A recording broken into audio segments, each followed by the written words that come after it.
He's got to let it bounce, and hopefully it goes through the end zone. And it seems like his foot's in control of how the ball is going to bounce. All right, feel good Sunday here in Chicago. Bears take home a win as they take down a really good head coach and a team that is going to be pesky for a lot of people when they get healthier as well. The LA Rams flying into Chicago for an early start for them, and they get home a 24-18 loser. They dropped to 1-3. A year ago, they were 1-2 and finished 10-7 and made the playoffs. So they've got some work cut out for them. And the Bears back even at 2-2, which we all feel is pretty critical at this point with the Carolina Panthers coming to town next Sunday. Now our post-game coverage continues. We hand it off to the very happy and smiling Peggy Kaczynski and Yurko. Take it away, guys. Doing all the smiling. He's happy. Yurko, I've never seen you smile this much. Well, listen, 1-3 and your season might as well be over. 2-2, your season is not over. So it was imperative that the Bears find a way to do something to win, and they did. They found a running game out of nowhere. The quarterback looked like somewhat of a viable quarterback. Now, I wasn't saying that after about 22 minutes. After about a quarter and a half to that, I scratched my head going, what in the hell is going on today? Not again, not this week, not again. But they righted the ship. They made things go great. Tevin Jenkins left. Nate Davis came in an emergency. Kramer was in the backfield, big number 68, helping him get into the end zone, helping him get a key first down. Hey, you did what you had to do to find a way to win. You caused some turnovers. You pressured the quarterback. Stafford looked good. Stafford looked real good. They were exposing the weakness in the middle of the Bears' defense. But what happened? The Bears won. They found a way to win. And that useless punter came in today and actually did something today. Actually pinned him inside the 10 a couple of times, which is what you're supposed to do if you're going to be drafted in the fourth round. He put a couple of boomers in the sky, flipped the field. That's what he gets paid for. Finally, he did it. So you could say, hey, nice job, kid. Welcome to the NFL, because you disappeared in the first 3 weeks. How about DeAndre Swift? Earlier this week, DeAndre Swift, who was signed to an offseason deal for $24 million, $24 million, comes out this week and personally apologizes to his teammates because, let's just face it, he was pretty bad in the first couple of weeks of the season. He comes out today for 165 total yards of offense, 93 yards rushing on the ground for DeAndre Swift on 16 carries, and 72 yards receiving on 7 pass catches. So a nice day for DeAndre Swift. They found a way to use him. They found a way to get him into open space, and that was key. Well, he found a way to get himself into open space, too. He broke a couple of tackles inside the line. He ended up going vertical and jumped over a guy that was, on his touchdown run. He saw him out of the corner of his eye. He got in the air and found a way to get past that first initial rush of defensive players. And the next thing you know, he was in the defensive backfield and heading to the end zone. Hey, listen, when you get the easy ones, they're fun. The easy ones are fun to get to. And the defense did just enough today. I mean, the defense was not a dominant defense, but the defense, when they had to step up and make plays, they did. So good for the Chicago Bears. They found a way to win a game in the fourth quarter. That's what good teams do in the NFL. You find ways to win in the fourth quarter, and no matter what was happening. I mean, at some point, I looked at Peggy and I said, the coach of the Rams is going to get on the plane tonight. He's going to watch this game, and he's going to ask himself, how the hell did they lose? How the hell did we lose this game? They missed a field goal. They didn't score touchdowns. They scored field goals when they got down to the red zone. They settled for 3. They couldn't get 7. And the Bears ended up getting 7 a number of different times. That's why the Bears ended up winning this game. The turnovers were key. The ability to run the ball was key. They didn't get a third down conversion until the second half, right? Still a problem. Areas of concern, areas you want to look for. But guess what the Bears did? They won the game. And when you win the game, I don't have to watch Sylvie sit on a swing tonight, all sad. I don't have to see none of that garbage that people want to put out. All you do is you smile. You're happy. You got a horrific Carolina team coming to town. You're playing at home where the Bears are what? They're 2-0. At home, good things are happening, all right? Good things are happening. 2-2. You're at 500. I don't know what Minnesota and Green Bay's doing. They're battling. Somebody's got to lose. Welcome to our club. All right. And whatever Detroit does, Detroit's going to do. But you got to battle. You got to win games. Carolina next week. I'm already looking forward to Carolina. This one's in the bank, Peggy. This is what we call being in the bank. This victory is in the bank, 2-2. You feel a lot better when you're average, 500. I feel good being average because 1-3 sucks. 1-3 is what the White Sox do, okay? That's what they do. They win 1 of every 4 games. The Bears are 2-2. They win 2 out of 4. And they're going to continue to make that climb next week at home against Carolina. I love it. Feeling good about myself. Carolina is trailing the Bengals by a touchdown with 2 minutes left in that game. Not surprised. And as far as the defense, you said that they had a good day, not a great day. Yeah. They still had trouble stopping the run. They gave up 94 yards rushing to Kyren Williams, 119 on the day for the Rams. But the defense had 2 takeaways. They sacked 3 times. Matthew Stafford got the fumble recovery and interception. How about Jaquan Brisker? He had a sack, a near interception, played his ass off and today. an interception. Yep. Really yeah, nice 12 day. plus tackles, I believe, on the day. Yes. I mean, he was really flying all over the place. So you've got to like that. Number 9 and number 6. When 9 and 6 are playing well, I think everybody's playing well. So that's a great thing to see. Bend, but don't break. That's what we got out of the defense today. Bend, Peggy, but do not break. I don't mind playing that way as long as you find a way to keep them out of the end zone. I don't mind playing like that sometimes. Then you get the opportunity turnover. You get the opportune sack. You get the opportune batted ball that gets you off the field. Too many penalties. You know, we can all look at that and we say too many penalties. There's always something to work on. It's way too many penalties, especially offensively. Way too many penalties. So there's still things to work on. This is not a perfect team. 312-332-3776. Guys, we got a Bears victory. We're going to talk about it until 5. And then don't forget about the post show. It'll take us from 5 to 7 tonight. What are you doing? You're I'm doing whatever it takes. I'm driving. I'm here. I'm you're there. driving. I'm everywhere. Now I can leave. No, I can don't just want you to leave. You're the maestro. You had to reach down and pick something out. I just grabbed the wheel for a little bit. That's all. 84 yards in penalties for the Bears. A lot of pre-snap penalties. Cole Kmet had 2 on the day. Offensive line had 4 or 5 at least. A couple on defense. Yeah, it was a sloppy game.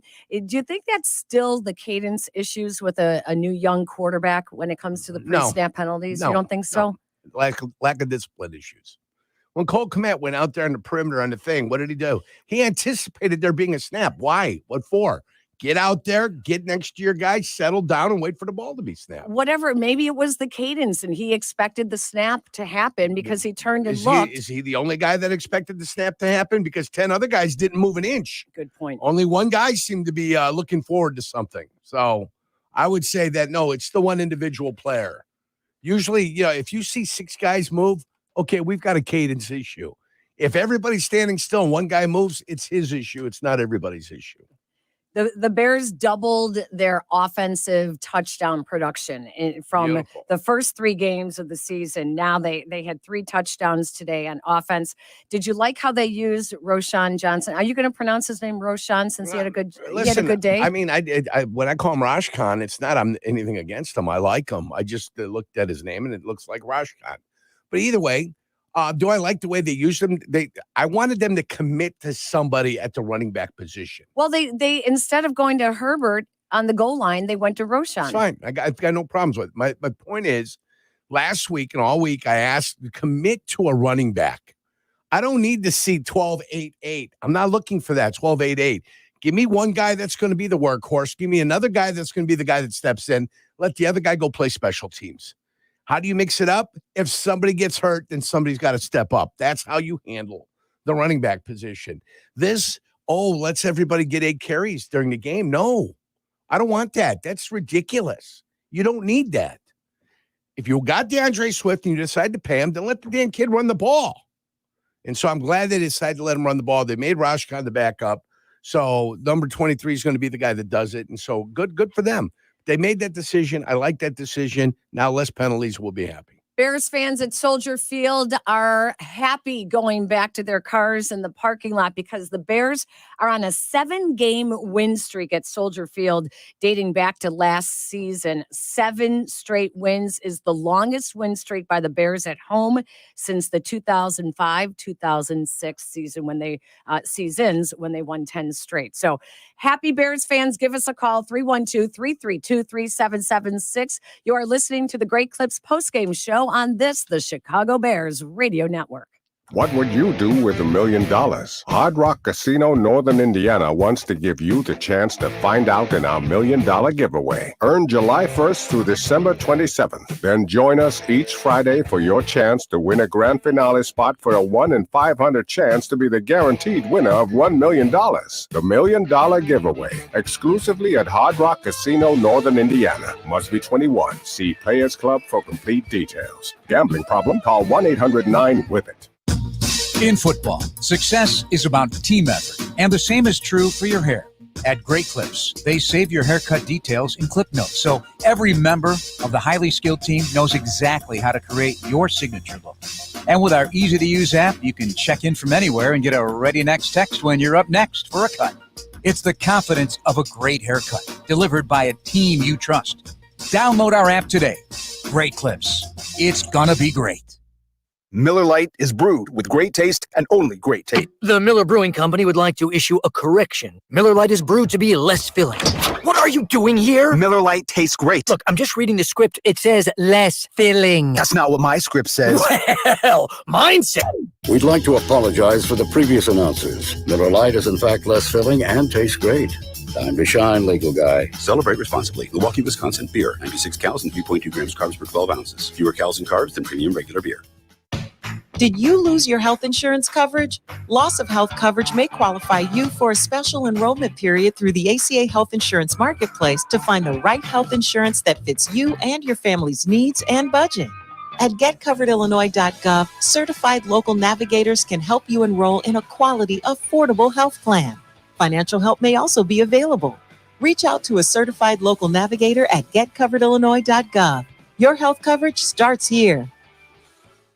So you call your virtual insurance company to ask a simple question about your policy, but now you're on hold listening to this music while you wait and wait. Auto Owners works with local independent agents who tailor coverage to meet your needs and pick up the phone when you call, because you shouldn't be on hold so long that you memorize the music. That's simple human sense. Ask the Reardon Insurance Group in Chicago if auto owners make sense for you. Score a touchdown with your next vehicle at Bill Jacobs Auto Group. Whether you're in the market for a brand new BMW, Volkswagen, Mini, Jaguar, or Land Rover, we've got the perfect play for you. Every car comes with Bill Jacobs Total Mile Protection. Enjoy a 7-year, 100,000-mile powertrain warranty on new cars and a 3-month, 3,000-mile powertrain warranty on used cars. Visit us in Naperville and Hinsdale today. At Bill Jacobs, the cars bring you in and the experience brings you back.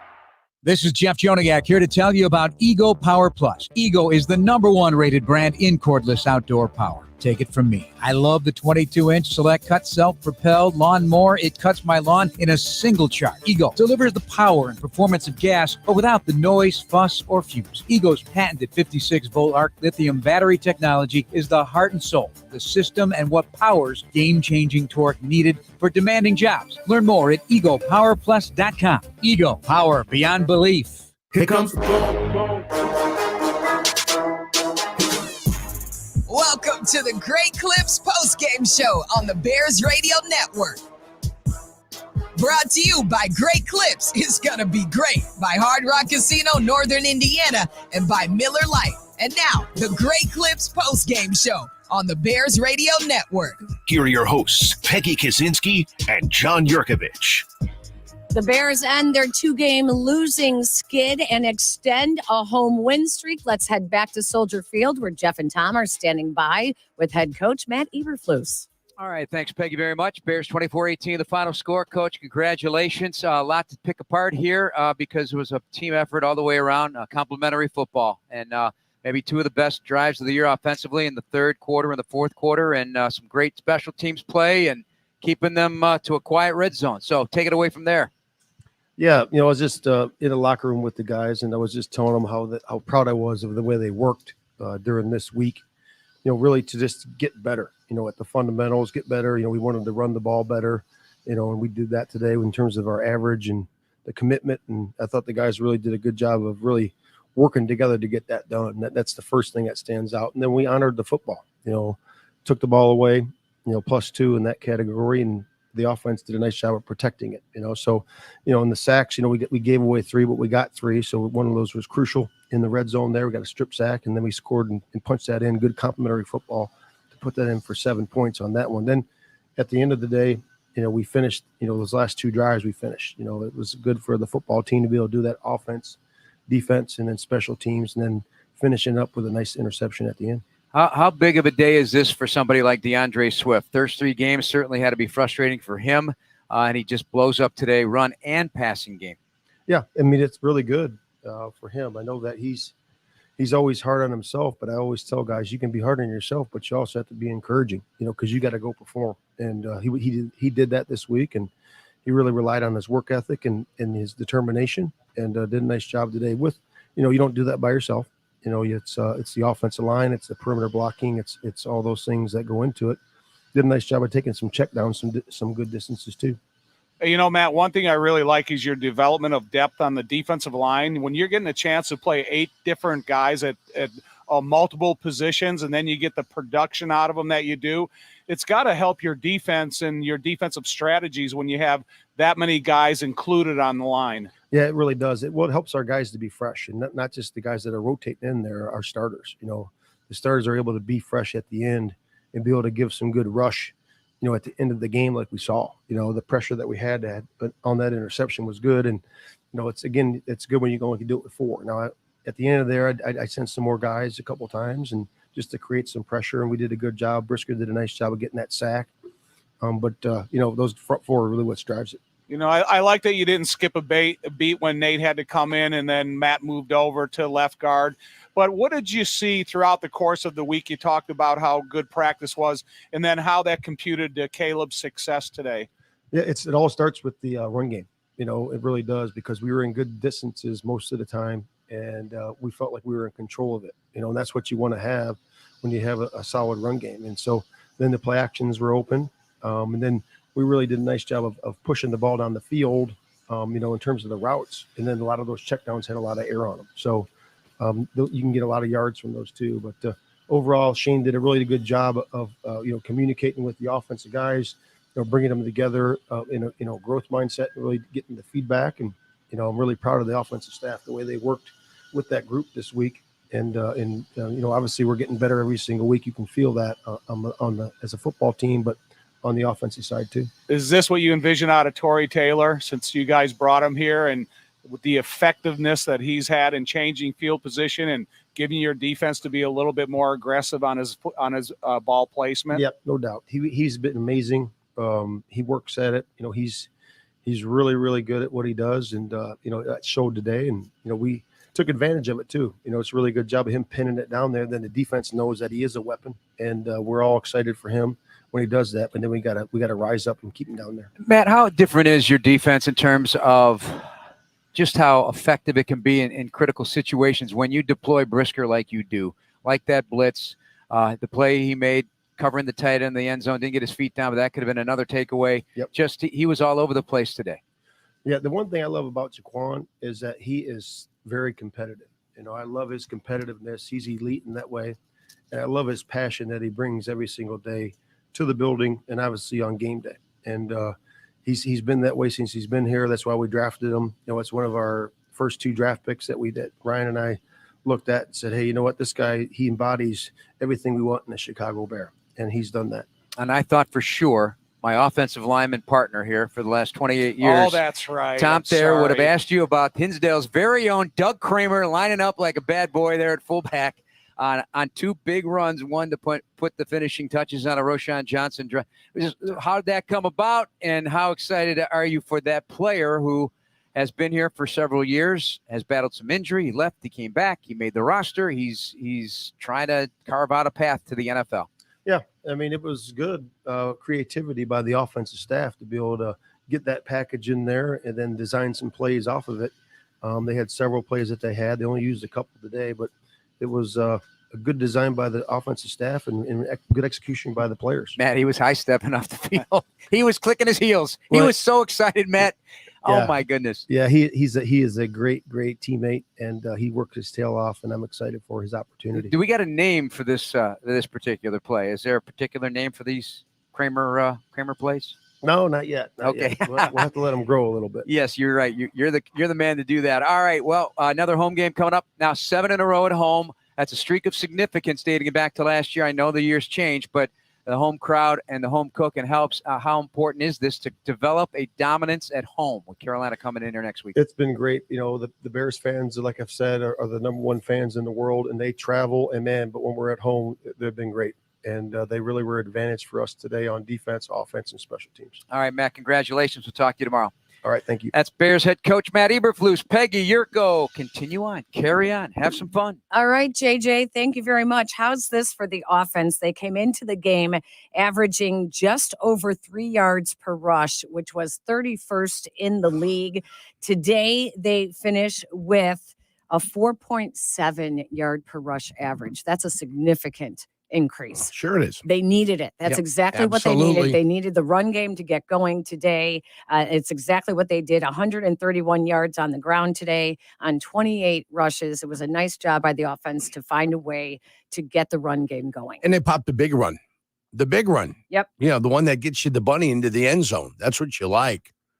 I mean, you need those big gains to kind of break the back of the defense. And that one broke the back of the defense.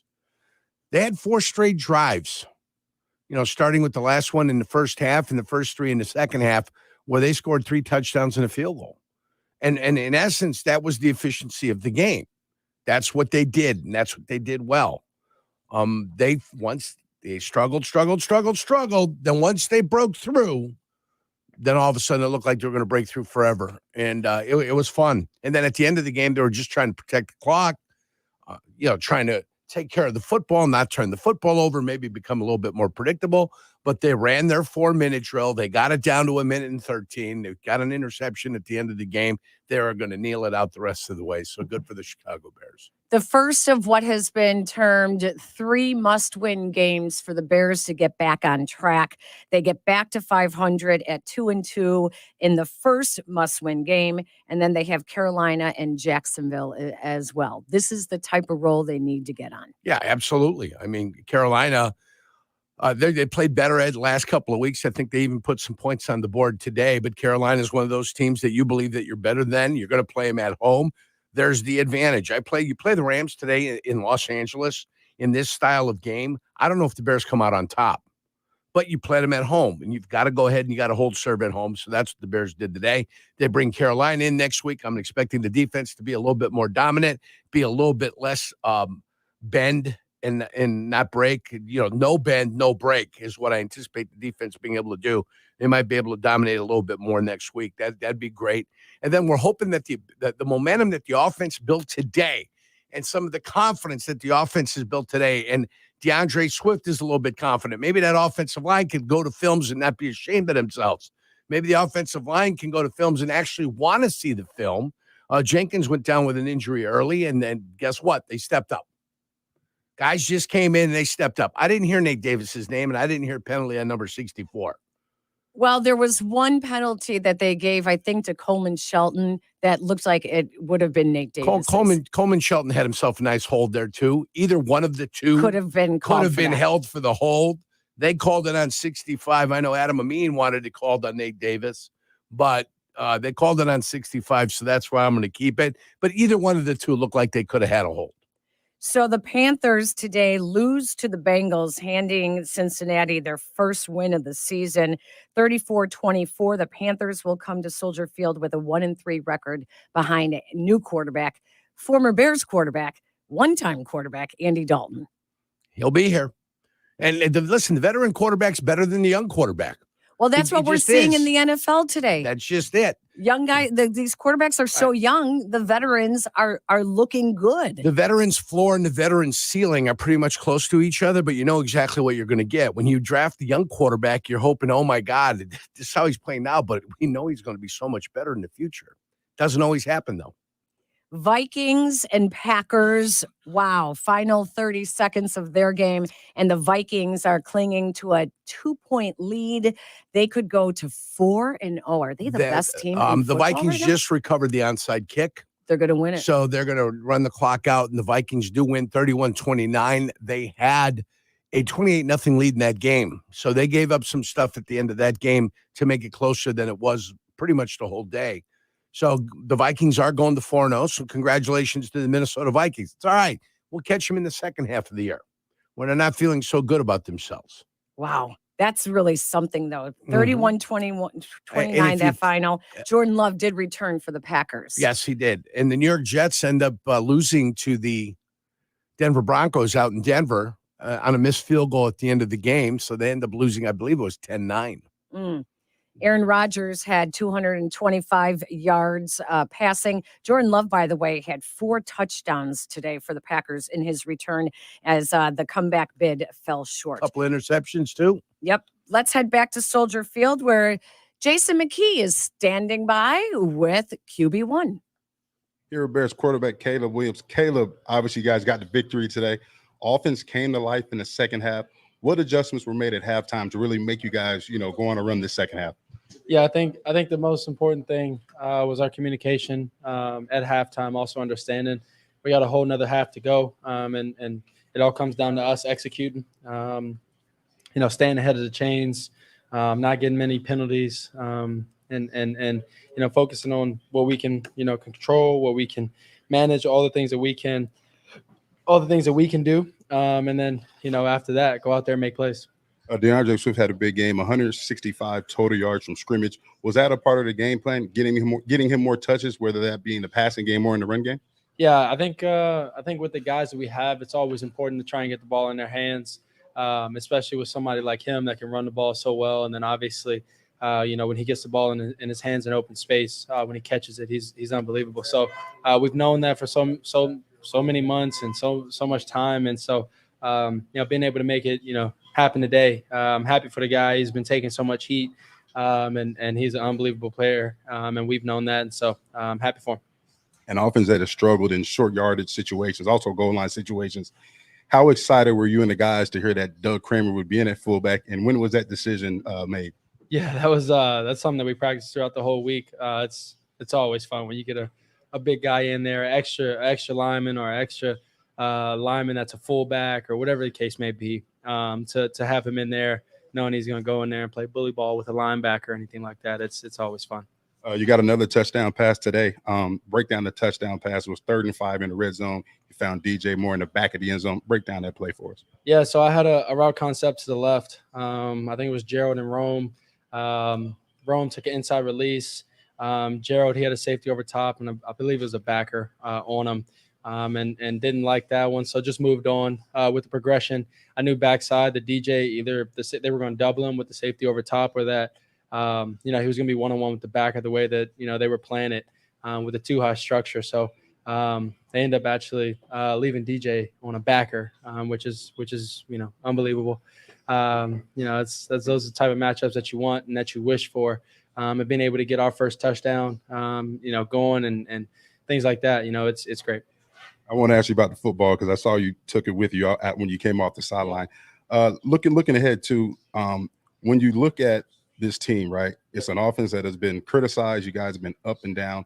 What has been the mindset and mood of this offense throughout the first few weeks of the season? Yeah, I think us understanding who we are. I think us understanding, what type of team we're going to be, and things like that, and also just playing together. There's, like I've said in so many different times in interviews. And the wins or losses that we were about one person, in each of those plays from it popping and things like that, and staying true to it, not being frustrated. So I think those have been the main things. And then, personality and things like that is important for us as a team. Being aggressive, being tough, kicking people's tail, kicking the man in front of you, and things like that. So I think we did well with that today. With all the different personnels that they brought in, all the different coverages that they try and, do and whole shells and things like that. I think the offensive line and everybody else did such a good job, with that and us controlling what we can control, and going out there and, win the game. Last question for you. I know you've raved about Matt Stafford. Yeah. You said he's one of the quarterbacks that you idolized growing up. Was this the first time you actually got to see him play in person? And how would you grade his performance today? Yeah. This is my first time being able to see him play, but also he's unbelievable. I was standing up a bunch of, throughout the game, just watching him. The way he controlled himself, the way, guys, getting in his face, jumping, tackling, hitting him, flying around, trying to get around him. And he's out there throwing it around, controlling what he can control and things like that. Obviously he had turnovers, but like I said, he's an amazing player, amazing guy. I asked for his jersey after the game. So, we'll see if that hits the mail or anything like that. But, really, excited for our defense, how they play versus a guy like that. I asked Tremaine, because Tremaine's played versus him before in the past and things like that. And I asked him, how good is he out there? You obviously play versus him, and, Tremaine was giving him his props and things like that. So, it's kudos to him, but obviously our defense went out there and did the thing. Did he give you any advice after the game, Matt? No. I think Matt and I are the same. After you lose, you want to obviously show sportsmanship and then get off the field and get ready for the next game, or, get on with that. All right, congratulations on the win. Back to you guys up in the booth. All right, J-Mac, thank you very much. Interesting comments there from Caleb Williams, especially in referring to whether or not Matthew Stafford gave him any advice. I think he was referencing that C.J. Stroud little meeting they had after the game that got so much attention when he really didn't want to hear it. When you lose, it's not so easy to take that kind of advice. When you win, you can ask the opposing quarterback for his jersey after the game. All right, that interview with Caleb Williams by J-Mac, Jason McKee, is brought to you by Hard Rock Casino, Northern Indiana. See Aaron Lewis at Hard Rock Live, November 22nd and 23rd. Tickets on sale now at Ticketmaster.com. And the Matt Eberflus interview with Jeff and Tom is brought to you by Finishing Chicago. All great finishes start with hiring qualified contractors from finishingchicago.com. All right, time to line up the phone calls, 312-332-3776. We will open up the phone lines when we come back on the Great Clips postgame show right here on the Chicago Bears Radio Network. Property managers and GCs use finishingchicago.com's contractors for finishes and protective coatings in the most iconic venues, interior spaces, and essential infrastructure. Our painters apply industry-leading commercial and industrial finishes inside and out, so your biggest assets always put their best square footage forward. FinishingChicago.com has your free list of painting, wall covering, glass systems, drywall finishing, and signage contractors. For a great finish, start with FinishingChicago.com. Advantage Chevrolet Bridgeview, your connection to your new Chevy. Drive home in less than 60 minutes or they'll make your first car payment. See them in Bridgeview or visit AdvantageChevrolet.com. Restrictions apply. Ask dealer for details. Tito's handmade vodka on game day? Pour me in, coach. From a seat in the stands to the best seat on the couch, root for your favorite team with your favorite team spirit. No matter who's on your roster, lineup, or lucky jersey, make Tito's your first-round bottle pick. Whose house? Tito's house. Find cocktail recipes for every fan at Tito'sVodka.com. 40% alcohol by volume, namely 80 proof. Crafted to be savored responsibly. Hi, this is Dave Musil, owner of Four Seasons Heating, Air Conditioning, Plumbing, Electric. You've seen those free furnace ads, or those free with the purchase of any air conditioner. Well, we all know those are too good to be true. At Four Seasons Heating, Air Conditioning, Plumbing, Electric, we give an upfront, honest price. And I personally guarantee to beat any buy one, get one free offer by $1,000. Guaranteed. That's right. Any free furnace offer, I'll beat it by $1,000. Guaranteed. So call today. For all the right reasons, call it 664 Seasons.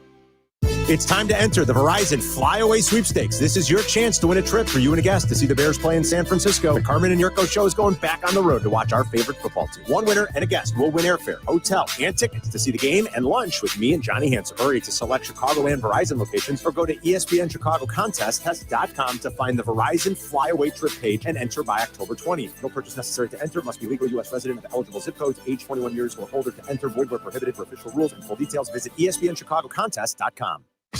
Hey, Bears fans. Steinhoffels is a proud partner of the Chicago Bears. And this Bears season, Steinhoffels is partnering with my friends at Special Spaces Illinois to create dream bedrooms for children battling cancer. For every false start caused by the Bears defense during a home game, Steinhoffels will donate $1,000 to Special Spaces Illinois. Steinhoffels has Chicagoland's largest selection of furniture and mattresses to fit every style and budget and is 100% employee-owned. Shop in-store and online at steinhoffels.com.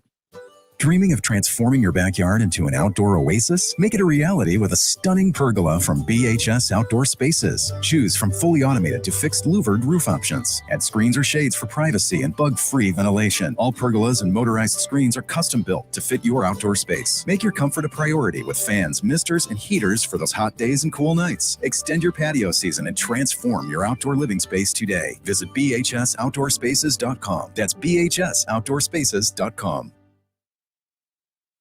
Since Busey Bank first opened our doors in 1868, we have built upon a tradition of close relationships and broad financial capabilities. Our experienced team provides the highest level of personalized service to ensure we accomplish your goals, simplifying your wealth management and business lending needs and ensuring a legacy for generations. Building business, growing wealth since 1868. Proud to be the official bank of the Fighting Illini. Member FDIC. We all know going solar is a great way to help create a healthier, cleaner planet. But the first step is finding a solar solution that makes sense for you. You may have questions about cost and convenience. ComEd has answers and tools, like a solar calculator, to help you see all your options. You don't even need solar panels to benefit from solar power. You just need the right information. Go to comed.com/solar to find a solar solution that works for you.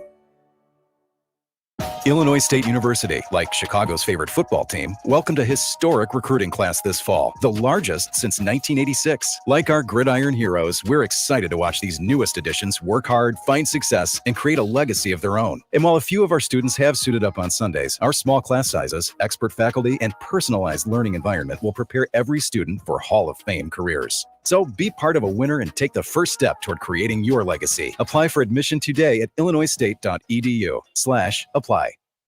Deer Spotlight. Toyota has more all-wheel drive and four-wheel drive vehicles than any other brand. Find yours and shine on. Toyota, let's go places.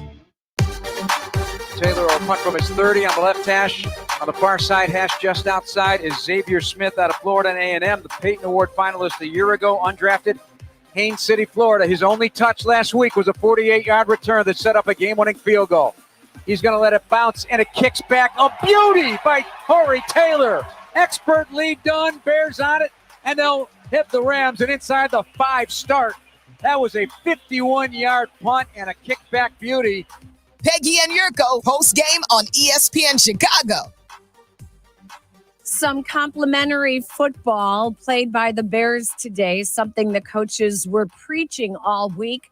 When Tory Taylor pins them inside the 20, inside the 10, like he did a couple of times today, continue to stop the ball or take the ball away. When the Bears defense took the ball away, the Bears offense was able to score. Nice job all around, all 3 phases of the team. Yeah, pinned him at the 7, pinned him at the 5. That's what he did. And when it happened, I was cheering. I don't know if you remember that. I actually thought it was a moment for you. Yeah. No, but it's I thought great. it was a moment. When you see people do what they're supposed to do. Right. Well, okay, I mean, that's kind of nice. So I was cheering it. When the postman delivers the mail to my house, I cheer him. I tell him he did a nice job. Okay, so when a punter does what he's supposed to do, nice job. Let's talk about that for a second, because one of the things they talked about Tory Taylor in training camp was his ability to put different kinds of spin on the ball when he punts, right? Yes. So the first couple of games of the season, the first 3 games, he was not putting these different spins on the ball. He was trying to, but they weren't working. Yes. He was trying to do what he normally does, but it just wasn't happening for him.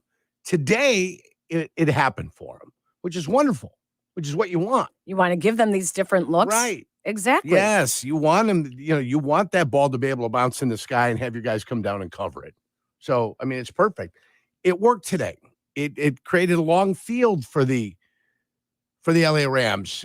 They still took it from the 5 and drove it down the field and ended up kicking a field goal, which chapped Mike Keister a little bit.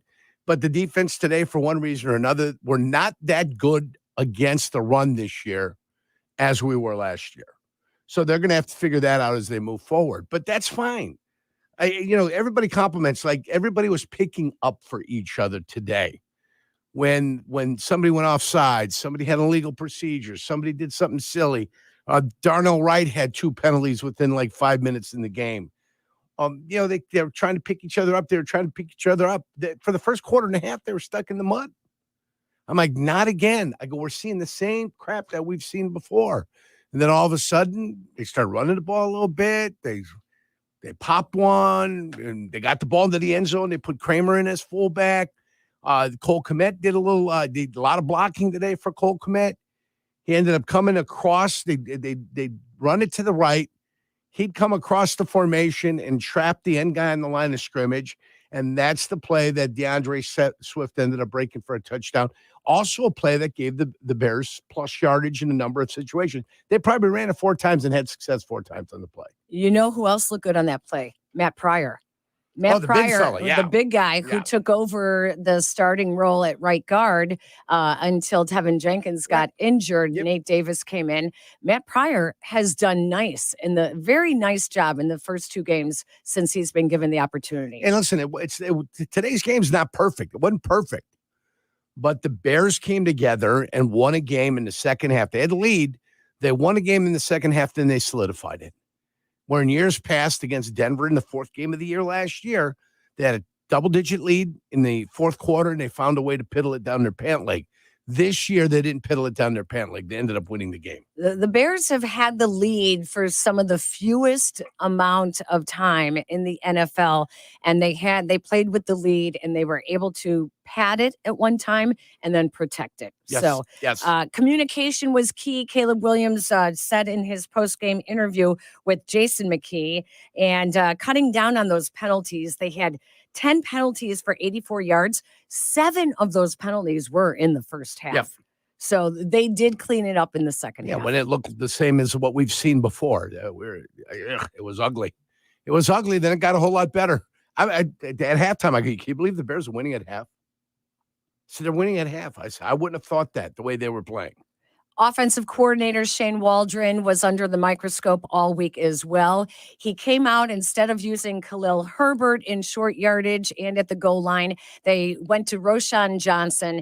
Apparently, after 2 healthy scratches, they were working with Roschon to not be as upright with his runs, especially at the goal line, so that he can move it forward. He did a nice job today, Roschon did, with a touchdown, and a nice job, Shane Waldron, mixing it up. He also stepped up and took responsibility for his play calling, and he got creative using Doug Kramer for what Caleb Williams called a little bully ball. I wanted your guy. I wanted Mr. Billingsley. Yeah, in there in the backfield. Yeah, but he's been banged up. Was questionable coming into this game. He did end up playing. It was a nice creative play calling and using your center, your third string center. Yeah, your big as fella. a fullback. Yeah, your big fella. Yeah, little stout guy. Right, you use the big guy back there, going at you at about 310 pounds. Usually hit a defensive like a linebacker, a guy that weighs about 240 pounds. The advantage usually with the guy that's carrying that much mass is going to be to his advantage. And it was. He moved some people, which is nice. The Bears were without Kari Blasingame today. If you're wondering, that was one reason why they decided to go with Kramer Jr., the home of Hinsdale, the pride of Hinsdale, we should say, an Illini alum, using him at fullback today. And I don't know. We'll see. We have some ideas for who our advantage of the game is going to be, because when we discuss who it's going to be, that's when our callers get an opportunity to win a Chevy Equinox for a 2-year prepaid lease. So keep it tuned here on the postgame show. Make sure you know who we say is the advantage of the game, because you will get that opportunity to call it in later on. But first, let's take a break. You're listening to the postgame show on Chicago Bears Radio Network. What would you do with $1 million? Hard Rock Casino Northern Indiana wants to give you the chance to find out in our $1 million giveaway. Earn July 1st through December 27th. Then join us each Friday for your chance to win a grand finale spot for a 1 in 500 chance to be the guaranteed winner of $1 million. The $1 million giveaway, exclusively at Hard Rock Casino Northern Indiana. Must be 21. See Players Club for complete details. Gambling problem? Call 1-800-9-WITH-IT. Do you hear that? That is the sound of BMW performance without a single piston or cylinder. A generation of all-electric vehicles designed and built like no other. The BMW iX, i7, and i4 revolutionize every drive into a thrilling opportunity to feel the pure rush of BMW 100% electric. But isn't that what you'd expect from the ultimate electric driving machine? Take advantage of exceptional lease and finance offers today.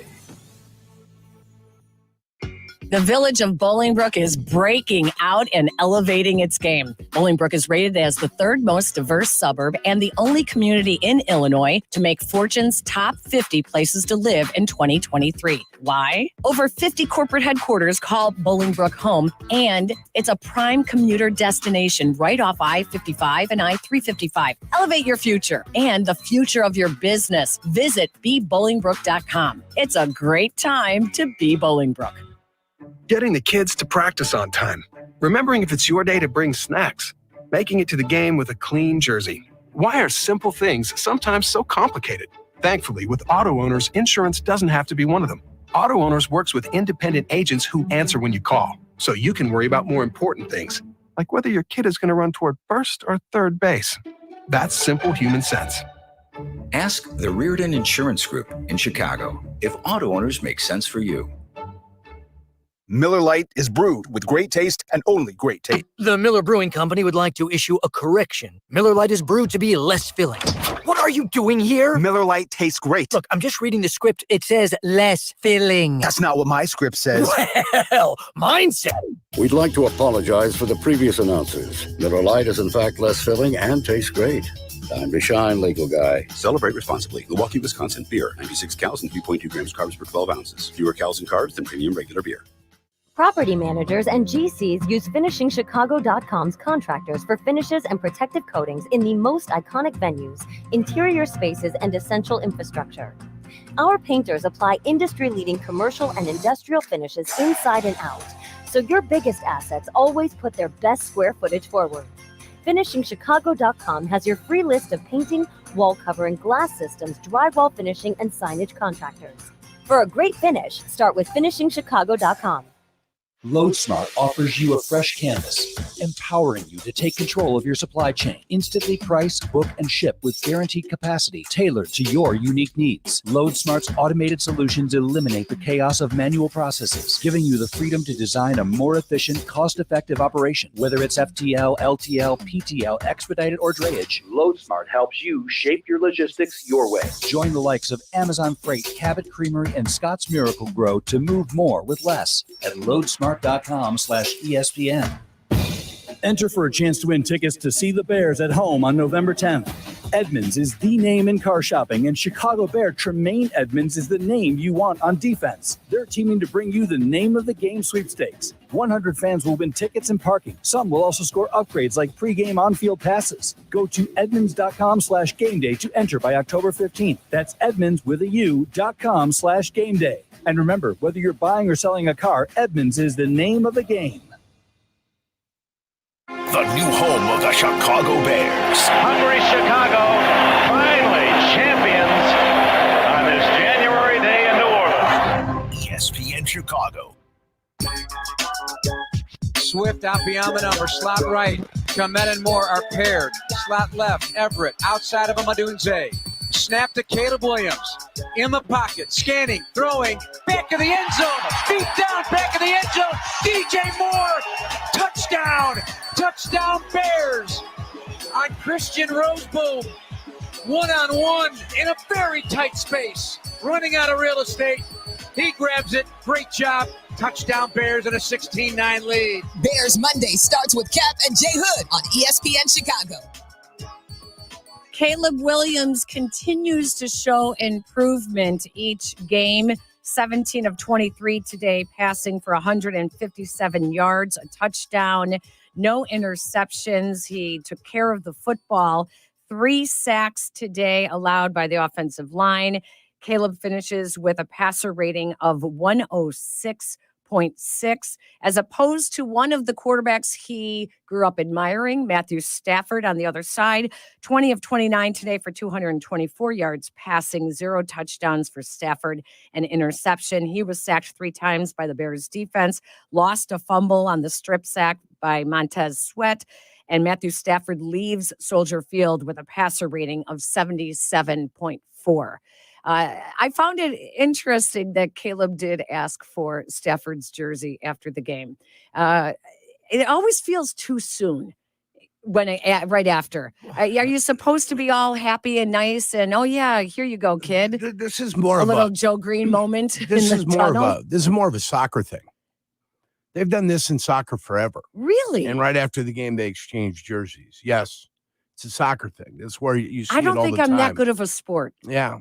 You wouldn't be able to do it. You competed on the field for the better part of 60 minutes, over 3 hours, that once the game's over and you're sitting there all shaking hands. Remember, they used to get down and pray together. Oh, yeah. They used to hit the knee and everybody you're prayed right. together. I mean, You're right. so at that point, if you could sit and pray together, hey, can I get your jersey? We weren't allowed to back in our day. If you didn't come back with your jersey, you had to pay for it. And they're more than happy to go ahead and charge you a ton of money. Well, they still get charged, don't they, if they give their jersey away? They get charged. But I'm saying we got charged and I wasn't going to pay. I don't make as much as these guys do nowadays either. Nowadays, they make so much money that it doesn't make a difference what the cost of the jersey is. Back when I played, you cared what the cost of the jersey was. Can I ask you the obvious? Who would be asking for your jersey after a game? Oh, boy. I tell you, anybody and everybody. Any directional school that was out there, Peggy. Somebody went to Western, if somebody went to Northern Arizona. Oh, yeah, we had a ton of respect for each other. All the directional schools. Oh, you'd be surprised, Peg. All the offensive linemen, they got the utmost respect for a defensive lineman out there. But you know what the problem was? Our jerseys were so tight that you wouldn't be able, because they'd be taped on, and then we'd spray silicone all over them.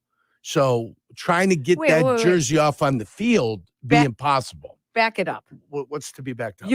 You tape your jersey on? Double-sided tape. Yeah, you tape your jersey on your shoulder pads so nobody can grab them. Do they still do that now? Yes. You never seen double-sided tape on shoulder pads? I'm not exactly looking. Yeah, but it's there.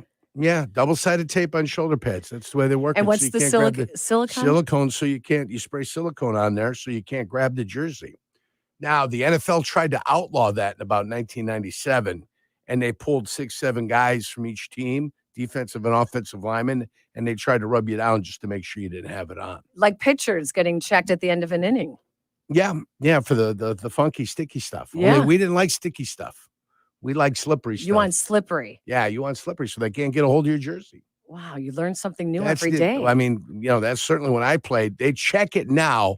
I am sure guys have figured out a way to get a slippery substance on their jerseys. So, and I would like any former players that asked for a Yurko jersey to please call in 312-332-3776. It wasn't something that we did back then. And I'm glad. I just love how you were so like, I didn't make enough money to give away my jersey, so I was not going to give it away, as if there was a line of guys asking for Yurko's jersey. If they were asking for the jerseys in the day, they would have gotten a jersey in the day, Peggy. But it's interesting how you visited the Chuckle Hut over there when the mere thought of that came up while we were talking about it. The Chuckle Hut was open, and you were there. Resident of one, because you were laughing your ass off there. I find that pretty interesting also. I'm sorry. Oh, no, you ain't got to worry about it. The damage is done. The damage is done. You can't put the toothpaste back in the tube, Peggy. Let's celebrate a Bears win.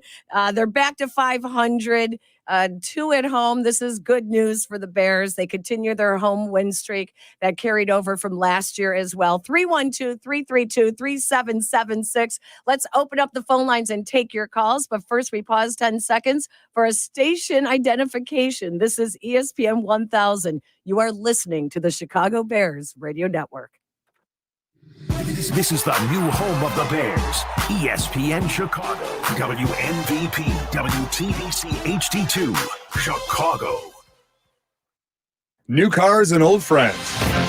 At the Autobarn Subaru of Countryside, they combine 3 generations of automotive experience with state-of-the-art facilities. They are a Subaru Love Promise customer and Community Commitment Award winner, consistently supporting passions and causes in the Countryside community. Autobarn Subaru is much more than a car dealer. Exceptional service, convenience, and price matched with an unwavering dedication to the community. The Autobarn Subaru of Countryside. Shop online at theautobarnsubaru.com. If you've been seriously injured at work, in a car accident, or on a construction site, you may not know where to turn. I'm Jim Morisi, Chicago personal injury lawyer and the managing partner of Morisi, Longo & Associates. We are the ones you need to call when you've been injured, the ones who gather the evidence and deal with the insurance companies. So here's the information to keep by your side. Our number is 312-372-9600, and our website is morisilongo.com, MORICILONGO.com. At Busey Wealth Management, we're proud to partner with individuals, families, and foundations, ensuring possibilities become achievements. From preserving and enhancing your assets to securing your legacy for future generations, we're focused on your success. Busey Bank, building business, growing wealth since 1868. Proud to be the official bank of the Fighting Illini. Member FDIC. This is Jeff Joniak here to tell you about Ego Power Plus. Ego is the #1 rated brand in cordless outdoor power. Take it from me. I love the 22-inch Select Cut self-propelled lawn mower. It cuts my lawn in a single charge. Ego delivers the power and performance of gas, but without the noise, fuss, or fumes. Ego's patented 56-volt arc lithium battery technology is the heart and soul of the system and what powers game-changing torque needed for demanding jobs. Learn more at egopowerplus.com. Ego, power beyond belief. Your company can save money by becoming more energy efficient. In fact, the ComEd Energy Efficiency Program can help your business find up to 35% in energy savings, resulting in lower energy costs. At ComEd, we're not just moving toward a clean energy future. We're powering the future of your business. Sign up for your free facility assessment at ComEd.com/poweringbiz. Terms and conditions apply. Offers are subject to change. Actual savings will vary by customer's usage and rate. The ComEd Energy Efficiency Program is funded in compliance with state law. Tito's handmade vodka on game day? Pour me in, coach. From a seat in the stands to the best seat on the couch, root for your favorite team with your favorite team spirit. No matter who's on your roster, lineup, or lucky jersey, make Tito's your first-round bottle pick. Whose house? Tito's house. Find cocktail recipes for every fan at Tito'sVodka.com. 40% alcohol by volume, namely 80 proof. Crafted to be savored responsibly. Hi, this is Dave Musil, owner of Four Seasons Heating, Air Conditioning, Plumbing, Electric. You've seen those free furnace ads, or those free with the purchase of any air conditioner. Well, we all know those are too good to be true. At Four Seasons Heating, Air Conditioning, Plumbing, Electric, we give an upfront, honest price. And I personally guarantee to beat any buy one, get one free offer by $1,000. Guaranteed. That's right. Any free furnace offer, I'll beat it by $1,000. Guaranteed. So call today. For all the right reasons, call 866 Seasons. Ready for a luxurious and reliable driving experience? Visit Bill Jacobs Auto Group for premium brands like BMW, Volkswagen, Mini, Jaguar, and Land Rover. Enjoy our Bill Jacobs Total Mile Protection Warranty, a 7-year, 100,000-mile powertrain warranty on every new car. Trust us to provide the peace of mind you deserve. Start your journey at BillJacobs.com. At Bill Jacobs, the cars bring you in, and the experience brings you back. Chicagoland's favorite locally made chocolate chip cookie and one of America's top-selling soft-baked cookies makes Matt's #1 on everybody's shopping list. Doug Kramer is in the lineup at fullback. Big Doug Kramer out of Hinsdale. I formation with Roschon Johnson. Cole Kmet in motion. Left now back to the right. The take, the turn to give. Following Kramer into the end zone. Off a right tackle. Touchdown Bears! Roschon Johnson to pay dirt. And we're tied at 6. 5:42 to play in this first half. A 1-yard plunge. How about the big guy? The center is a fullback right now. Take, turn, giving to Roschon Johnson. Breaks through. And Kramer and company get the job done. With 2:40 clock running, they get to midfield and a 3-yard run on first down. Look at Kramer kicking up. His heels take time. Peggy and Yurko, post game on ESPN Chicago.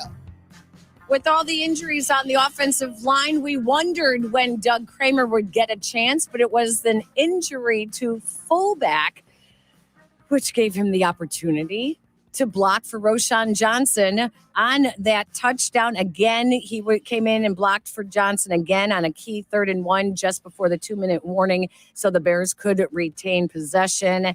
The pride of Hinsdale Central, Doug Kramer, is our Bears advantage of the game. The Bears advantage of the game is brought to you by Advantage Chevy Dealerships, home of the 60-minute guarantee. They'll have you driving off in your next Chevy in 60 minutes or less, or they'll make your first car payment. Who would have thought Doug Kramer? We'd be talking about Doug Kramer before the other pride of Hinsdale Central, Karan Amagaji. Well, when you're eligible to play or you're physically able to play and you actually get on the field, that makes you the guy that you want to talk about, especially when he did an effective job today. And I'm sure Doug Kramer, you saw him and it was the fridge, or Randall McDaniel, or any other big guy that's been in the offensive backfield in the past. You always compare him to that. So good for the Bears. Hey, we need somebody. We need short yardage. We need to get a fullback up there because we haven't been successful. Bam, put the big fella in. He's got a report eligible. So good times, good things. Big victory for the Chicago Bears. 312-332-3776. Let's go out to the phone lines here on the Bears postgame show. And we begin with Dave. Hi, Dave. Welcome in. Hi, Peggy. Hi, Nurko. How you guys doing? Good. Well, despite losing 2 games and 2-2, do you see the team improving? And I hope that, and I miss being 4-0, but I hope the injuries get all better, and I hope that we get everybody back on time so we can get a big win streak going. How do you see that? I think this team is trying to figure out exactly who they are.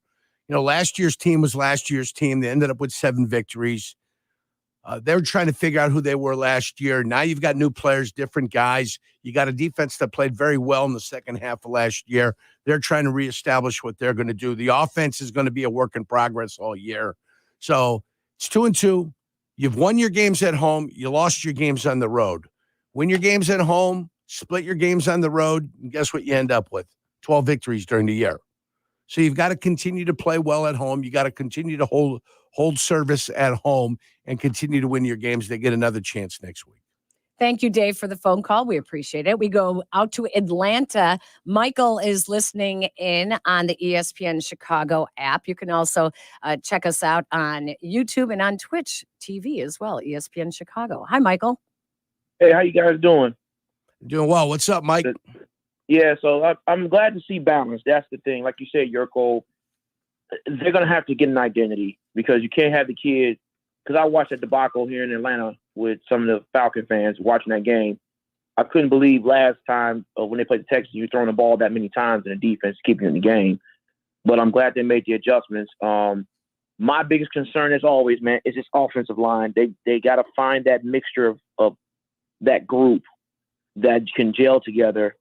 Because like you said, Yurko, as you got to eventually win some games on the road.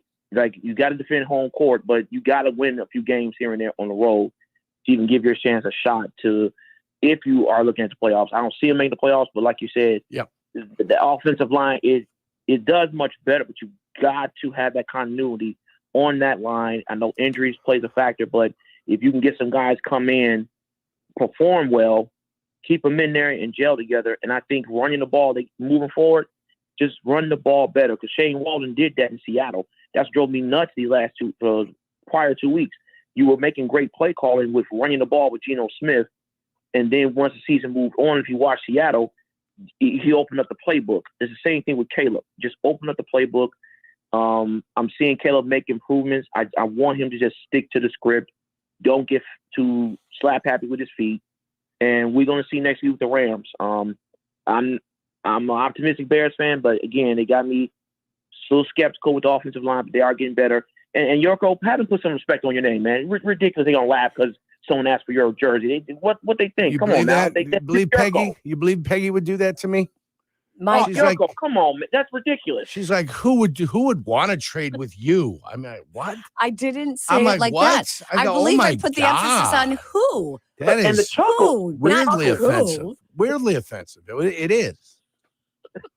All right, here's the thing. Balance, 28 rushes, 24 passes. I know it says only 23 attempts, but they account for something a little bit weird in here. They got the Bears for 54 overall plays. So, yeah, there's more of a balance. There's more of a run than there is a pass. Last week was the dynamics of the game. They called for whatever it called for. Would you ideally like to have as many runs as you do passes? Sure you would. Absolutely you would. But when things aren't working, you can't run the ball against somebody, you've got to find something to attack the other team with. And they found the pass last week. I'm glad they've got more balance. It makes the game go quicker. I like that. I enjoy it, especially when you have the lead and you continue to have the lead all game. Keenan Allen came back today, his first game action since the opener, and he was targeted 3 times, had 3 receptions for 19 yards for a 6.3 yards per catch average. DeAndre Swift was your most targeted receiver today.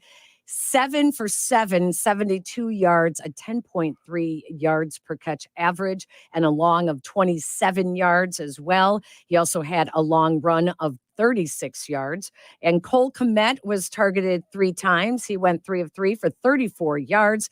DJ Moore was targeted 6 times, the second most on the team. He had 3 catches for 22 yards. Rome Odunze, 1 for 3 targets. He had 10 yards today as well. They still got to find ways to get everyone involved. Gerald Everett is still non-existent in the receiving game, and it's one of the reasons why they brought him here. You saw on the one play when Caleb Williams was looking at Everett before he then fired it to DJ Moore. So they're still figuring their way. You have to be patient with the offense. It's hard. Two of the disturbing numbers on that statistics chart are 9 is the long for DJ Moore, and 8 was the long for another one of the wide receivers out there. Cole Kmet had a 22-yarder, but I think that was a catch and a run after the catch, if I'm not mistaken. No, it was right on the dime he laid out for it. Oh, he went and got it? Okay. So 9 and 8 to your 2 wide receivers, and I think the DJ Moore's average per catch is the lowest of his career. So that's something that needs to be worked on. Just got to be more conscious of. They tried to hit him down the sideline, going toward the end zone. They were taking an outside release away, so he released inside. But you got to continue to run your pattern. You can't stop like the ball's not going to come to you because they set up outside of you, force you to the inside. You can get some more width, or the quarterback could put it in a spot where only you can get it.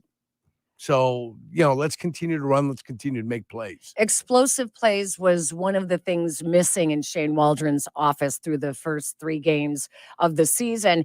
And we're still seeing accuracy issues on the deep balls to his wide receivers with Caleb Williams, something that wasn't an issue for him coming out of college. But like you said, they have to keep attempting them until they work this out, until he gets the timing correct with his receivers. There's not enough of the big explosive just plays. going to have to keep doing it. Keep doing it, and they've got to have the faith in each other that football is going to be coming at some point. You still got to run your route like you expect to get the ball every time. Kyle is in Bourbonnais. He's up next on the postgame show. Hello, Kyle. Hi, Peggy. Hey, Yerk. How you guys doing today? Bear down for a win. There you go. It's a Bears win. Bears victory. Yeah, that's right. Hey, I got 2 quick points that I'm curious your thoughts on. Khalil Herbert was pretty non-existent today, and I was curious, do you think, with all of, especially Tevin Jenkins going down, we're still having problems with our O-line? Do you think he could possibly be trade bait for, I don't know, maybe a pick or an O-lineman? And also, I feel like I'm a realistic Bears fan. Early on this year, even during training camp, I said 8 or 9 wins. I'm a little concerned because either the Bengals are bad or the Panthers are better with Andy Dalton. Are we in for a trap game with Andy Dalton revenge on the mind coming up next week? I'm curious your thoughts. I think when you're at home, you're not in for any trap games. I'm saying when you're at home, you're not in for any trap games. You are prepared to play at home. I think trap games come after big victories on a Monday night, big victories on a Sunday night where you're feeling really good about yourself. You go on the road, and then you get punched in the face by a team that's not as good as you. The Bears are still trying to establish themselves. They've got no room for arrogance. The Bears have no reasons to feel so good about themselves. Okay? Right now, they're a very average football team trying to find their way. They're 2-2. They found a way to win today at home. They've got to do the same thing next week. They got film to look at today, and there's plenty of things that can be corrected on that film, and I'm sure that's going to be the focus. Is, all right, we played well. We won. Here's some of the great plays. Now, let's look at what we need to clean up. So you show them the highlights, right? Hey, look at this. Don't we feel good about ourselves? And now let's look at these 12 plays where our absolute crap on each side of the ball. And let's clean this up so we can have a nice, easy victory. Tough to get in the NFL, get easy victories. Every blue moon you get them, but you're going to have to work for them. They're not all going to be beautiful works of art sitting on the walls of the Louvre Museum, okay? The Louvre? The Louvre. The Louvre? Yeah, that's the one I'm talking about. The one in France. You know the one I'm talking about. They don't all look fantastic. Maybe there's a Yurko jersey at the Louvre. I don't think there is. They don't do sports. All right. Either way, not all works of art, but you find a way to win games. And the Bears have found a way to win a game, and hopefully they find a way to win next week. They can go to 3-2 before they go to London, where they can have some bangers and mash. They can have some peas and all types of mushy peas and all types of good stuff when they're out there. But the only game that matters is the one against Carolina. When we come back, there was a record broken today at Soldier Field. Oh. Yeah. We'll talk about that and more. This is the Great Clips postgame show on the Chicago Bears Radio Network. Some people like A and others like B. At BMW, we prefer X. Like the dynamic X3, meant for ultimate exploration. The X5, built to conquer even the most difficult paths. Or the pinnacle of comfort and luxury, the X7. And since every X-Range vehicle is packed with performance and versatility, you'll always get the best of X. The BMW X-Range. Your next X-Venture starts here. Take advantage of exceptional lease and finance offers today. What would you do with $1 million? Hard Rock Casino Northern Indiana wants to give you the chance to find out in our $1 million giveaway. Earn July 1st through December 27th. Then join us each Friday for your chance to win a grand finale spot for a 1 in 500 chance to be the guaranteed winner of $1 million. The $1 million giveaway, exclusively at Hard Rock Casino Northern Indiana. Must be 21. See Players Club for complete details. Gambling problem? Call 1-800-9-WITH-IT. Bosch tools are built for workers. Bosch's powerful hammer drill has kickback control to help work go more smoothly when you need it. The 2-in-1 impact driver and wrench quickly changes between bits and sockets, so you only need one tool instead of two. And the X-Lock grinder switches wheels up to 5 times faster than standard grinders. Bosch tools take care of the job and you. Bosch Tools, what hard workers deserve. Learn more at BoschTools.com. So you call your virtual insurance company to ask a simple question about your policy, but now you're on hold listening to this music while you wait and wait. Auto Owners works with local independent agents who tailor coverage to meet your needs and pick up the phone when you call, because you shouldn't be on hold so long that you memorize the music. That's simple human sense. Ask the Reardon Insurance Group in Chicago if auto owners make sense for you. Miller Lite is brewed with great taste and only great taste. The Miller Brewing Company would like to issue a correction. Miller Lite is brewed to be less filling. What are you doing here? Miller Lite tastes great. Look, I'm just reading the script. It says less filling. That's not what my script says. Well, mine says. We'd like to apologize for the previous announcers. Miller Lite is in fact less filling and tastes great. Time to shine, legal guy. Celebrate responsibly. Milwaukee, Wisconsin. Beer. 96 calories and 3.2 grams carbs per 12 ounces. Fewer calories and carbs than premium regular beer. In football, success is about team effort, and the same is true for your hair. At Great Clips, they save your haircut details in clip notes, so every member of the highly skilled team knows exactly how to create your signature look.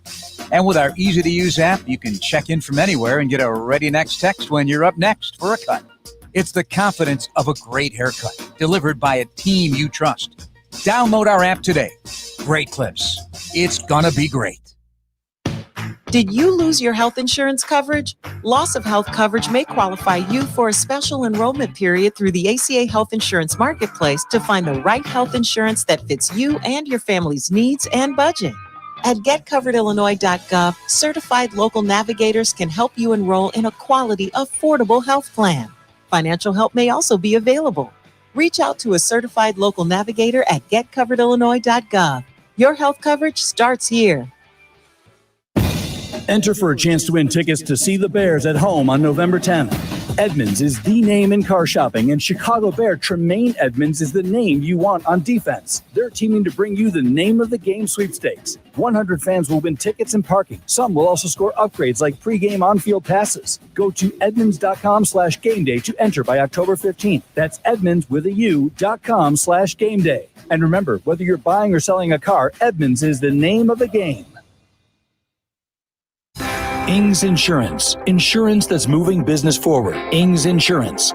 That's Ings with an E. ENGS Insurance.com. Atwell motions right to left. One back, take and turn and fake. Stafford going to throw. Stepping up, hit by Sweat. Ball comes out. 15-yard line. Bears have it at the 16, it appears. No indication yet, but Tom Thayer said so it's got to be. It is Bears football. Up with it, Kyler Gordon. Recovered by the defense. It's first down, Chicago. Oh, yeah. Peggy and Yurko postgame, ESPN Chicago. The Bears defense with 3 sacks today of Matthew Stafford, including a strip sack. They're forced by Montez Sweat and recovered by Kyler Gordon. Jaquan Brisker also with an interception at the end of the game. Almost had a second interception, one earlier, but he had not reestablished himself after stepping out of bounds. Brisker with a big day today, 12 total tackles, 8 solo, 2 tackles for loss. And the Bears had 6 quarterback hits today. They were getting after it. Looked good today. Yeah, then they set themselves up for an easy 16-yard drive to get the ball into the end zone. Sometimes when your offense is struggling, you've got to give them a short field to work with to kind of kickstart their heart, and that's exactly what it did for the Bears offense. Gave them a little bit of confidence, gave them a little bit of excitement, put some life back into the stadia at Soldier Field. It put some life back into the stands, too. So it all worked out. It all worked out perfectly. Sweat, that's what you paid him for. Someone else that put a little life into the Bears was the Leadership Council this week met, and that's formed of various players on the team. Probably the 8 captains. Oh, last year there were like 12 guys on 12 the guys? 20 guys. I mean, it was boy. ridiculous how many guys. If you weren't on it, you A lot should of have felt guys. bad, right? If you weren't on it, you weren't going to make the team this year. Exactly. So the Leadership Council got together this week and they met with offensive coordinators Shane Waldron and some of the other coaches and basically let them know that they needed to be coached harder, that they needed to be called out. You know, call us out on the hits principles, call us out on the loafs, call us out on the missed tackles. And one of the guys that was really a leader for that was Mercedes Lewis. The old man in that's the right, sea. the big Yes. dog. The big dog. 282 games today. Broke Jason Witten's record. 272. 272? 272. Gave him an extra 10. Well, he appreciates How wonderful that. I am. Yes, the most career games played by a tight end in NFL history. And the big dog was very instrumental in getting the team together earlier this week and getting offensive coordinator Shane Waldron also to just call it like it is in meetings. Don't be afraid to hurt some feelings and bruise some egos. You know, call what you see out on the carpet. Sometimes people don't know. I always used to tell Coughlin, helps when you name names. Right. You know, somebody, you don't want to mention it. I go, listen. I go, you sit and you talk about it. I go, some of these people think they're doing okay, that everything's hunky-dory. I go, if you see it, I go, tell them that that's the problem. He always said, I didn't like to do it that way. That's what he explained to me. But I like it when you name names. Some guys think they played a perfect game. Give themselves 100% score at a game that we lost. And everybody knows when you watch the film whose fault it is. You know, you want to say, well, it's a team loss and it's a team. That's not when you watch film. It's not a team this, it's not a team that. On this particular play, you got your ass kicked. And because you got your ass kicked, you compromised the integrity of the defense. And because that happened, they got a 37-yard gain. That's what happened. almost a trickle-down effect when you hear Matt Eberflus last week start off his post-game comments with the positives after a loss.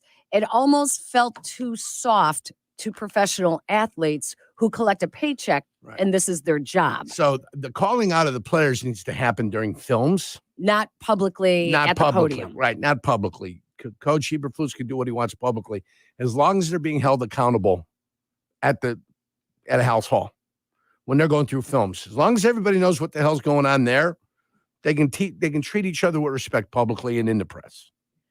Matthew Stafford finished today with a passer rating of 77.4. The Bears are leading the league, the Bears defense, in passer rating allowed, and no team has led the league at passer rating allowed and failed to make the playoffs since 2016. Is it possible at 2-2 for the Bears to still eye the playoffs? Well, I think, yeah, you're still in the hunt theoretically, aren't you? At 500, you're in the hunt. I think that number. I guess what I'm asking I think is, that do you number see- comes down. I don't think that number will stay there. This is a first 4-game stretch when you break it into quarters, and I know you've got 17 games, so it's impossible. But the last quarter would probably include 5 games. You go 2-2. Whatever stats you have there will hopefully not be the stats you keep moving forward with. Hopefully, you're getting better. Your group is coming together. You're keeping the ball longer. Maybe you've got a lead. You're forcing the other team to be a little bit more desperate. That's the scenario you're looking for. Maybe you get more pressure on the quarterback. You force more turnovers, and those quarterback efficiency numbers start going down. Frank is on the south side. Hello, Frank. Welcome into the postgame show. Yeah, man. Thanks for taking my call. I ain't tripping about the Caleb Williams 157 passing yard, because I know the more that run game, the better that run game gets, the more that passing game gonna open up. One thing I am mad about, the interior pass rush from the DTs, they are getting they is not making the quarterback go to the edges, which is giving the quarterback so much time. Like the rim quarterback this week and Anthony Richardson last week. If Anthony Richardson was a better quarterback, he would have tore our defense up. And if it wasn't no timely plays by the defense, Matthew Stafford would have tore us up. So I hope we do get another DT, because I think that's the only weak spot on our defense. Thank y'all. Well, Dexter had himself another sack. I Yes, he think that's did. either 3 or 4 sacks for Jervon Dexter. And a pressure on the that he air. was very Yeah. close on a second one. They're also rotating a lot. If you notice, 91 was playing a lot today. Zach Pickens is out because he's injured. The big fella, Billings, I think, had 3 sacks on the year last year, but he's mostly a run stuffer to begin with anyway. He's also been injured all week. I would opt that the consistency you see out of Sweat and Dexter in the pass rush, and the ability of the younger guys to become better. Taylor, I saw out there. We saw Booker 94, 52, and Booker 94 was, yeah. were out there. So they're rotating a lot of guys in there on the pass rush. Would I like to have studs at my 3 technique that can get to the quarterback? You know, the way Tennessee has them and the way others? Sure, but you got to develop those guys over the course of time. And Sweat, you knew you had an immediate need. And I don't know if there's anybody out there that you're going to be able to get on somebody else's scrap heap that you're just going to be able to put in here and say, hey, now's the time for you to play. They tried 91 today. I saw him play more than I've seen him play in the first 3 games. Yeah. That's who they traded for. Chris Williams got in there. But I don't know if I'm going to argue. They're on pace to get 50-some-odd sacks this year. They have 9 already through Yeah. 4 games. Yeah, they're on pace to get about 50 this year. So I don't know. It's hard to argue with that the pass rush might be a part of your problem. Consistent. I mean, is there a guy like TJ Watt here? No, I don't think so. Is there a guy like Jalen Carter coming from the 3 technique? No. But I think Dexter's doing a nice job in there, and it took him a year to develop. Now he's in there, and I think he's getting more and more confidence as he goes on. He's a second-year player, so. The defense, listen, They did struggle in stopping the run today. They did. Kyron Williams with 94 yards rushing, a 4.9 yards per rush average. He had a touchdown as well. But the Bears were holding them to field goals early. Yes. They held them to field goals. There was some long drives and time of possession. The Rams in the first half were just controlling everything, and the defense kept them in the game there. So it's like you said, they do need to clean some things up. They were a little bit over aggressive. They have to tighten up their gaps. It seemed like there were some big holes. Well, the guys were Velcroed on too. So I always say, what does it mean being Velcroed what on? is that? You're Velcroed, you're belly dancing. You're dancing with the offensive lineman. You're tied up. You can't break an arm loose. You can't go. You're occupied. The back breaks off of you. So there's too much Velcroing and belly dancing going on when they were having a lot of success running the ball. But last year's team was the team that was number one against the NFL in yards per rush. The Bears were number one last year. Well, guess what? It's just not automatic. You come back the next year. It's a work in progress. So they're going to try to figure it out. Maybe they were good last year against the run and they weren't so good against the pass. I don't know. Maybe they decide to balance it up a little bit, not put 8 guys in the box and be as aggressive as they were to help in coverage or underneath coverage, whatever they need. I can't pinpoint it right now because I haven't seen the film over the course of the weeks, but I can tell you it's the individual responsibility of the defensive line to get off of people. And Edmonds and TJ Edwards seem to be Velcroed themselves on offensive linemen, and they're not being able to get around them as easily as they were last year. So the big guys are getting to the backers, and the backers aren't able to fight them off, and they're not there to help plug and fill the holes. So that's just something that they're going to have to work on. He's Yurko. I'm Peggy. More of your phone calls at 312-332-3776. You're listening to the Great Clips postgame show on the Chicago Bears Radio Network. Dear football fans, Toyota's leading the drive to victory. The Corolla and all-hybrid Camry make big plays with style and efficiency. RAV4 is a versatile game changer. Highlander's got room for your whole squad. And the rugged Tacoma and Tundra control the line of scrimmage. They've all got available all-wheel drive or four-wheel drive too. Visit Toyota.com or head to your local Toyota dealership. Toyota, let's go places. Property managers and GCs use FinishingChicago.com's contractors for finishes and protective coatings in the most iconic venues, interior spaces, and essential infrastructure. Our painters apply industry-leading commercial and industrial finishes inside and out, so your biggest assets always put their best square footage forward. FinishingChicago.com has your free list of painting, wall covering, glass systems, drywall finishing, and signage contractors. For a great finish, start with FinishingChicago.com. UI Health believes everyone deserves exceptional care. Their care teams are leaders in managing and treating complex diseases and conditions, utilizing the latest innovations and minimally invasive surgery. UI Health prioritizes personalized care from diagnosis through precision treatment. UI Health develops the care plan that's right for you. UI Health, exceptional care for you. Learn more at uihealth.care. I never knew owning a gourmet Italian pasta business could be this profitable. Thanks to our Old National commercial banker. That warehouse expansion loan? Oh, and the help with our equipment leasing. But still, gotta say, it seems like he loves the Italian pasta business more than we do. La nuova attrezzatura ha reso il processo molto più efficiente. I mean, the new equipment, it makes it so much more efficient. Really dedicated commercial bankers. Sorry, got a little carried away there. Another reason to choose Old National Bank. Get old. Member FDIC.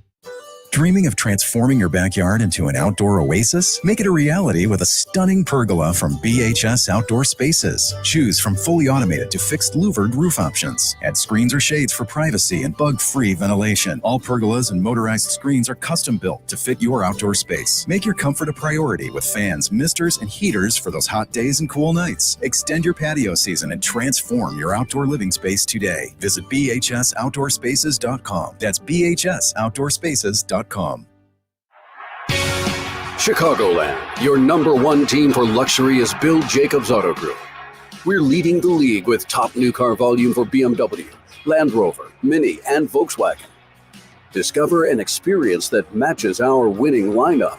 Drive home in style and comfort today.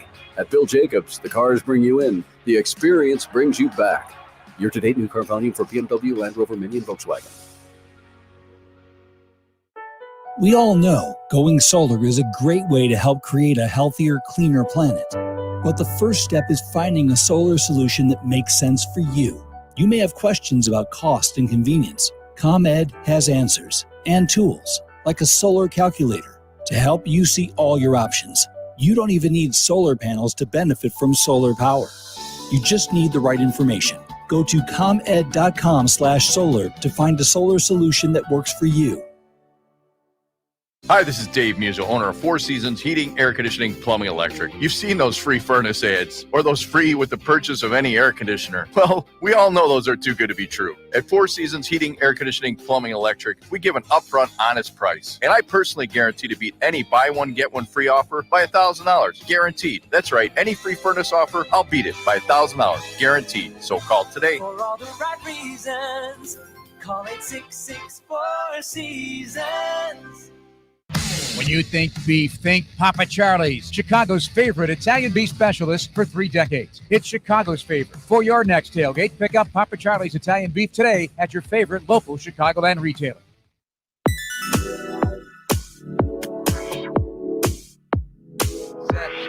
Snap. Dancing inside. Over a man. Swift for the burst to the 25-20. He's going, baby. 10-5. End zone. Touchdown. Bears. 36 yards. Jumped by DeAndre Swift. Peggy and Yurko postgame, ESPN Chicago. DeAndre Swift apologized to his Bears teammates earlier in the week. He was the big money signing in the offseason, $24 million, and he heard it from the fans, and he took it to heart. Today, DeAndre Swift with 165 total yards in the game, 93 on the ground, 72 in the air. He is finding the great for the Bears because in sports, success is about team effort, and the same is true for your hair. At Great Clips, they save your haircut details in clip notes, so every member of the highly skilled team knows exactly how to create your signature look. Download their app today, Great Clips. It's going to be great. That is our Finding the Great, brought to you by Great Clips. Nice to see DeAndre Swift with a turnaround game like this today, and for them to not only get him in open space, for him to find that space as well. And now everybody loves him. Yes, they embrace him and they love him and tell him how great of a player he is, which is wonderful. Well, there's nothing wrong with somebody feeling good about the way they played and they performed. Yeah. He played well today, and he has come under a lot of criticism early on, and it may not have been all of his doing. Okay? It may not have been all of his doing. Either way, you come out and you perform like that, it gives him a feeling of belonging. He's a little bit of a vagabond, a nomad. This is his third team, in his young career. So it's kind of nice when you come to a new city, then you perform, and now people want to embrace you and they want to make you feel good. And Shane Waldron's offense has been very heavy with the screen pass that just never seemed to get going. But today there was a couple of nice screens to DeAndre Swift, and he picked up some big yards. And everybody was running the screen game. McVay was running the screen game with his crew too, trying to unleash it and get it started. Bears were in good pursuit, though. The Bears do pursue. They get after it. They do get after it. They just get stuck on blocks a little bit too much. That's what they got to work on. At what level? Both levels. On the defensive line and in the linebacking core. They've got to, what is that? I've got a system, EDS system. Engage. What is it? Engage, separate. No, ESD. Engage, separate, disengage. Okay. That's the system that you got to utilize. You engage the blocker, you separate, and then you disengage. You discard. That's what it is. Okay. Engage, separate, discard. You got to discard the blocker. You got to get him away from you. If you're going to be able to make a play, you've got to be able to, stifle that lineman or that tight end coming after you. You've got to stick them, separate, and then discard them. You got to get rid of them and get to the play. Can't be Velcroed. Velcro is a bad thing. In Rosemont we go. Bob, you're up next on the Great Clips postgame show. Hello, Bob. Good afternoon to you both. I had two thoughts. It's unfortunate that Jenkins apparently got injured again today. I don't know what his status will be going forward, but I think if there's one positive that may arise out of that is that if he ends up going to the right guard spot because 79 goes to left guard. That may well be a blessing in disguise because I think when he was at right guard, he was his most effective during his tenure with the Bears.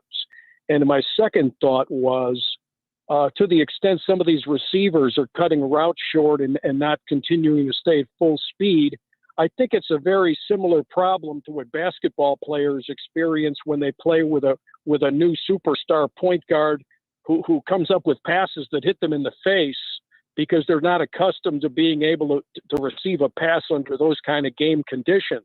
I think that Williams at game speed is able to put the ball in places where these receivers may not yet be aware that he's coming with it. And consequently, they don't retain full speed. They cut their routes off because they just think that play is dead because of the coverage and whatever they're seeing in the coverage. They just don't think the ball is going to get there. And that's going to be something that's going to probably have to be filled out throughout the course of the season. And in the second half, I think you're not going to see that problem as often as he sees their speed and they start to realize where he can put passes where other quarterbacks perhaps cannot. Bob, that's a good point. As long as they keep working together, they still need to know how the receivers run their routes, where they want the ball, and what's in Caleb's mind. Like, what is he seeing? And that's where they may be coming up. Well, they got to have faith. I mean, that's where they're at. They've got to have faith in the play is going to be alive. And even though the defense may do something a little bit different, you've got to run the route like you're going to receive the ball every time. Not like, oh, I see what's happening here and they've got double coverage and I'm not going to get the football. So you still have to run the route and make them respect what you're doing, period. So I agree with the caller. Get them to run the route. Make them pay attention to you and what's going on. Are you seeing improvement from Caleb Williams? Yeah, slowly but surely. Still holding the ball a long time. Yeah, I think it was Amin or Sanchez, one of the two, talked about the pass rush and how they're just trying to keep them together and they're slowly trying to collapse that pocket.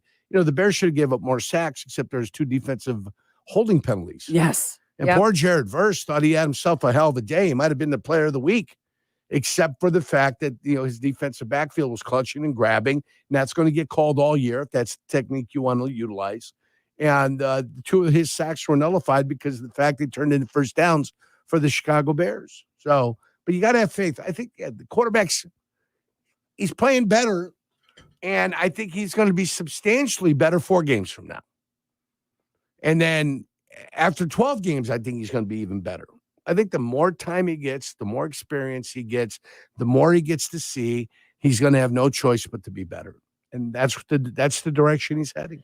Meanwhile, in Pittsburgh, headlines are screaming they may have had their best quarterback performance in years out of Justin Fields, a 300-yard passing day from Justin Fields, 22 of 34 for a 9.2 yards per pass average, a touchdown, 2 rushing touchdowns from Fields as well, 367 total yards from Justin Fields, and 4 sacks in their loss to the Colts because Joe Flacco came in to save the day.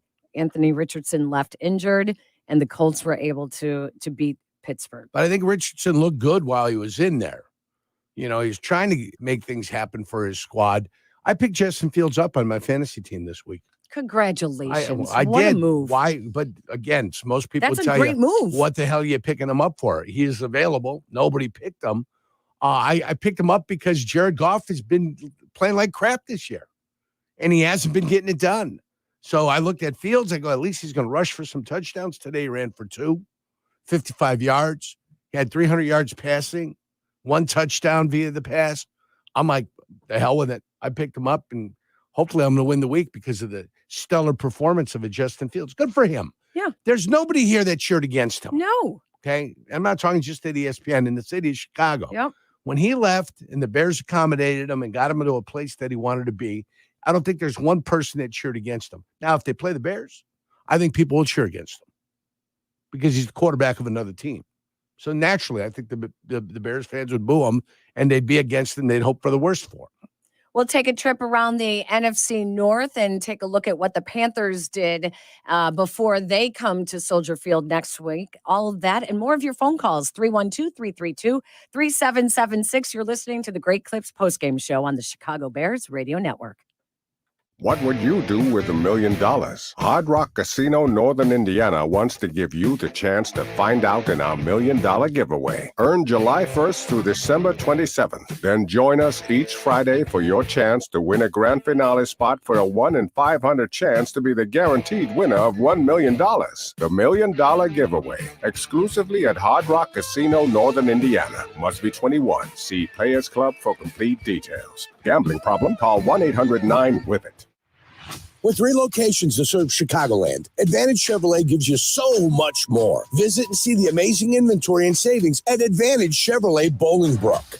And Advantage Chevrolet values your time. They'll have you in your new Chevy in less than 60 minutes, or they'll make your first car payment. That's right. Drive off in your new Chevy in less than 60 minutes, or they will make your first car payment. Visit AdvantageChevrolet.com. Together, let's drive. Must mention offer upon arrival before negotiation. Restrictions apply. Ask dealer for details. A tradition of excellence over 150 years in the making. At Busey Bank, we're committed to building relationships that span generations. Wherever your journey in life leads you, we are with you along the way, creating a legacy for you and your family.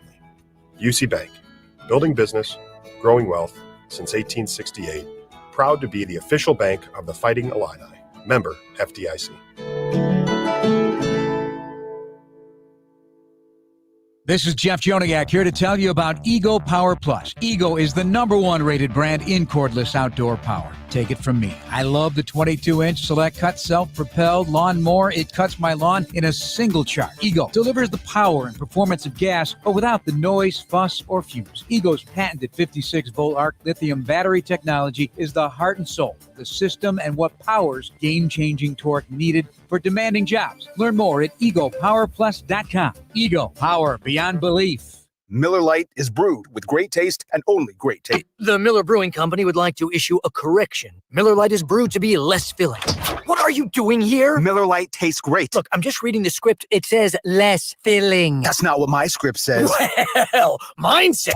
We'd like to apologize for the previous announcers. Miller Lite is in fact less filling and tastes great. Time to shine, legal guy. Celebrate responsibly. Milwaukee, Wisconsin beer. 96 calories and 3.2 grams carbs per 12 ounces. Fewer calories and carbs than premium regular beer. Tito's handmade vodka on game day? Pour me in, coach. From a seat in the stands to the best seat on the couch, root for your favorite team with your favorite team spirit. No matter who's on your roster, lineup, or lucky jersey, make Tito's your first-round bottle pick. Whose house? Tito's house. Find cocktail recipes for every fan at Tito'sVodka.com. 40% alcohol by volume, namely 80 proof, crafted to be savored responsibly. Do you hear that? That is the sound of BMW performance without a single piston or cylinder. A generation of all-electric vehicles designed and built like no other. The BMW iX, i7, and i4 revolutionize every drive into a thrilling opportunity to feel the pure rush of BMW 100% electric. But isn't that what you'd expect from the ultimate electric driving machine? Take advantage of exceptional lease and finance offers today. Did you lose your health insurance coverage? Loss of health coverage may qualify you for a special enrollment period through the ACA Health Insurance Marketplace to find the right health insurance that fits you and your family's needs and budget. At getcoveredillinois.gov, certified local navigators can help you enroll in a quality, affordable health plan. Financial help may also be available. Reach out to a certified local navigator at getcoveredillinois.gov. Your health coverage starts here. The Chicago Bears podcast. If you aren't listening, you're not getting the whole story. See it or hear it now on the ESPN Chicago app or wherever you like to pod. Motion to tight end, Parkinson. Snap, stun up front, pressure coming, Stafford hit, ball intercepted, Brisker the grab at the 18-yard line. The pressure threatens Stafford and Brisker with his second. Well, almost second swipe of the day. The first one in the end zone did not count. This one counts very much. And we got a fade to black moment at Soldier Field. Defensive shutting the door. bearing pressure with coverage, and a 24-18 Bears lead, and less than a minute to go. Postgame wrap-up is next with Jason McKee, Pat the Designer, and Jeff Meller. A strong defensive performance from the Bears today as they climb back to 500. 2-2 now on the season with a win over the Rams today, 24-18. Now is your opportunity to call in if you remember what Yurko and I said was the Bears' advantage to the game.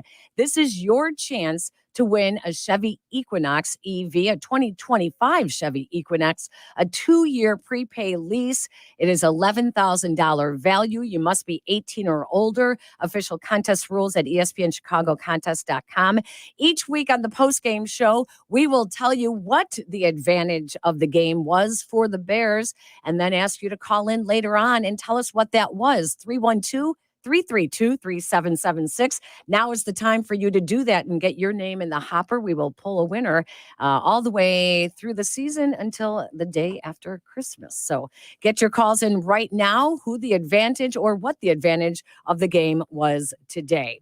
All right, so the go around the NFC North and interesting day. The Packers, with Jordan Love returning and 4 touchdown passes, they still lose to the Vikings today. Go figure. The Vikings are 4-0 on the season.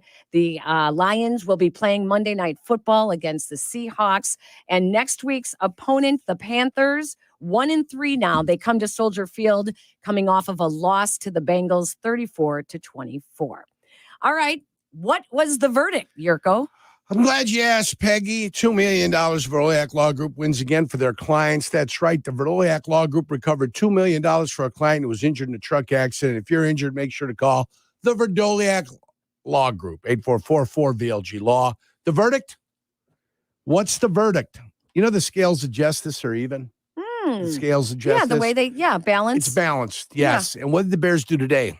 They played balanced. They were balanced. Yeah. So the verdict is the Bears play better when they've got a balanced offense between the run and the pass. More run than pass, dare I say. They might even be a better offense. So the verdict of the day, balanced offense leads to good things for the Chicago Bears. It's good to see that the Bears talked about where the deficiencies were this week, and they actually did make improvement in all areas. They did something about it. And special teams made a difference. Your guy, Tory Taylor. Yeah, the punter, he did a nice job. He did what he was supposed to do. Punters, this guy you drafted in the 4th round is not supposed to be an average or a below average punter. He is ranked 28th in the league in punting average. Okay, 22nd in net punt.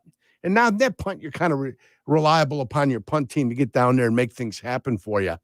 You didn't draft the guy in the 4th round to be an average, below average punter. So it's good to see the kid came up and he performed. Performed like everybody said he was going to.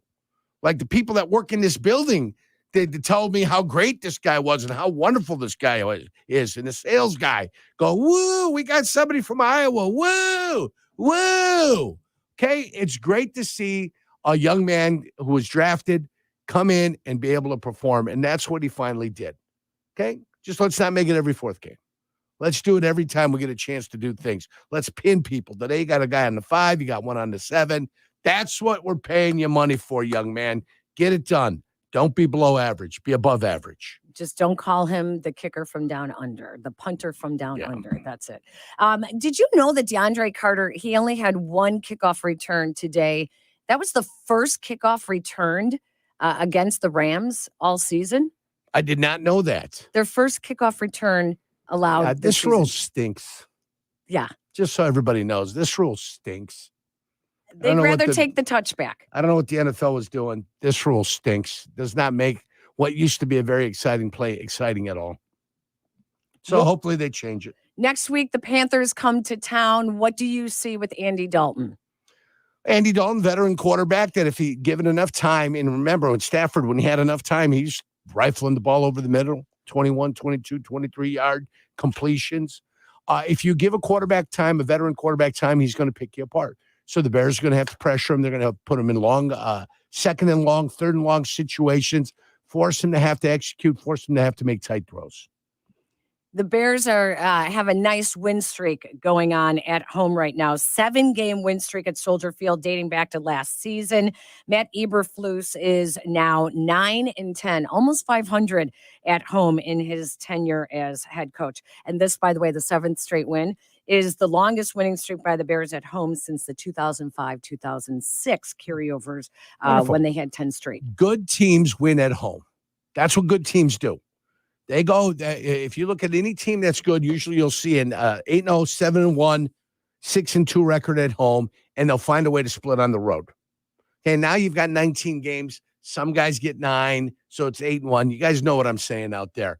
And then they'll split on the road. They'll go 4-4 on the road because winning on the road is difficult in the NFL.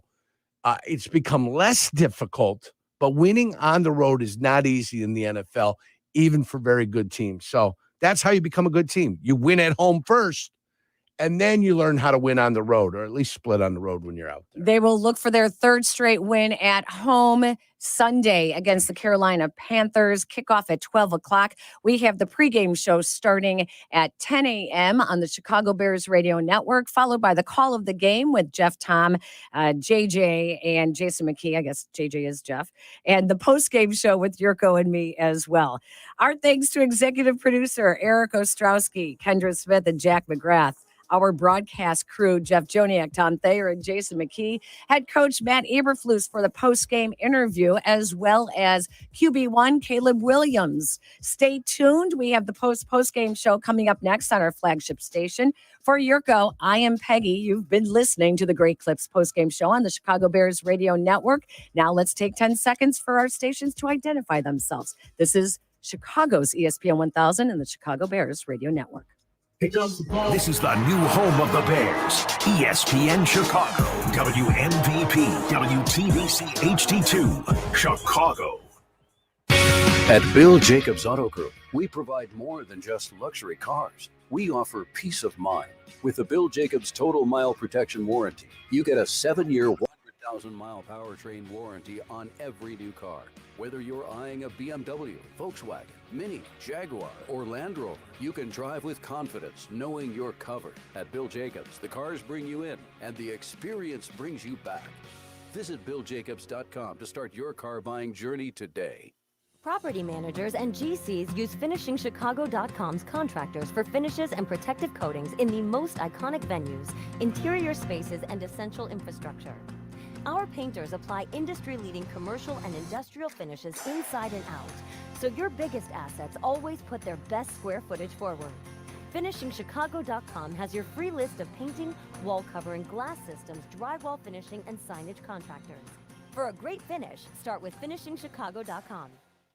Getting the kids to practice on time. Remembering if it's your day to bring snacks. Making it to the game with a clean jersey. Why are simple things sometimes so complicated? Thankfully, with Auto Owners, insurance doesn't have to be one of them. Auto Owners works with independent agents who answer when you call, so you can worry about more important things, like whether your kid is going to run toward first or third base. That's simple human sense. Ask the Reardon Insurance Group in Chicago if Auto Owners make sense for you. $9 million. The Verdoliak Law Group wins again for their clients. That's right. The Verdoliak Law Group recovered $9 million for a client who was injured in a truck accident. If you're injured, make sure to call the Verdoliak Law Group. Playing professional football and being on the radio for many years, I've had the opportunity to endorse many products and companies, but this is special. The Verdoliak Law Group, owned by close friends, has been helping people for 60 years. They've even taken care of my neighbors and close friends. I truly believe in them. When you need a doctor, you look for the experience and the skill. The same goes when you're choosing a lawyer. The Verdoliak Law Group has recovered over $9 billion for clients and served more than 40,000 people. Whether it's personal injury, auto or truck accidents, wrongful death, or medical malpractice, call my friends at Verdoliak Law Group. The Verdoliak Law Group has done great for my friends and neighbors. They will do great for you, too. Call them today at 844-4VLG-LAW. Hey, Bears fans, Steinhoffels is a proud partner of the Chicago Bears. Steinhoffels' newest furniture and mattress superstore is now open in Schaumburg on Gulf Road, with stores in Vernon Hills, Crystal Lake, Downers Grove, Harwood Heights, Schaumburg, and coming soon to Orland Park. Steinhoffels is Chicagoland's furniture and mattress leader with the largest selection to fit every style and budget, and is 100% employee-owned. Shop in-store and online at steinhoffels.com. Hearing vital organs would be temporarily removed to reach my cancer had me speechless. I'm Jessica, and my team at Northwestern Memorial Hospital coordinated a complex surgery to save my life. Nationally ranked for cancer by U.S. News and World Report, Jessica's team temporarily removed her liver and kidney to reach the tumor, replace the damaged vein, and eliminate the cancer in her heart. My team stopped at nothing, and now nothing can stop me. Northwestern Medicine. Better. Happy football season. Guys, it's Carmen. I'm amped for everything coming up. Kids events, games to attend, and all the stuff that comes along with it. My Land Rover Defender 130 is a dream to drive and a dream come true for any parent getting the kids around town. That third row is key. It's the go-to for pickups and drop-offs all fall. I love it. It's all thanks to the team at Orloff, right off the Kennedy at Armitage. They have a huge selection of new and certified pre-owned Jaguars and Land Rovers, so stop into Orloff and tell them Carmen sent you. Uno's Pizza, handcrafted the Chicago way with the finest ingredients and buttery pie-like crust. Your taste buds will thank you. Find Uno's at your favorite local Chicagoland grocery store. It's called Uno's for a reason. You've been listening to Bears football on the Bears Radio Network. Here comes the boom, boom. The Chicago Bears Radio Network is brought to you in part by Hard Rock Casino, Northern Indiana, by Miller Lite, and by Great Clips. This is Bears football. Thanks for listening to the Chicago Bears Radio Network. Welcome back to Bears Postgame. Here are your hosts, Jason McKee, Jeff Miller, and Pat the Designer on the new home of the Chicago Bears, ESPN Chicago. Bears get a win. That was some complimentary football, folks. There were some stars of the game. We'll get to them. Caleb Williams, a ho-hum effort, but I will say, did not turn the ball over, probably always the most important stat for a quarterback. And he allowed his defense to do what they've done all year, play a playoff caliber defense. And the 4th-round pick by the Chicago Bears did his job today. It was nice to see, putting the Bears in good position. I'm talking, of course, about Tory Taylor. And the offense, the run game, had a little something for once. That was nice to see. We saw DeAndre Swift utilized in the passing game, what he actually does well. And the Bears get themselves a 24-18 victory at home over the LA Rams. Again, it was not overwhelming by any means, but the Bears get a nice home win, boys. J-Mac, you were on the sidelines. Your first impressions? Yeah, it's a formula that we've seen work here before in Chicago, right? You see great defense. You see complimentary football by the defense, getting takeaways, right? Putting your offense in position to be successful. You saw the running game come alive, and you saw great special teams, right? So that's the winning formula here in Chicago. And that's what they did. And if they continue with that formula, we should see more wins. Yeah, 100%. I mean, the thing that stood out to me most between the first half and the second half, a first half that I thought was still very much of a struggle. I sat there with a lot of questions going, oh, boy, are we really just keeping the same formula going of how we're going to lose this game? We're not going to be able to find any offense. No, in fact, in that second half, the player execution, I thought, went through the roof. I thought finally seeing some offensive guys make some big blocks. I thought when that touchdown pass that Caleb ends up being able to throw, dare I say, a good block from Braxton Jones. Like, I was impressed by how the offensive line held up on that, and that was kind of the start of seeing that offense start to move things in the right direction. That's the voice of Pat, the designer. I'm Jeff Miller, along with Jason McKee, who was on the sidelines of today's game at Soldier Field, a 24-18 Bears win over the Rams. They now move to 2-2 on the season. Also what I liked to see was, we've talked about this quite a bit on this post-game show throughout the last year and a half now, the Bears finally picked 2 running backs and went with them. We saw DeAndre Swift get 16 carries. We saw Roshan Johnson get 7. And listen, we know that Khalil Herbert's a talented running back who's capable of making some big plays in the run game. But we've also talked a lot about how if you want to get a guy in a rhythm, you need to feed them the ball throughout the game. And I think 2 backs is the right number. You know, we know that Khalil Herbert, if injury strikes, will be someone you can rely upon. But I think I like this formula moving forward, too. Swift also had 7 catches, so 23 total touches from him. And I said Roshan Johnson, the tough in, between the tackle runner. I thought he showed his effectiveness today. So I'm perfectly happy, as long as they're both healthy, using Swift and Johnson as your 1-2 punch here. Yeah, you talk about knowing your own personnel, right? And as an offensive coordinator, you got to know the styles, right? And the style determines what type of run scheme is fit for that running back. So when you look at a Roshan Johnson, you say, okay, he's a power runner. He's more of a gap scheme guy, right? Guy that's going to go downhill, be effective in between the tackles on the interior, right? And you look at DeAndre Swift, a guy who's suited for running outside zone, right? Wanting to get out there on the perimeter, get lateral displacement from that offensive line, being able to stretch a defense and make cuts and things of that nature. So you saw that from DeAndre Swift, but also the good thing is you saw him come to life in the screen game. And with as much pressure as the Bears have faced, especially on 3rd down, right? What an effective call, a screen game. We have a back that is really good in the screen game. We saw that today. So, I think Waldron did a good job of utilizing that, knowing that they're going to bring pressure on 3rd down because we've seen it all year, right? You have a back that's really good in the screen game. You make the right call. And you saw DeAndre Swift make some plays, not just in the screen game, but also in the passing game. So kudos to him for, finally finding somewhat of a formula and a way to utilize 2 backs. Yeah, and I thought they did a good job, and credit to Shane Waldron for this.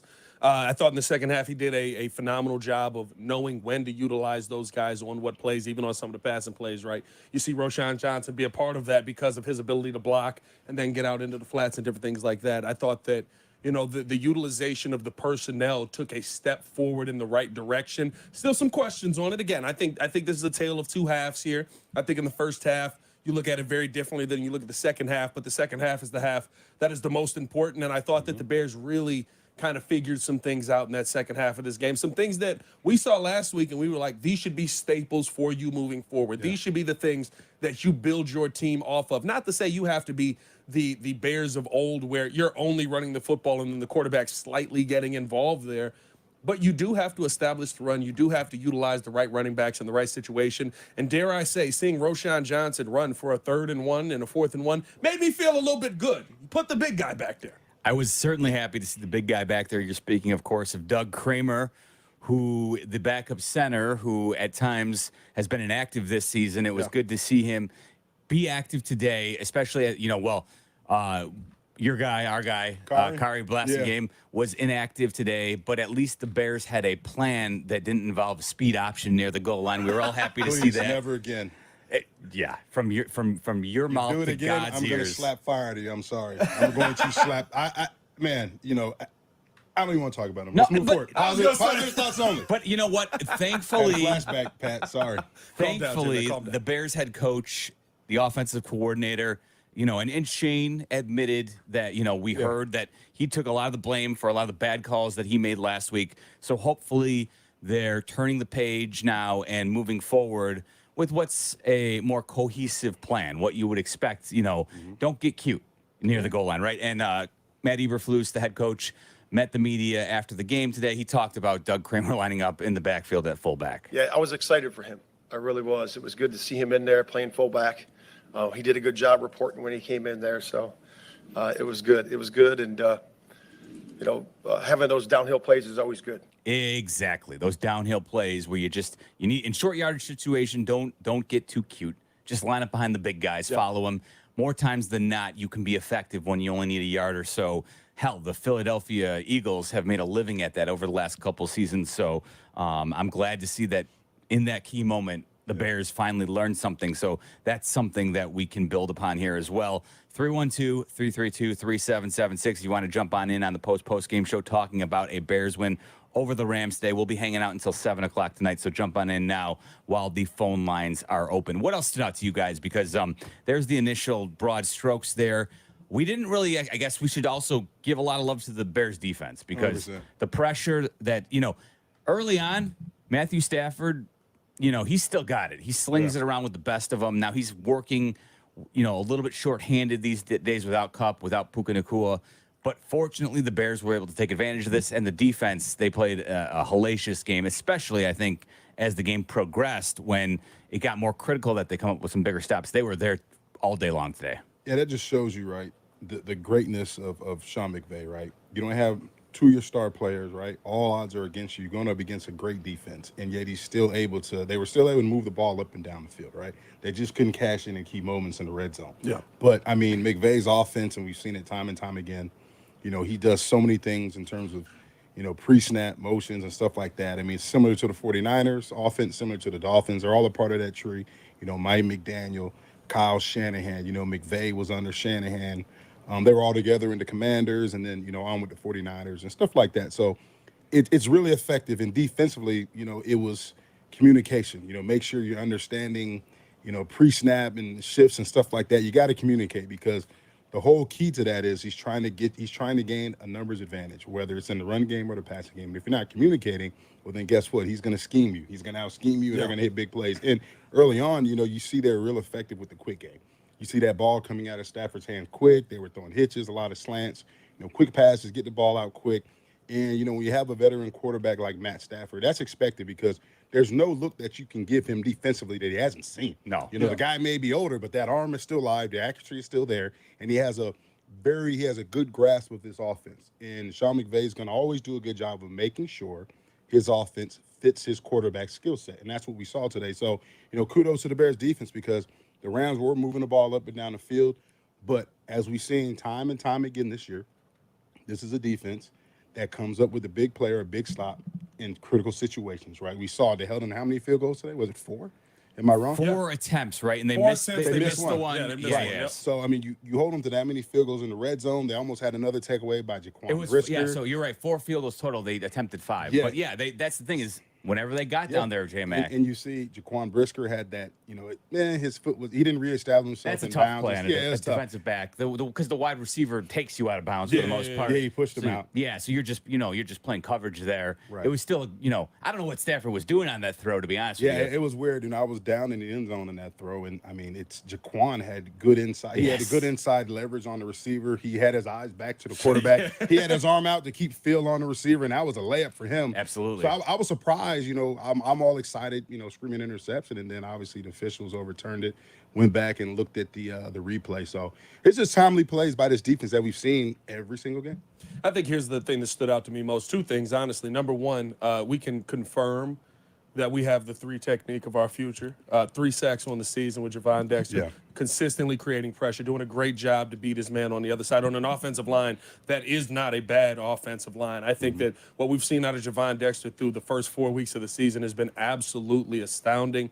He is trending right now towards being one of the best defensive tackles, 3 techniques, whatever you want to say, in the NFL right now. And that is a good place for you to be in, especially when you look at the guy that you passed up, Jalen Carter, sitting with 0 sacks at this point in the season. Looks like that is you crowning them. They are who we thought they were. You gonna crown them? They are who we thought they were. We ain't let them off the hook. We ain't let them off the hook. You gonna crown them? I'll give King Poles his crown on that one. But the other thing I think that really stood out to me was we can confidently say now that Matt Eberflus is becoming one of the best game planners as far as defense in the NFL, because against the guy you just mentioned, all the accolades for Sean McVay, and yes, he was missing some pieces, but very rarely do we see Matt Eberflus out-coach somebody that we feel like, wow, he really had a handle on this game. I thought in this game, everything Sean McVay looked to throw at the Bears, Flus had an answer. I thought that he did a really good job, especially down in that red zone. And I know, right, everybody's going to look at, well, they were driving, they were able to get down there. But are you able to get points? That's what it comes down to me. At the end of the day, are you able to get touchdowns, 6, not right? 3. At the end of the day, that's what it comes down to. When you talk about the best defenses in the NFL, nobody says, well, they gave up this many yards in a game. They say, well, how many points do they allow every game? And the Bears are in a really good position with that. I don't know what the updated numbers were, but I know coming into this game, I think we're at 17.7 points allowed per game. That's going the other direction. Yeah, you'll take a bend but not break defense any day of the week that ends in Y. And that's what we've been. And, coach preaches takeaways. And we've seen it every game. We've seen it in critical situations every game. And one thing that I'll say just from, my interactions with Coach Flus and having the opportunity to talk with him, before the half or either coming out of the half, like defensively, like he's never flustered. Mhm. Even today, I talked about him, the offense, Rams offense is moving the ball up and down the field. I was kind of worried and, wondering what type of halftime adjustments he would make. And talking with him, I asked him, what type of halftime adjustments would you make? And he gave me his, his breakdown of what they would do. And he gave me a wink, like a confident wink as he went in, and he comes out and, he executes. The defense executes. What's up yours? That's what you asked him. Hey, Flus, what's up yours? Yeah, hey, man. He's doing his thing, man. Yeah, that's for sure. He certainly had some tricks up his sleeves today because the Bears definitely did a good job of handling this Rams offense, which to your, everybody around the league just you can't stop raving about Sean McVay. So, the Bears found themselves in a good spot, taking on the Rams without Kupp, without Nakua, without several key offensive linemen. So, but kudos to them because they did the job they had to do today. It wasn't pretty, I will say that. And maybe, if anything, that's the one thing that might still be a little bit disappointing for Bears fans right now is that Caleb Williams still overthrowing some wide receivers that are open deep. We need that to change. When when DJ Moore's open, they're still those two. The connection is not, the chemistry is not rolling right now. But we'll get into that more. Plenty to talk about here on the post game show. 312-332-3776. We're taking your calls. We'll also let you hear from the Bears quarterback, Caleb Williams. J-Mac caught up with him right after the game, so we'll share that with you. Plenty to do right here on the post game show on ESPN 1000. This is Jeff Joniak here to tell you about Ego Power Plus. Ego is the #1 rated brand in cordless outdoor power. Take it from me. I love the 22-inch Select Cut self-propelled lawn mower. It cuts my lawn in a single charge. Ego delivers the power and performance of gas, but without the noise, fuss, or fumes. Ego's patented 56-volt arc lithium battery technology is the heart and soul of the system and what powers game-changing torque needed for demanding jobs. Learn more at egopowerplus.com. Ego, power beyond belief. Twin Peaks is the best in the game. Here, your favorite drafts are poured at a frosty 29 degrees, and rare barrel-aged whiskeys are served just the way you want them. It's bigger game days and bolder fight nights. I mean, where else can you find a scratch kitchen that always comes in clutch every day from lunch to late night? Only at Twin Peaks, the #1 sports bar. Stick around after the sun sets. Twin Peaks is open really late. Wind down with bourbon and late-night bites.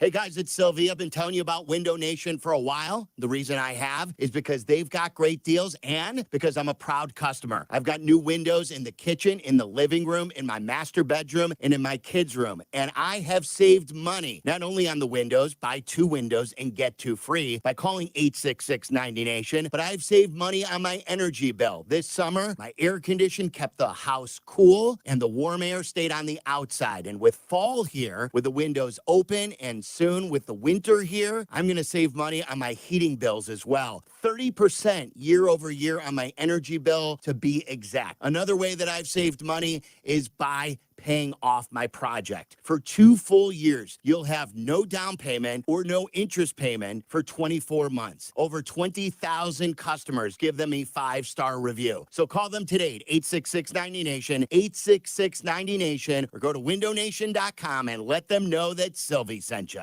There are gas stations, there are convenience stores, and then there are the Pride stores. Whether you're low on gas or have a full tank, make your next stop a Pride store. Grab a bite at one of their 3 restaurant concepts: Urban Counter, Taco Urbano, or the Pride Cafe. Delicious food awaits at all. I'm talking burgers, breakfast sandwiches, wraps, tacos, salads, and more, all made with fresh, locally sourced ingredients. The Pride store's not your typical convenience store. Check out one of their 17 locations today. Fuel up, grab a bite, and experience the Pride difference for yourself. Proudly offering BP gasoline with Invigorate. Postgame continues now on the new home of the Bears, ESPN Chicago. Here are your hosts, Jason McKee, Jeff Meller, and Pat the Designer. Swift out beyond the number, slot right. Komet and Moore are paired. Slot left, Everett outside of a Madunze. Snap to Caleb Williams. In the pocket, scanning, throwing, back of the end zone. Feet down, back of the end zone. DJ Moore, touchdown. Touchdown Bears on Christian Roseboom. One-on-one in a very tight space. Running out of real estate. He grabs it. Great job. Touchdown Bears in a 16-9 lead.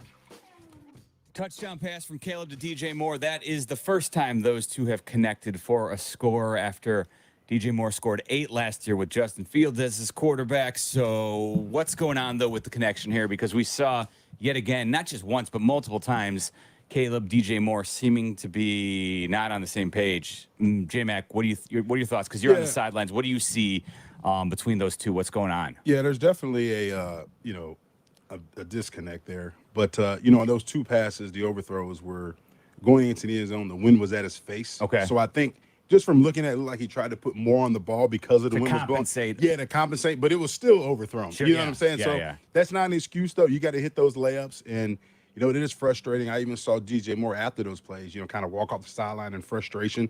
And even after, when he finally hit DJ on that 3rd and 5 for that touchdown that he came back to, hitting DJ for his first touchdown, he even talked about it when I interviewed him. He said, I finally connected with DJ. So I know it's been on his mind. I know it's been on DJ's mind. And I know he wants to do, obviously he wants to be great, and he knows he got to hit on those. But, yeah, you got to have those layups, especially coming up when you're playing some of these elite teams in the league. You got to have them layups. You got to be able to convert on those opportunities. I thought, though, on watching it on TV, the one in the end zone down the right sideline, and maybe it looked different to you on the sideline. It looked like DJ maybe didn't get off of that when he got blocked off the line. Didn't get off of it quick enough. Because I think Caleb, the one thing I'll give Caleb credit for, all of his misses, he's throwing to a spot. I would like him to throw to the right spot, but he is trying to throw and throw those anticipatory throws that we're looking for from our quarterback to have.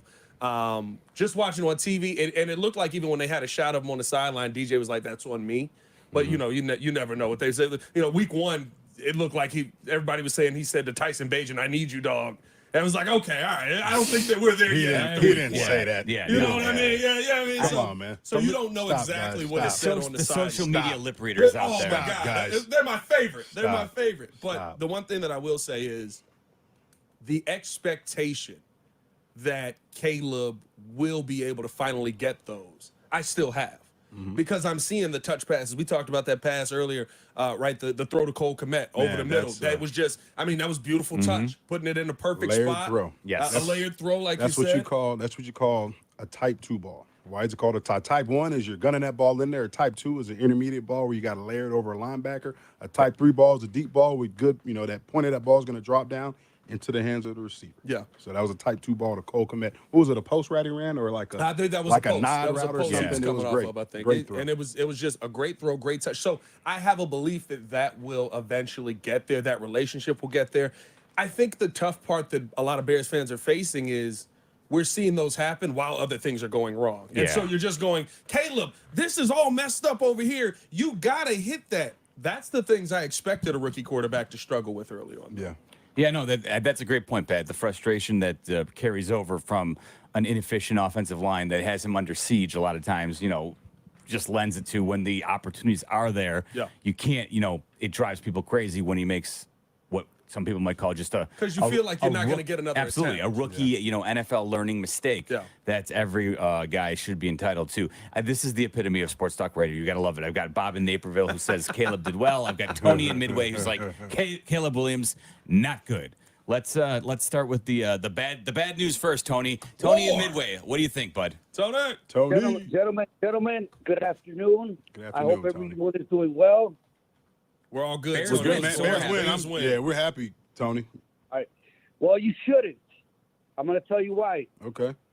When is too soon? It's 4 games now. When is too soon? When is too soon to what? Caleb Williams. This is Caleb Williams by now. Compare the games that you've seen to this point. Green Bay Packers, Jordan Love, coming back, down 28. No. Tony, go back and look at Jordan Love's first 4 games as a starter. Totally different how dynamic. well did those go?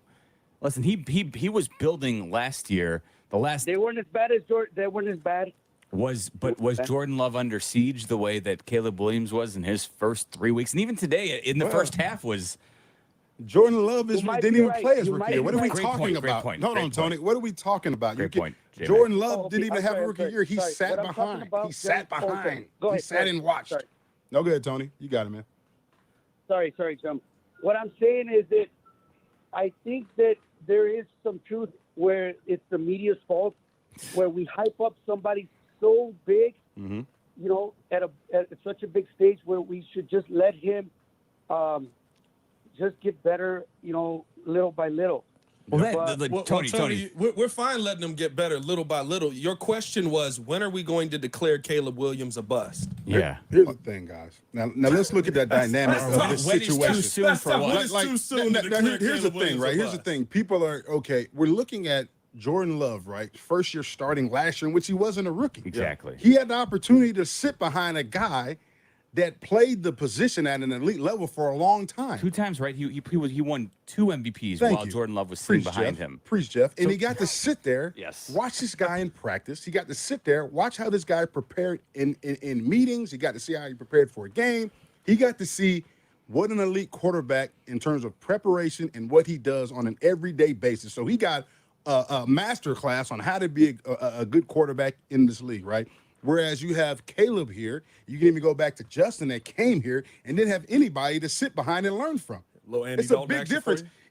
If I had an opportunity to sit behind a master carpenter, if I was a carpenter and he can teach me the game and I can go watch him every day, well, I better know how to do some type of damn carpentry when I get my opportunity, or else what the hell was I doing all that time? Yeah. You know what I mean? So it's different. You got a young guy that's learning under fire, whereas you had Jordan Love, they got to sit back and not touch the fire until A-Rod left, and then he got to go in there, primed and ready because he had the opportunity to learn and be mentored by somebody that did it at an elite level. So you can't compare the two. Stop doing it, guys. Please. And I think here's my problem, right? And it does go back to the arguments we were having this offseason, not so much the quarterback argument, but the argument of you have to focus on fixing your O-line so that your young quarterback doesn't come back into this. You didn't focus on fixing your O-line. You brought in patchwork pieces that you thought would maybe fill in. But my biggest problem with that is you're saying, hey, I need you to go out there and develop. Caleb Williams has been sacked 16 times already this season. And I don't know if you saw this today, J-Mac.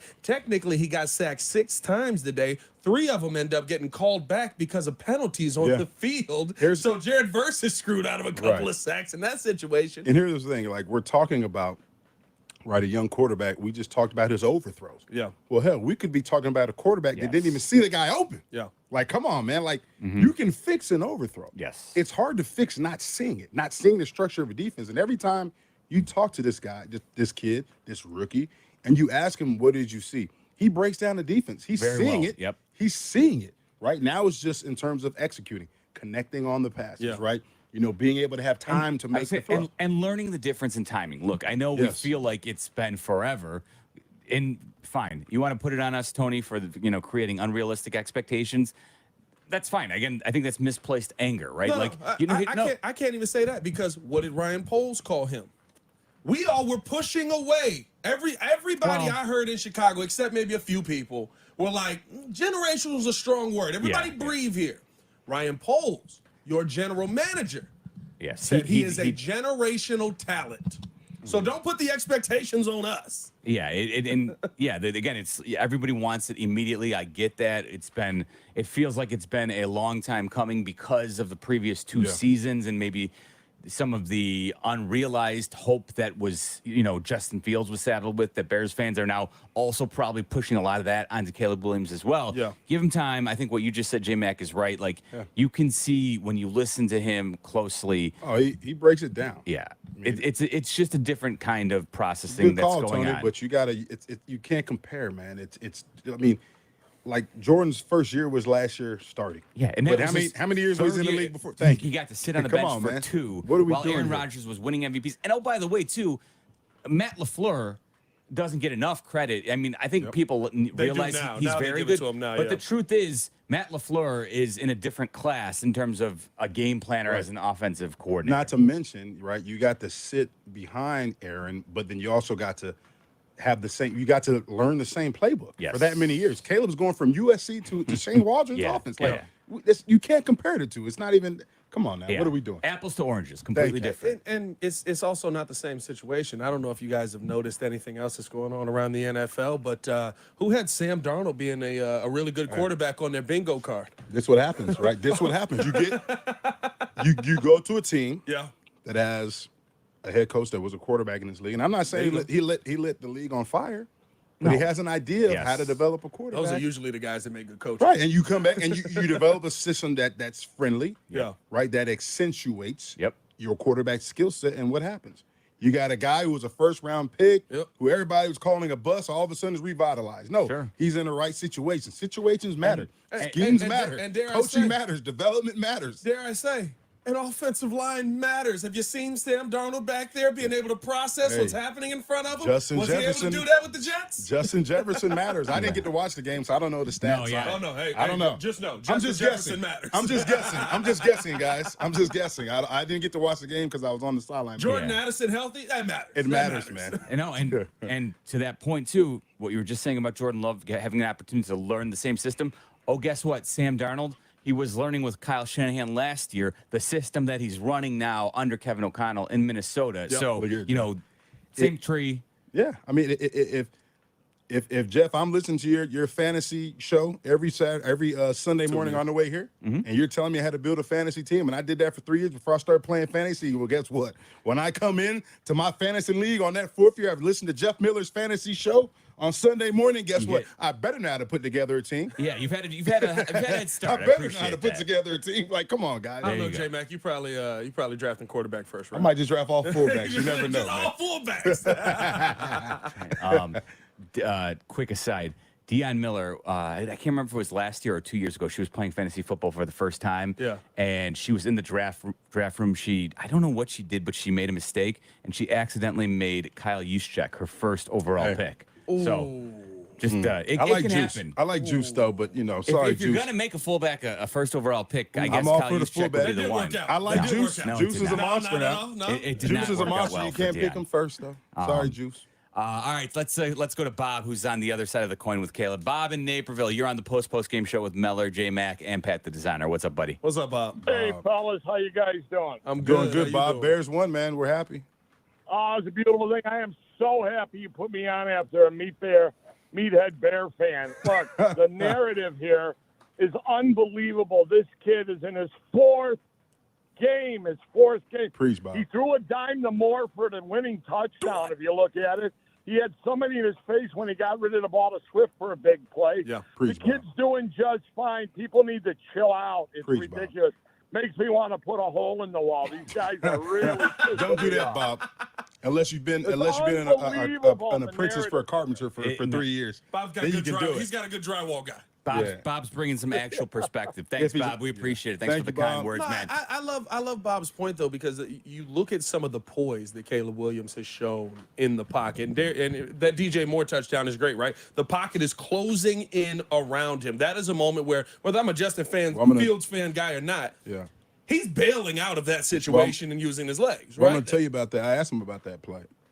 And I said, break down that touchdown pass on 3rd and 5 to DJ. And he said, You know what? Hold on, J-Mac. That's a tease, folks. We're going to let you hear. I ain't gonna spoil it. J-Mac did all the hard work. We're going to let you hear what Caleb said to J-Mac in the post game after the Bears win, right here on the post-game show on ESPN 1000. Here comes the boom. The Chicago Bears podcast. Here comes the boom. If you aren't listening, you're not getting the whole story. Join host Pat the Designer with special guests and guest host daily. See it or hear it now on the ESPN Chicago app or wherever you like to pod. Yeah. Are you ready for ultra-reliable, ultra-fast, award-winning internet and better mobile? Experience astounding service and savings tailored to your needs, all from Astound. Call 1-800-4ASTOUND or visit astound.com to get internet for just $20 a month. Add unlimited mobile on one of the nation's largest, most reliable 5G networks free for 12 months. Be astounded and switch today. Restrictions apply. See astound.com for details. This is ESPN Chicago's Adam Abdallah. Hi. And this is Abdallah's stomach. The stomach knows the cure for all this rumbling and growling. Yep, it's the spicy honey butter chicken sandwich from Fry the Coop. Fry the Coop, now with 8 Chicagoland locations. Try it for yourself. The new Fry the Coop in Lincoln Park is amazing. Fry the Coop. The cure for a rumbly tummy. Hey golfers, it's Sylvie. I've been talking about Chicago Southland's finest golf course for years, the Sanctuary in New Lenox. The Sanctuary offers 18 holes of great golf on a beautiful course. The track may be a challenge, but it's an easy drive from anywhere in Chicagoland. Sanctuary features a 20-bay heated top tracer range, a 30-station grass range, a putting green, and a short game area. Check out golfsanctuary.com for the best rates and book your tee time. You no longer need to find your golf sanctuary.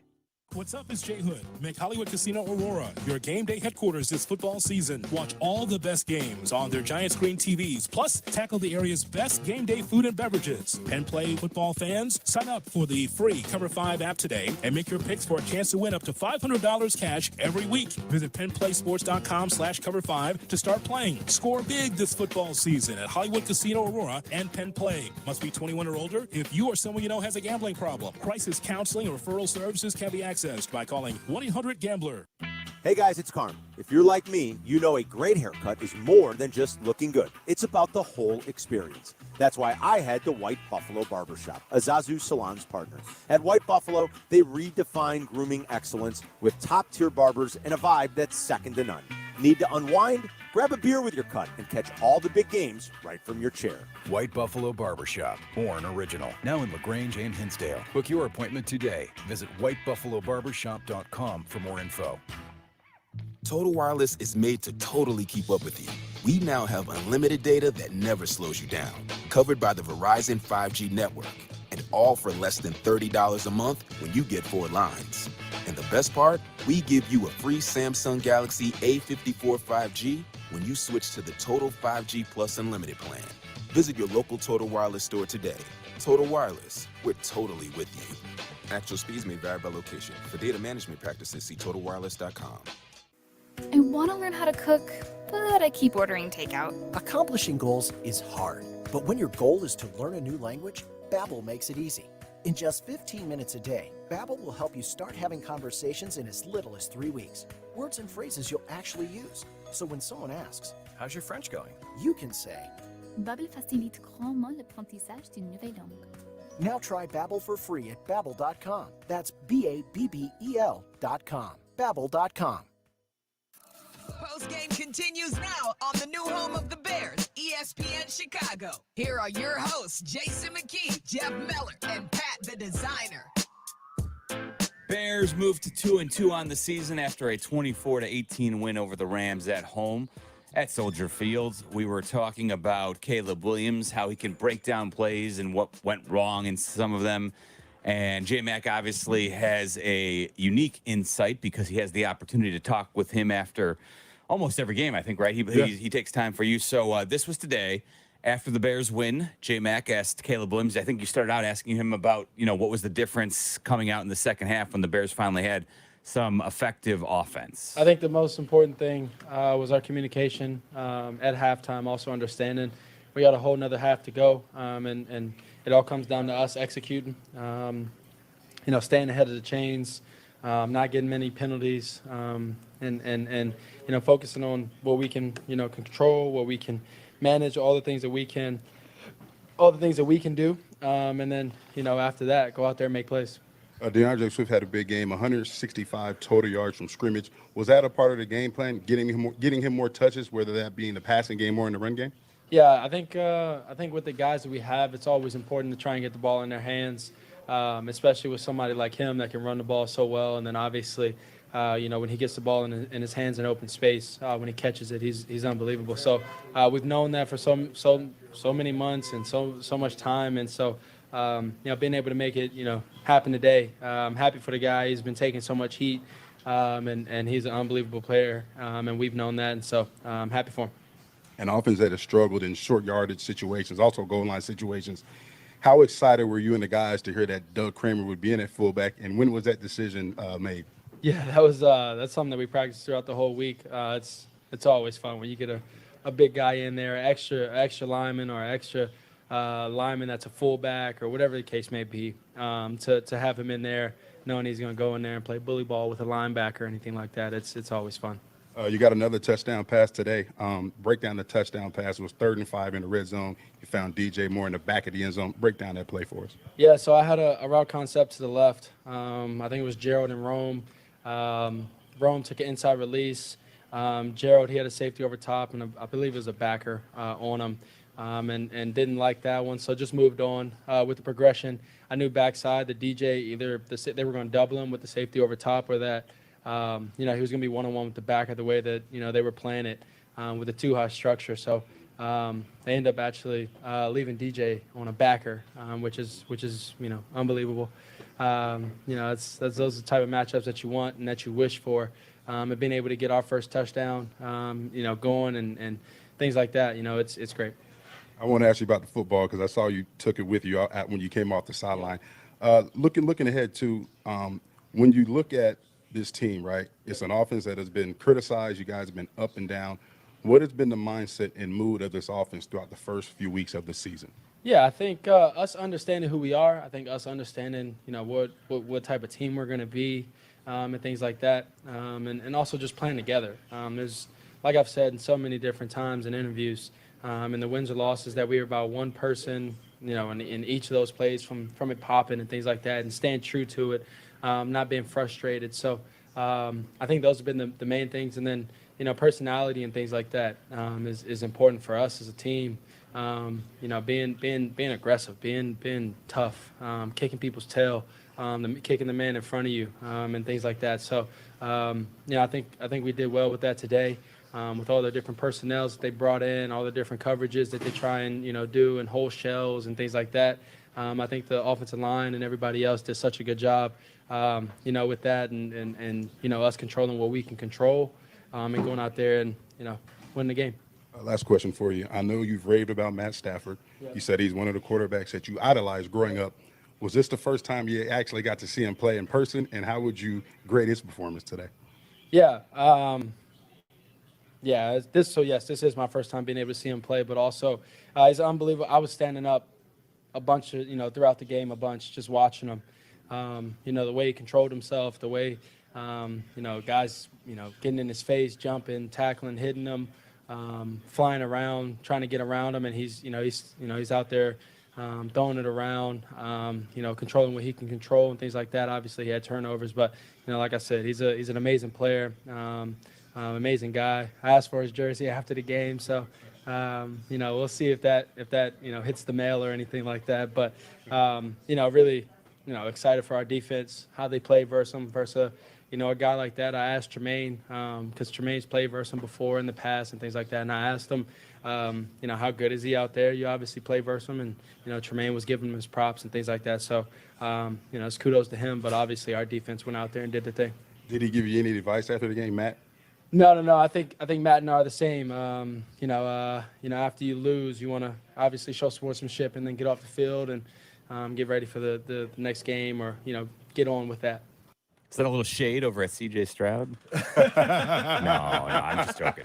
Because I don't think Caleb was doing that. I'm just joking. But so you mentioned it. You talked about Caleb saying how it was unbelievable that DJ Moore had a linebacker matched up on him on that 3rd and 5. Yeah, and look the way he broke down the play, talking about the structure of the defense, right? And for a quarterback, right, the structure starts with those safeties, too high. You know what I mean? Talks about that too high safety. So what type of coverage it is? Is it cover 2? Is it, 2-man? Is it quarters? Depending on how the corners are playing. But then he said, hey, you know what? They left DJ Moore on a linebacker. And the funny thing you didn't hear, I was laughing because, that matchup, that should always be a touchdown. And he kind of giggled a little bit. But it just shows you he's seeing things. He's seeing it. And that's very encouraging for a young quarterback. But it was even more encouraging to see that he did finally connect with DJ, for an important score. That was 3rd and 5, and he made a play when it needed to be made. So very encouraged. Yeah, really encouraged. And like I was saying, just the poise to be in there on that play. You know what I mean? When you talk about the pocket closing in on him, understanding that they left the linebacker on DJ. Got him. I got to stand in here. I may have to take a shot, but there's no way I'm letting this get past me. I got to make this play. So I love that from Caleb Williams. I think even after that, right, you going back to the play where he overthrows DJ immediately on the sideline, and Kramer does catch this. It's Caleb and DJ talking about, okay, we got to get on the same page. What do you want me to do? This is where I want to put the ball. Where do you want the ball at? So that they can figure that out. Like, I think those things are so important, and seeing that out of a guy, again, I don't know if people notice this or not, his 4th game in the NFL, seeing that out of a young player already is exciting. Again, there's players that we see in the league 5 years that aren't doing some of the things that he's doing as far as trying to get on the right page and be a leader of a team. I got to give the kid nothing but credit. No doubt about it. Caleb, 17 of 23, 157 yards and a touchdown. And most importantly, no interceptions on the day. Yeah. As Matt Eberflus said, no turnovers. They were +2, which I think you can point to being pretty critical for helping them get the win today against the Rams. I'm Jeff Meller, along with Pat the Designer and Jason McKee, who was on the sidelines, as he is each and every game, every Bears game here on your home of the Chicago Bears, ESPN 1000. Let's go on out to Hawaii and say hello to Rod. Rod, what's going on, man? Hey, aloha, gentlemen. How you guys Aloha. doing? Aloha, man. We're jealous. Right? Don't be. Just get on the plane and come on out. Hey, I'm listening to these Bears fans, and a lot of Bear fans are like, I don't know if it's the millennial thing, but everybody wants this instant gratification. Man. This is a work in progress. So I think somebody astutely mentioned earlier that, hey, it took Jordan Love. It's taken so many quarterbacks, so many games to get to the point where they're like really excelling, and just let him develop. Yeah, he had a couple of overthrown passes, but that touchdown pass that he threw to DJ Moore was a rope. And then he, even later in the game, he threw a really clutch pass to Cole Kmet, which was perfectly placed. So I give him the benefit of the doubt. I think he will be generational. One thing I want to say as far as the game plan is concerned, though, I like the fact that we're going to Rashawn Johnson more. He is Bears football. We need to have that smash mouth offensive attack. And, Swift, he has his own attributes, but as far as what the Bears bring to the table, I think once the offensive line and once they started moving and had Rashawn Johnson back there, here and there, it opened it up and it gave us, it made the defense start to think a little bit more, which opens it up for Caleb, which opens it up for other things. So I think if we stick to, the smash mouth and don't be so cute with the screens all the time, and that, of course, that play last week with Swift was just horrible with the 4th and 1. Yeah. But if they just keep playing smash mouth football, get Cole Kmet more involved like they have been doing, then everything will be fine. Everything else opens up after that. Good stuff, Rod. Appreciate it, man. Yeah, I think the thing is, too, right? It's not like Rashawn had 15 carries today, right? We did 7. We did think that he was going to get more carries, but he ends up getting 7 carries in the game. But what he ends up doing is he's getting utilized at the perfect time. The time where they go, okay, we know they're going to give this football to Rashawn, and he's going to punch us in the mouth, and we got to be able to punch him in the mouth harder. And you couldn't. Yeah. And there were times where even to that, right? You talk about having Swift back there in some of those moments, or having Rashawn back there, throwing Doug Kramer back there. It doesn't always have to be the running back that punches you in the mouth. If you put a big guy back there, he can punch you in the mouth just as well. And I think that we saw a good balance of that today. The really good teams in this league, right? They're going to line up. They're going to tell you what they're doing. Can you stop it? If you can't stop it, we're going to keep doing it, right? And I think Rashawn brings about, everybody's throwing around the word identity. What is the identity? Well, Rashawn's identity when he comes into the game is smash mouth football. Keep those legs moving, run hard. Keep those legs moving. He's going to run hard on the interior of the offensive line, and he's going to move the chain. So, that I think the utilization of both Swift and Rashawn today was really good. That formula worked. And let me ask you this, because I think it feels like, and hopefully Shane Waldron's kind of coming out of this, but it feels like with the last few offensive coordinators, you were always trying to we got to trick them. We got to find something to catch them off guard every single play.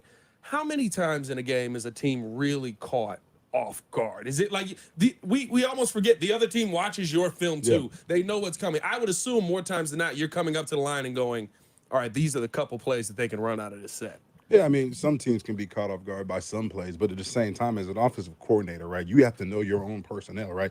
We saw throughout the first few weeks, we didn't even see Cole Kmet in the lineup.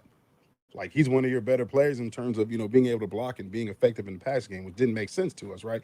Then we see formations in which you think we're going to run, and we're throwing screens out there. We're running outside on the perimeter, not getting any yards. And then we saw last week, which I hate saying it because it gave me, I'm having flashbacks. We saw goal line standing, you go speed option, right? Don't smack.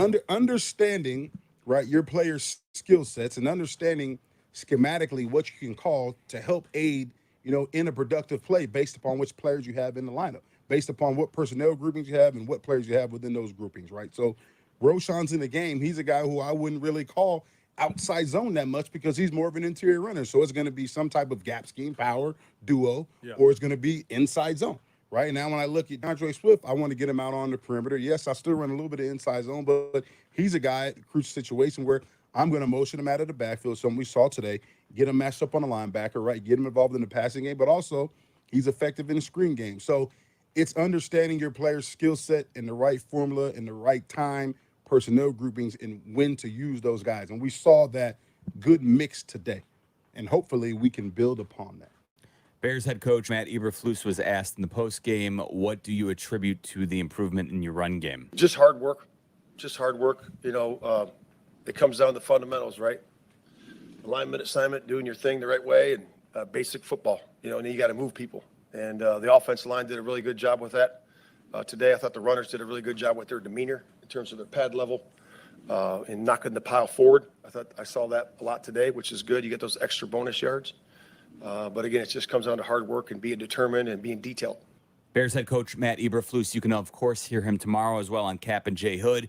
He'll join them every Monday when he does after a Bears game on Sunday at 8:20. So he'll be with the guys breaking down the Bears win over the Rams today. And you wonder if they maybe found something once Tevin Jenkins left the game with an injury. He did not return, was ruled out, and that is when Nate Davis got a chance to come back into the game. They flipped and moved Matt Pryor to the left side in Tevin Jenkins' place, and you know, for whatever reason, I think maybe I'm being generous in saying that Tevin Jenkins' play has been uneven this year. Some might say it hasn't been good at all. Right. So he left the game, and when he was gone in the second half, the Bears did find more success. Now maybe J-Mac, that was just better execution of the run plays they were calling, but nevertheless, maybe they found something without realizing it. Who knows? Yeah, it's just adjustments too, right? You have the whole first half, and you see what the defense is, how they're trying to take away the run game, right? And you see, okay, what can we do, or what type of variation in our run scheme can we adjust to make us successful, right? So I think it's a lot of that too. I think the first half as well. Look at it, how many times did we start behind the chains because of pre-snap penalties, right? Yeah. So when you stop those self-inflicted mistakes, and you talk about, like Coach Flus talked about, the execution, the attention to detail, and just flat out winning your one-on-one matchup, whipping the man's, across from you. Like the dynamic Whipping of the their offense ass. changes. Go ahead and say it, J-Mac. Whipping their arse. It changes the dynamic of it changes the dynamic. What accent was that? He's going Australian. Shrek on What us. was that? Arse. I tried to say Mike Myers? arse. He's going Shrek on us. I love it. All right, 312-332-3776. The post-game show hanging out till 7 o'clock. Time for your calls right here on ESPN Chicago. Here comes the boom, the Chicago Bears podcast. Here comes the boom. If you aren't listening, you're not getting the whole story. Join host Pat the Designer with special guests and guest host daily. See it or hear it now on the ESPN Chicago app or wherever you like to pod. Yeah. Xfinity here. How can we help? Hi. My daughter invited her entire class to her birthday party. Can my Wi-Fi handle it? Oh, well, at Xfinity, our latest gateways have tri-band Wi-Fi technology, letting you connect hundreds of devices at once. No way. So if all the kids are watching stuff on their phones, well, their parents are sharing videos online. Yep, go ahead and watch videos. They can all do their thing and party their way. No problem. Oh, we are gonna need a bigger cake. Now through October 10th, get fast, reliable 150 megabit Xfinity internet for just $30 a month for 12 months with a 1-year contract with free Wi-Fi equipment included. And ask how to get an eligible free 5G phone with Xfinity Mobile. Visit Xfinity.com, call 1-800-XFINITY, or visit a store today. Xfinity, bring on the good stuff. Restrictions apply. Requires paperless bill and auto-pay stored bank account. Taxes and fees extra. After promo, regular rates apply to internet service and Wi-Fi equipment. Actual speeds vary, not guaranteed. Twin Peaks, the best in the game. Here, your favorite drafts are poured at a frosty 29 degrees, and rare barrel-aged whiskeys are served just the way you want them. It's bigger game days and bolder fight nights. I mean, where else can you find a scratch kitchen that always comes in clutch every day from lunch to late night? Only at Twin Peaks, the #1 sports bar. Twin Peaks Scratch Kitchen scores every time. Dig into hand-smashed burgers, chef-inspired flatbreads, and more at your local lodge. Stop right there, Chicago. Forget what you know about gas stations and convenience stores because Pride stores, well, they're in a league of their own. Everything you need from your favorite name brands to local gems you can't live without. And guess what? They've even got craft sodas and nitro brewed coffee on tap. How cool is that? So whether you're craving a quick bite at one of their 3 restaurant concepts or just need to fill up your tank, make sure you swing by a Pride location today. Family owned, serving Chicago for over 30 years, now with 17 locations. Proudly offering BP gasoline with Invigorate. Welcome back to Bears Postgame. Here are your hosts, Jason McKee, Jeff Miller, and Pat the Designer on the new home of the Chicago Bears, ESPN Chicago. Hanging out with you here on the home of the Chicago Bears, ESPN 1000. I'm Jeff Miller along with Jason McKee, who was on the sidelines. I was in the house at the game. Pat the Designer holding down the fort, watching on TV for us so that he can fill in all the gaps for what we may have missed in the stadium. I was watching the Vikings jump out to, I believe, a 28-0 lead on the Packers. Yeah. And then they had to hang on for dear life. They do hold on. Minnesota beats the Green Bay Packers up at Lambeau Field today, 31-29, to move to 4-0. They're the only 4-0 team right now in football. The Bills can also match that mark as they take on the Baltimore Ravens tonight on Sunday Night Football. But the Packers fall to 2-2. And, of course, we have the Lions playing in one of the doubleheader games tomorrow night. They take on the Seattle Seahawks in Detroit. So that will be the second game, the Tennessee Titans and Miami Dolphins, a game that probably not many people care about right now as nearly as much because that one already looks kind of sad with Will Levis taking on Tyler Huntley. So, but elsewhere around the league, what do we got? We had the Falcons beat the Saints 26-24. Colts upset the Pittsburgh Steelers, and Justin Fields loses for the first time as the Steelers starting quarterback, although he had his first 300-yard passing game for the Steelers. Yeah. Went for 312. Aaron Rodgers and the Jets, they get thwarted by the Denver Broncos, of all teams, at home, 10-9. So where was the offense in that game, Pat? It was non-existent. I had that one because I always have Red Zone on the side TV, and every time I looked over, it was just something going backwards. Offense was on a milk cart. Crazy. On a milk cart. The Bucks put it on the Eagles, 33-16 in Tampa. The Eagles were without both Devontae Smith and A.J. Brown, so it looks like Jalen Hurts may have had some issues trying to throw the ball around in that one. The Houston Texans come back and beat the Jaguars 24-20 after trailing that one for most of the game.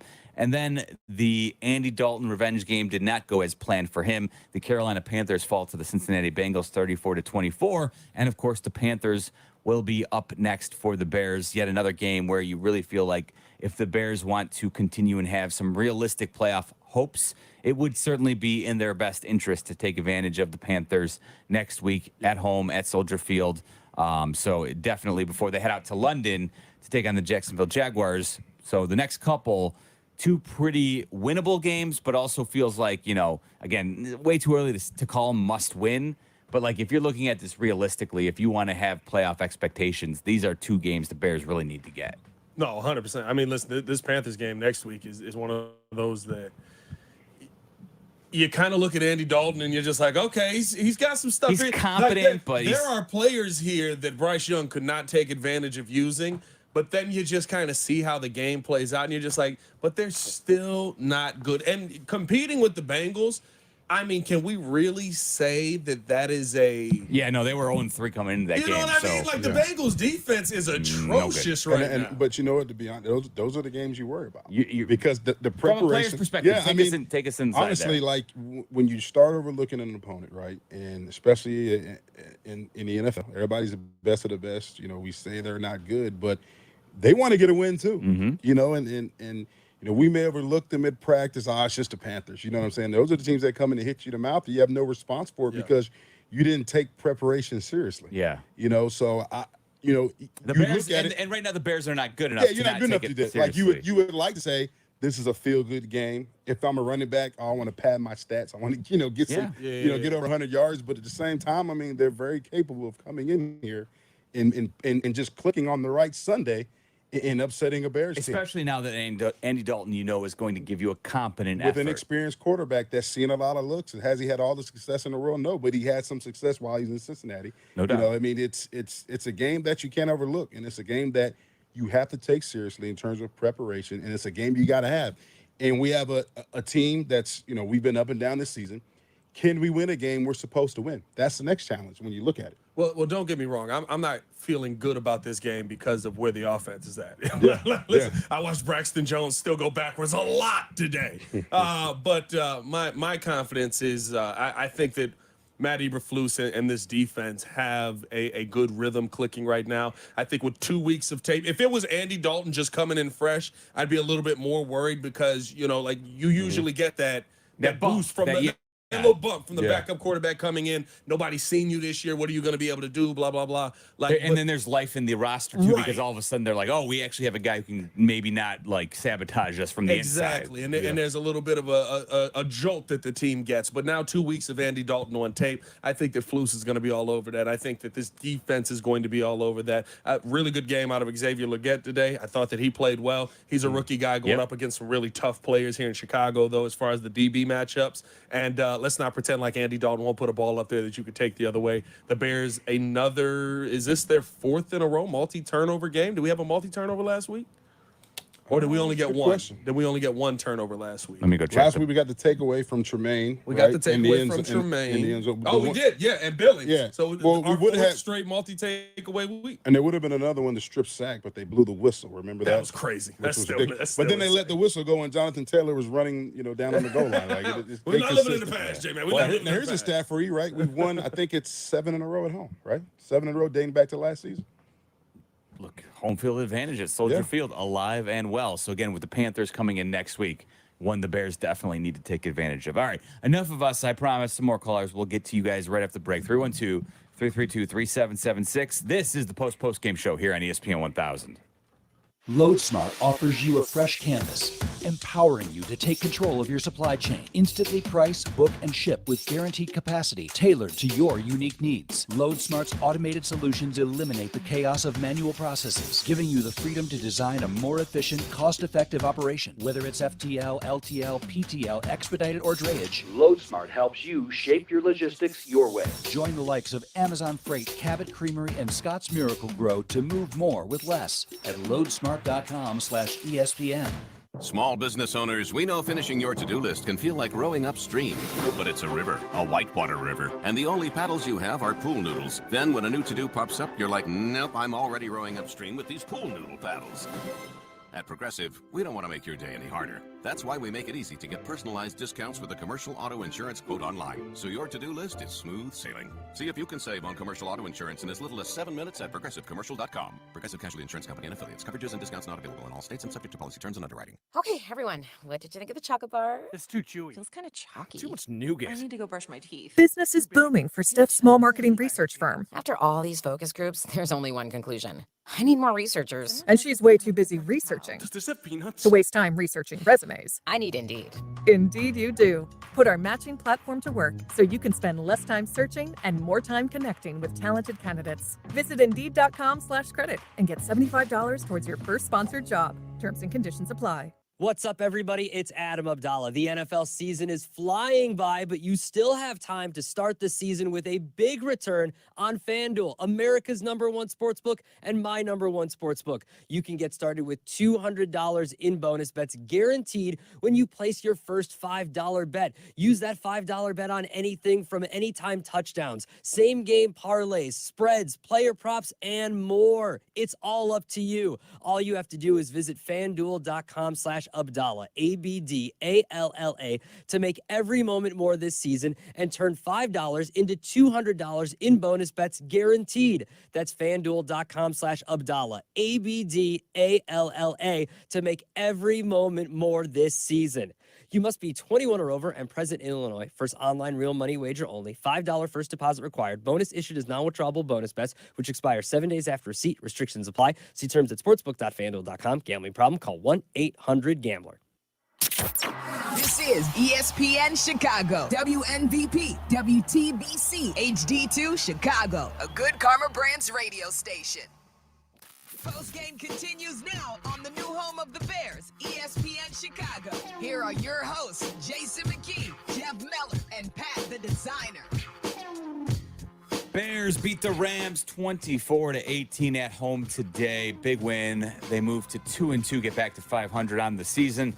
And that sets up a matchup with the Carolina Panthers next week, who will be coming to Chicago, where the Bears will have old friend Andy Dalton up against them next week. And this is an opportunity, I would think, for the defense, which really did feast yet again today. Defense was by far and away the Bears' best unit. The offense did what it had to do to get the job done, but this defense continues to be extremely impressive. Another couple interceptions, including a third that could have been had Jaquan Brisker just, reestablished himself. But we were talking off the air. That was a tough play for any DB because I can't. Would you remember which Rams receiver he was covering on the play? I'm not quite sure. Good question. I do not. But not really important. Whoever it was, they had taken him out of bounds, and I really wouldn't put that all on Brisker. Who knows what Matthew Stafford was thinking? He throws up a ball in the end zone that Brisker would have been a pick had he reestablished himself. But as they go to look and overturn it, they see that he did not reestablish himself, only had 1 foot down. So the Rams do get a field goal there, but nevertheless, again, sacks, they had 3. And then Jaquan Brisker did end up getting his interception late. So good stuff from the Bears defense all around. And then really, doing the old bend but don't break. And I do feel like in this NFL, this day and age, it really asking your defense to do more than that is a little bit unrealistic just because you're not allowed to attack offenses the way you were 15, 20, 30 years ago. Or if you want to go all the way back to the 85 Bears when you could basically bludgeon quarterbacks. That's not allowed anymore. So really, playing a bend but don't break defense is really your only option, and the Bears continue to be effective at that. Yeah, and I think that's the thing. It's amazing when I'm doing the watch party over on the Breeze, how many people are sitting there going, this defense feels good, but it doesn't feel great.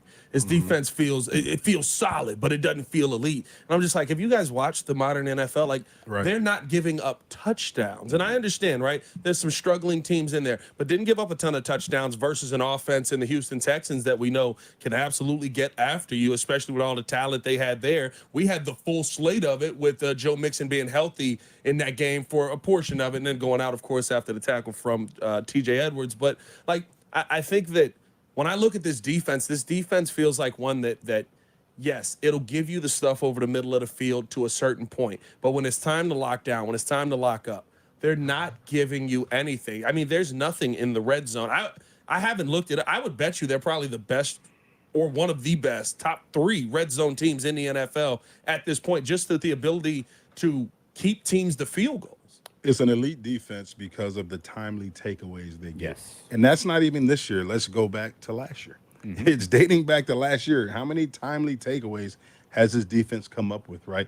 Talk about complementary football, right? They got a timely takeaway. They put the offense on the doorstep to score their first touchdown. That's why this defense is elite. Yes, you're going to give up some yards, but at the same time, you're not giving up points, and you're getting the takeaways in critical situations of the game. That is former Bears fullback Jason McKee. He's on the sidelines of every Bears game, which you can hear, of course, right here on the home of the Chicago Bears, ESPN 1000. I'm Jeff Meller, along with Pat, the designer. We're the post-game show, hanging out with you till 7 tonight. And if you want to jump on in, 312-332-3776. Let's try Steve, who's on the north side. Steve, thanks for your patience, my man. What's going on? Oh, no, patience is great. This is football. Yeah. Steve. An earlier caller wanted to jump on the spike saying, it's been 4 games and our quarterback is the end. But I want to remind everybody that the first 2 years of Aaron Rodgers being a quarterback for the enemy, he played in a total of 5 games behind you-know-who. He was 15 for 32 with a completion ratio of 49%. He threw for 111 yards in 5 games. His average was 3.5. He had 1 interception. His long pass was 16. He was sacked 16 times and had a rating of 48.2 in his first 2 years. I think we need to be a little bit more patient and understand sometimes that the NFL is a lot different than college football. And this is a man who played behind a great player. We don't have a great player for Caleb to play behind. He's on the firing line immediately. So I think the fans have to just relax a bit. Good point, Steve. Yeah, I Can't agree argue with you, that. Steve. Yeah, I agree with you, man. I mean, this quarterback position. It's definitely one of the hardest positions to play in this league. There's so much thrown at you, especially a quarterback coming from college, right? And you just look at, just in terms of the playbook, just the play calls. I mean, the play calls are so long where, in college, the play call, like a lot of these quarterbacks ain't even calling the plays. Exactly. They look to the sideline. You got a guy holding up a poster. It has, Scooby-Doo. It has the Jetsons. It has a Pop-Tart and something else on it. That means outside zone. You pick the quadrant, okay? Now you come into a huddle, you got to call the personnel, you've got to call, everything. The shift, the motions, you got to call out the protection, everything all in one place. So the verbiage is entirely long for a quarterback, let alone he's got to say in the huddle in which these guys aren't even lining up in the huddle. They line up in the sugar huddle where they stand there on the field. The offensive line is 4 yards from the quarterback. Let's go. Let's run a play. So that's a big learning curve. And then the speed of the game. The big windows that you see in college, they're not there because you're not playing Southeast, Western Kentucky, Kansas State. No disrespect, that's a real school, but I'm just telling the truth. You're not playing those type of schools. So you're not seeing those windows. Somebody's destined to be an accountant. Right, exactly. You know what I mean? So, the windows are smaller, and you can't get away with a lot of things that you can get away with on a collegiate level. And you're going against defensive linemen that are faster than you as a quarterback. You know what I mean? So it's tough, man. It's all development. It's a big learning curve. So, the first 4 games, you can't pull the cord, on your first round draft pick at quarterback who's done some really good things, and he's done some bad things. But guess what? That's what a rookie quarterback does, right? We all have that. Everything, we're blind because you saw a quarterback come in last year and C.J. Stroud and had success. Well, guess what? The first few games of the season, C.J. Stroud didn't have that success. Yeah. Right? He had a successful season, but after a 4-game sample size last year, we couldn't just crown C.J. Stroud and say he was a good quarterback.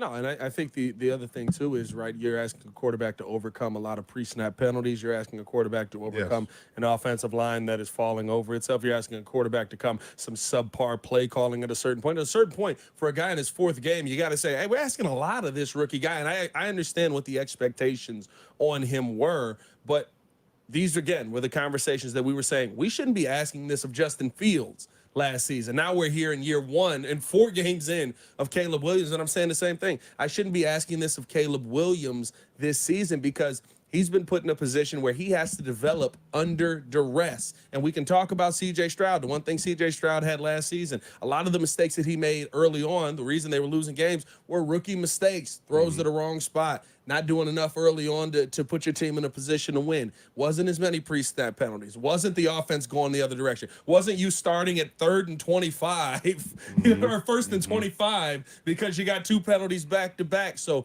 I think that there is you almost have to look at this with a skewed vision of, I'm impressed that he's developed as much as he has in 4 weeks, that he's able to read the defenses the way he is, that he's able to deliver the football the way he is, that he's seeing the field the way he is, while spending the first 4 weeks completely under duress. Absolutely. Let's try Patrick, who's in Lake Forest. Patrick, what's going on, man? Name, my guy. Oh, Patrick, come on, Patrick. Patrick, how you going to do Pat like that, Patrick? Patrick. We'll put him back on hold. Just because his name's Patrick, we'll give him another chance. We'll see. We'll give him a little bit. We'll give him a little bit of time. A quick TO for him, and then we'll come back and see if we can see if he can salvage the name for you there, Pat. Let's try Ed, who's in Joliet. Eddie, what's going on? You're the post-game show, my man. Hey, thanks for taking my call, you guys. You are doing a great show, as always. Appreciate you. You got it, Pat, Jeff. I just wanted to say, as I told the person who answered my call, I'm not sure if it was Sal or who, I said it was a tale of 2 halves. Yeah. And I don't think anybody could disagree with that. And one of my 3 things I'd like to say was Caleb was overthrowing the ball. He had 23 passes. He completed 17. And those 6 that were not caught, I believe at least 3, if not 4, were because he overthrew the ball. Mm-hmm. And there was 2 times in the end zone that we could have had, a couple more touchdowns, which would have made the game a lot easier for the Bears and especially for the defense. Yeah. No, it's a good point, Ed, and it's something we touched on a little bit earlier in the show, is that, there's a little bit of a lack of a chemistry between Caleb and DJ Moore right now. J-Mac talked to Caleb in the locker room after the game. We played that for you if you missed it. Good stuff from Caleb. Eventually, I believe, like DJ Moore is a great player. I think Caleb is going to be a very good player in this league, if not great. And so they will get it down. It's unfortunate right now that they're not on the same page. They're still trying to figure this out. I think part of that is you look at the fact that, preseason isn't what it once was, right? Like it's barely treated like practice anymore. And so there's just going to be a bigger learning curve, I think, for them to get on the same page. Yeah, I mean, we keep saying the same thing. You're 4 games in, whole different set of receivers, whole different playbook, different terminology. Yes, he's going to hit those. Yes, he's had a lot of misses this year, but in his future, he's going to have a lot of ones where he, puts it right on the money. So it's a good learning experience. The communication is there. Time and time again, you saw the overthrows. Him and DJ go to the sideline. They talk it out. He's going to hit those. Yeah. And, it's exciting because the main thing is he's seeing it. I think he's really starting to see the field. He's seeing the coverages. He's seeing structurally what the defense is trying to do. He's going to the right guy. He's just not connecting. But when those things start connecting, it's going to be a sight to see. No, there's no doubt about it. And now this is a caller who just popped up. I love this because if he's going where I think he's going, I had a long conversation with my 14-year-old son at the game about why I thought it was in the Bears' best interest to do this. They chose not to do it. It did not come back to haunt them. But Joey in Rogers Park wants to bring up something that I was actually talking about at the game as it was happening. Joey, what's going on? You're on the Post-Game Show, my man. Hey, guys. Thanks for taking my call. I have this thought that they were up 10-9, and they scored that touchdown in the third quarter, and they went up 16-9, and I thought they were going to go for 2. I don't remember if it was the third or fourth quarter. They didn't go for 2. They just went for the extra point. Correct. And it was kind of a 2-possession game, and absolutely. I don't know why Eberflus didn't do that. And they were talking about it. I was watching the game on TV, and Adam and Mark Sanchez were talking about how after the Bears stopped the 2-point conversion, that was a huge momentum builder for the defense, because even though you give up the touchdown, you stop the 2-point conversion. So I don't know if that was Eberflus's rationale for the Rams, that he didn't want them to get the momentum for stopping us, but I thought they should have gone for 2 there and made it a 2-possession game. No, Joey, it's a great question. Again, it was something I was talking about at the game as the Bears were approaching the end zone to, punch that in. I was telling my son, look, so probability-wise, the reason I believe it's in your best interest as the Bears, once you score that touchdown, to go for 2 when you're up 16-9, it's a 7-point game, right? Yeah. So you can now, if you convert that 2-point conversion, you're now putting yourself up 9 points, which means the Rams cannot tie you in the event they score a touchdown. Right. But this is the mentality of NFL head coaches. It's been like this forever.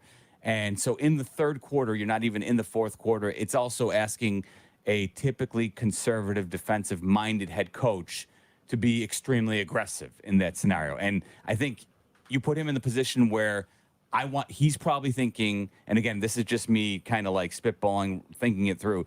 As a defensive coordinator, he trusts his defense to make a stop. And so he's thinking, I'm just going to take that extra point, go up 8.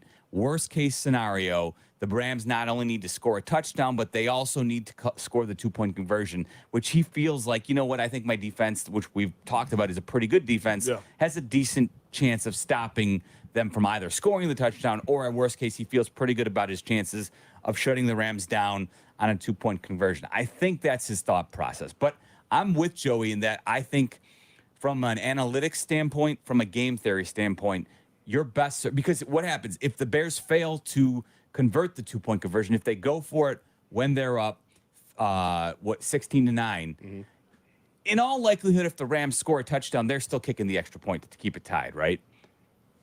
I would think so. Most coaches in this day and age are not going to go for 2 on the road if you can tie it up. Especially, exactly. They're going to take the extra point in most scenarios. So that's why if you can go up by 2 possessions there, it's, again, analytically, it helps improve your chances of winning quite a bit.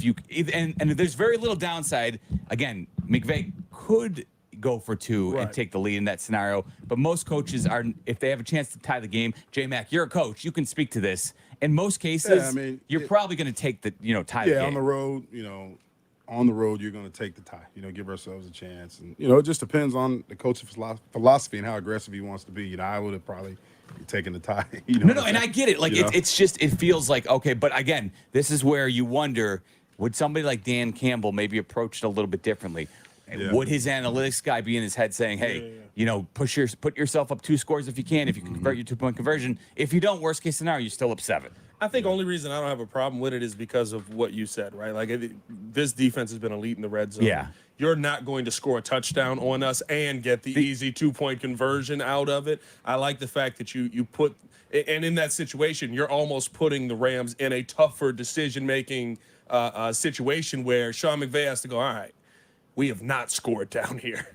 Do we take the easy points because we're still in the third quarter, or do we go for 2 and try to tie this thing up? He goes for 2, doesn't end up getting it. Good defensive possession by the Bears on the 2-point conversion. I think we saw that a little bit at the end of the game as well, where the Bears opted to kind of just say, we're just going to run the football out here, punt this thing away. Tory Taylor drops it. Calm down, Jeff. Jeff, keep your pants on, sir.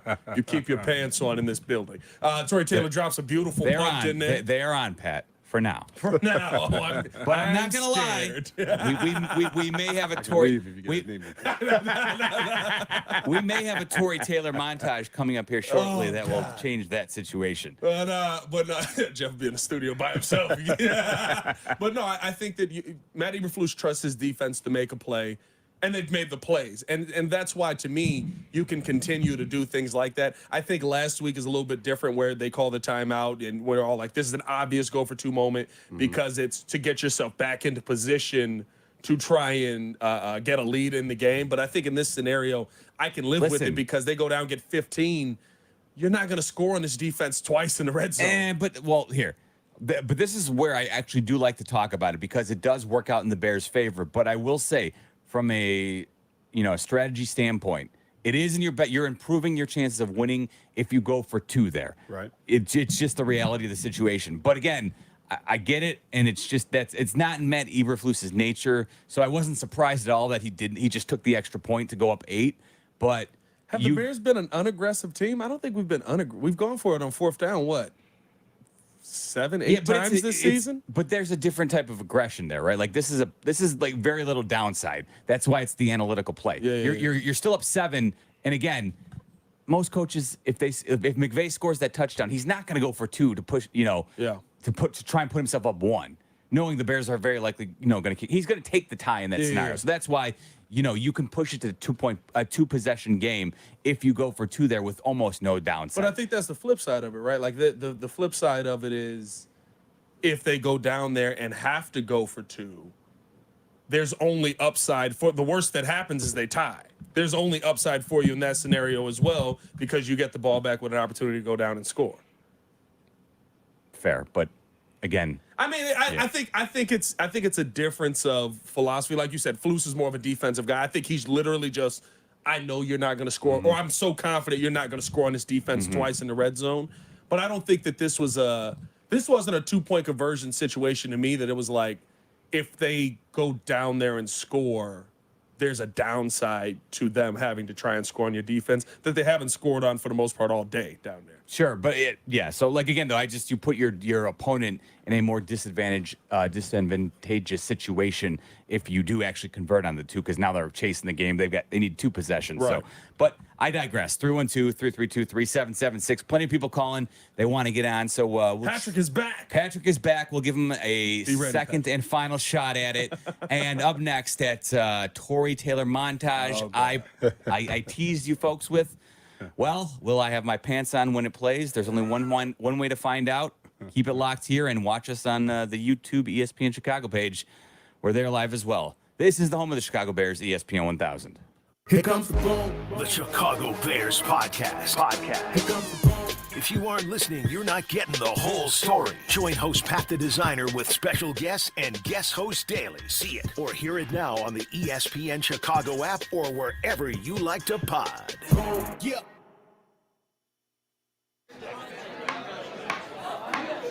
When your cat's a me, then your dog is too. And it's hard to know what's fake or true. Just raise the glass with a friend or two. You tell them more, tell them more, tell them more, do. When the online trends keep getting worse. And you lost your keys in the metaverse. Now your right swipe just went left on you. You tell them more, do. It's a crazy world, so what do you do? Xfinity here. How can we help? Hi, my daughter invited her entire class to her birthday party. Can my Wi-Fi handle it? Oh, well, at Xfinity, our latest gateways have tri-band Wi-Fi technology, letting you connect hundreds of devices at once. No way. So if all the kids are watching stuff on their phones, well, their parents are sharing videos online. Yep, go ahead and watch videos. They can all do their thing and party their way. No problem. Oh, we are gonna need a bigger cake. Now through October 10th, get fast, reliable 150 megabit Xfinity internet for just $30 a month for 12 months with a 1-year contract with free Wi-Fi equipment included. And ask how to get an eligible free 5G phone with Xfinity Mobile. Visit Xfinity.com, call 1-800-XFINITY, or visit a store today. Xfinity, bring on the good stuff. Restrictions apply. Requires paperless bill and auto post direct bank account. Taxes and fees extra. After promo, regular rates apply to internet service and Wi-Fi equipment. Actual speeds vary, not guaranteed. The new home of the Chicago Bears. Taylor will punt from his 30 on the left hash. On the far side hash just outside is Xavier Smith out of Florida A&M, the Peyton Award finalist a year ago, undrafted. Haines City, Florida. His only touch last week was a 48-yard return that set up a game-winning field goal. He's going to let it bounce, and it kicks back. A beauty by Tory Taylor. Expert lead done. Bears on it, and they'll hit the Rams. And inside the 5 start. That was a 51-yard punt and a kickback beauty. Here's the punt. Sends it in the air. Rocket shot. It's going to put him on the move. This is going to be hard to deal with. Bounces inside the 10. And then makes a left turn to the sidelines out of bounds. Never caught up to the ball. And the Rams will start at their own 8. There you go. The blonde bomber with a 66-yarder. No return. Quentin Smith back deep. Extra rush Inside off his the 10. gunner. Here's the boot up in the air. Letting it fly. It bounces, kicks back at the 5, checks right into the waiting arms of the Bears. So another long field inside the 10-yard line for the LA Rams. Down there to take in that was Jonathan Owens. I'm here in the studio with my pants on, but only because I respect you two so much. Please keep them on, sir. He started unbuckling the belt in the break. I started please heading keep the your other pants way. on, sir. I'm Jeff Meller. Security. Along Security. with Pat the designer and Jason McKee. J-Mac was on the sidelines. I was in the stands. Were they as beautiful on the sidelines as they were from up in my viewpoint? It was, man, I'm telling you. The one that hit and just like ricocheted and just went laterally out of bounds, like just 8-ball corner pocket type stuff, man, it was awesome. Like, it's a beautiful thing to have a guy like that that can, just change the field, flip the field like that. And, I know, Pat, you have your views, but hey, man. Well, I can't do today, baby. The one thing I'll say is, look, like I was a proponent of drafting him. When they drafted him, I was very excited. I understand a lot of people like balk at the notion of taking a kicker, drafting him at all, much less the 4th round, perturbed some people. But and I will admit, my one thing is he has to do what he did today to validate the 4th round pick. Yeah, every week. You're right. Please do. But you know what? I'm not going to say every week because that's a little. But he was critical in helping the Bears get this win today. And part of the reason I liked the move so much was because this defense, which I believe is playoff caliber, certainly benefits when you give them a little bit of extra breathing room. And when they have their opportunity to, when the opponent is pinned back, inside the 10-yard line on a couple of occasions like they were today, that only helps this defense. And so that's why I loved the idea of drafting him. And I'm very happy and excited that he finally lived up to that billing today. He did his job and he did it well. Yeah, it's about time. I appreciate it popping up in week 4. Shout out to our generational punter. Thank you. I mean, listen, my beef with Tory Taylor is not Tory Can you Taylor. just give him some credit? I said he did well.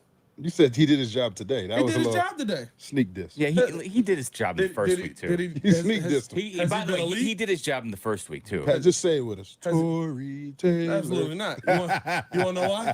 Hater. Because you could have used that pick and packaged it to trade up and go get some offensive line help. By the way, Caleb Williams was on his back for six times. Has this front office proven they know what they're looking at when it comes to offensive That don't lineman mean stop swinging. assessment? That don't mean stop swinging. That is the You can worst. swing with other picks That too. is Come on, the man. You know we're just gonna put a worst Band-Aid on it. assessment ever. They've already got That is Karen the Amagashi. worst. As soon as he gets out there, so he'll we're fix the done. line. Band-Aid on everything. Wait a Come minute. on, Wait a man. minute. So we're done trying to get offensive linemen in. I know. So we shouldn't draft. Amagashi. They've got Amagashi. That's going so swimmingly That's right now. great. We got Band-Aids. Hey, I need more swings. We got Band-Aids. Hey, we're going to put a Band-Aid on What it. Wayne Gretzky say? You miss 100% of the shots you don't take. I believe that's. I want him to take shots. That's Michael Scott quoting Wayne Gretzky. Is that Michael Scott quoting Wayne Gretzky? I will allow that. Look at that I will offensive allow lineman that. we're looking at yeah, right now. yeah. I mean, the highlights. Look at that offensive lineman right Love it. there at fullback.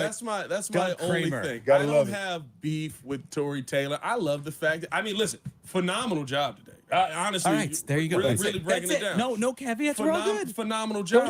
Tory said thanks, Pat. By the way, Tory said thanks. Tory said thanks. Did There he you call go. in? How impressed were you with Tory Taylor's hunting abilities today? Yeah, I see it every day. I see it every week. He's got a couple different sand wedges, I think. So he's pretty good.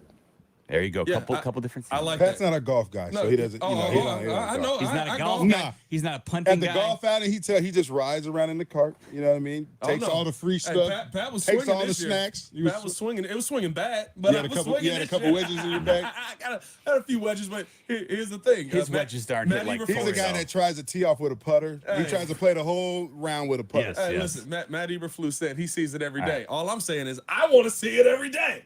Can You're I not see allowed it to, every you week? ain't allowed to watch practice. You're there. You didn't- get cut off. You can't see it. The two most important parts I need to see it on, I didn't see it. What did he do? 2 Sundays in a row. What did he do today? Hey, ball There down. you go. Thanks. Ball down. That's All all. right. From Thanks, Pat Pat. to Patrick. Let's see if we can get this right this time. Patrick, don't let us down now, man. What's going on? Come on, man. Hey, guys. There he my is. bad. No worries. honestly, hand up, as a fellow Pat, I was on mute. That was my That's how they get It's you. all good, Pat. Thanks What's for going calling, on, man. man? Hey, but guys, Tory, the boot, Taylor. I mean, come Yes. on. You know, he said on Hard Yes. Knocks that he didn't like the nickname Crocodile Punter. But come on, after today, he's the Crocodile Punter. Yeah.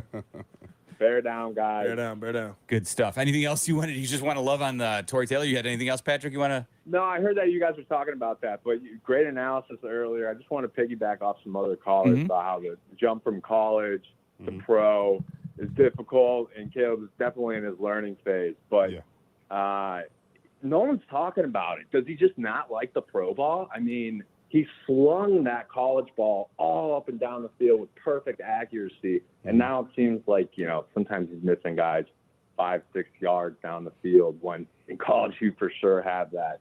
I just wanted to bring it up and hear your guys' thoughts. Bear down, you guys are Bears. I mean, in college too, you know, I mean, he didn't spend his entire career at USC, but I mean, he spent more than 4 games with his receivers, so the chemistry is there. You know what I mean? He knows how, you know, certain receivers want to run certain routes. He knows how this receiver wants to run a corner. He knows how this receiver wants to run a double move, right? He knows how this receiver runs a go route or a 9 route. So it's just time on task. And yes, you can say, okay, well, he's had an entire training camp with these guys, but it hasn't been in live action. Nope. So it's different. So he's still getting a feel for the way DJ Moore runs routes, Keenan Allen, Rome. He didn't play with Rome in college, still getting a feel for that, and all the other guys in this offense. So, And when he's up against some real defenses that aren't vanilla coverages in preseason as well, he's finally got pressure in his face that he has to learn to deal with. And unfortunately, it's been more pressure than most people would like, and most quarterbacks should have to deal with it if they're going to be effective. So, yeah, it's all put in a stew that's not a good tasting stew right now. The Bears need to fix that. They need to add some spices,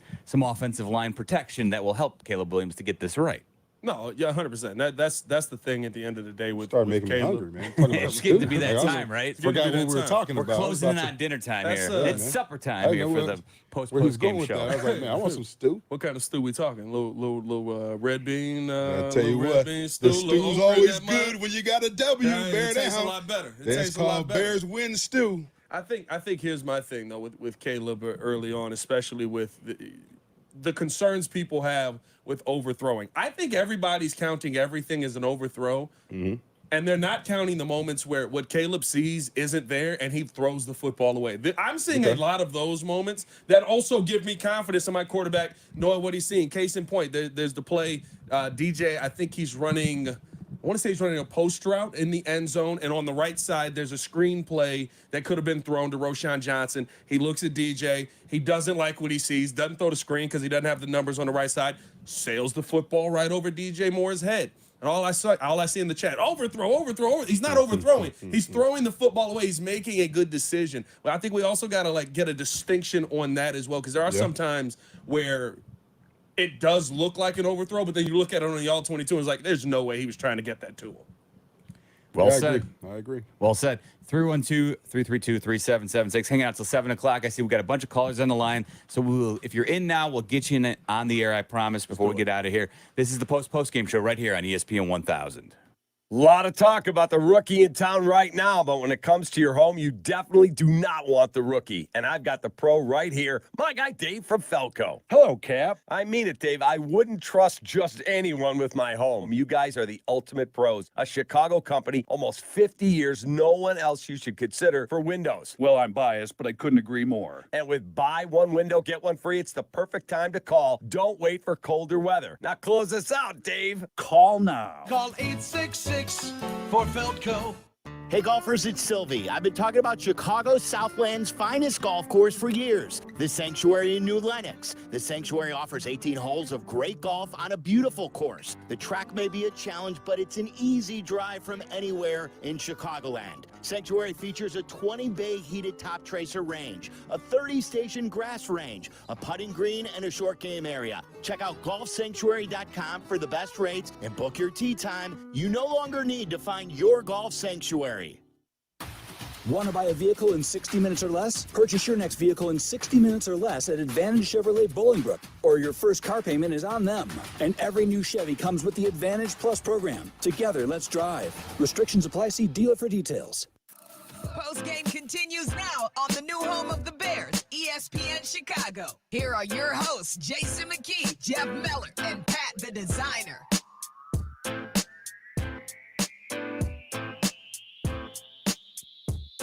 Little literary discussion going on here in the breaks right here on the post-game show. On this show. Yeah, at least in the breaks, not on the air.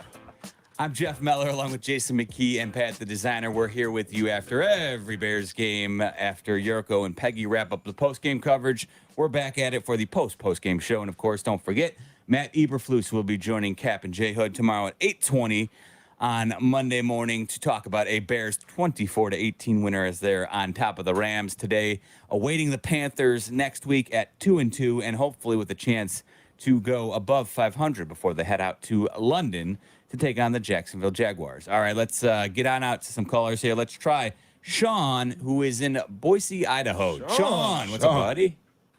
Hey, guys. Bear down, first of all. Bear down, my guy. And also, hey, I just want to get in Ryan Pohl's ear about Genty out of Boise State. I'm just saying, let me just put a little something in his ear. I know that guy's a magician. I like it, Sean. But, hey, and we're coming off a hot win. I hope Genty watched the game, maybe on replay, but, hey, I think we can get him on the team. Oh, I like it. He's a good player, man. He's definitely he's got some talent. He's got some skills, man. He's a exciting young running back to watch out there in Boise State. Yeah, you just have to wonder, though, where exactly would that fit in with the Bears? Because these days, a lot of backs. Yeah, they've spent on DeAndre Swift. They invested in Roschon Johnson. And I think that's one, nice takeaway for me. If the offensive game, the fireworks weren't there today, but they did enough to get the victory. They did not turn the ball over, as Matt Eberflus pointed out in the press conference. That is critical. If this team is going to win football games, you can't be turning the football over.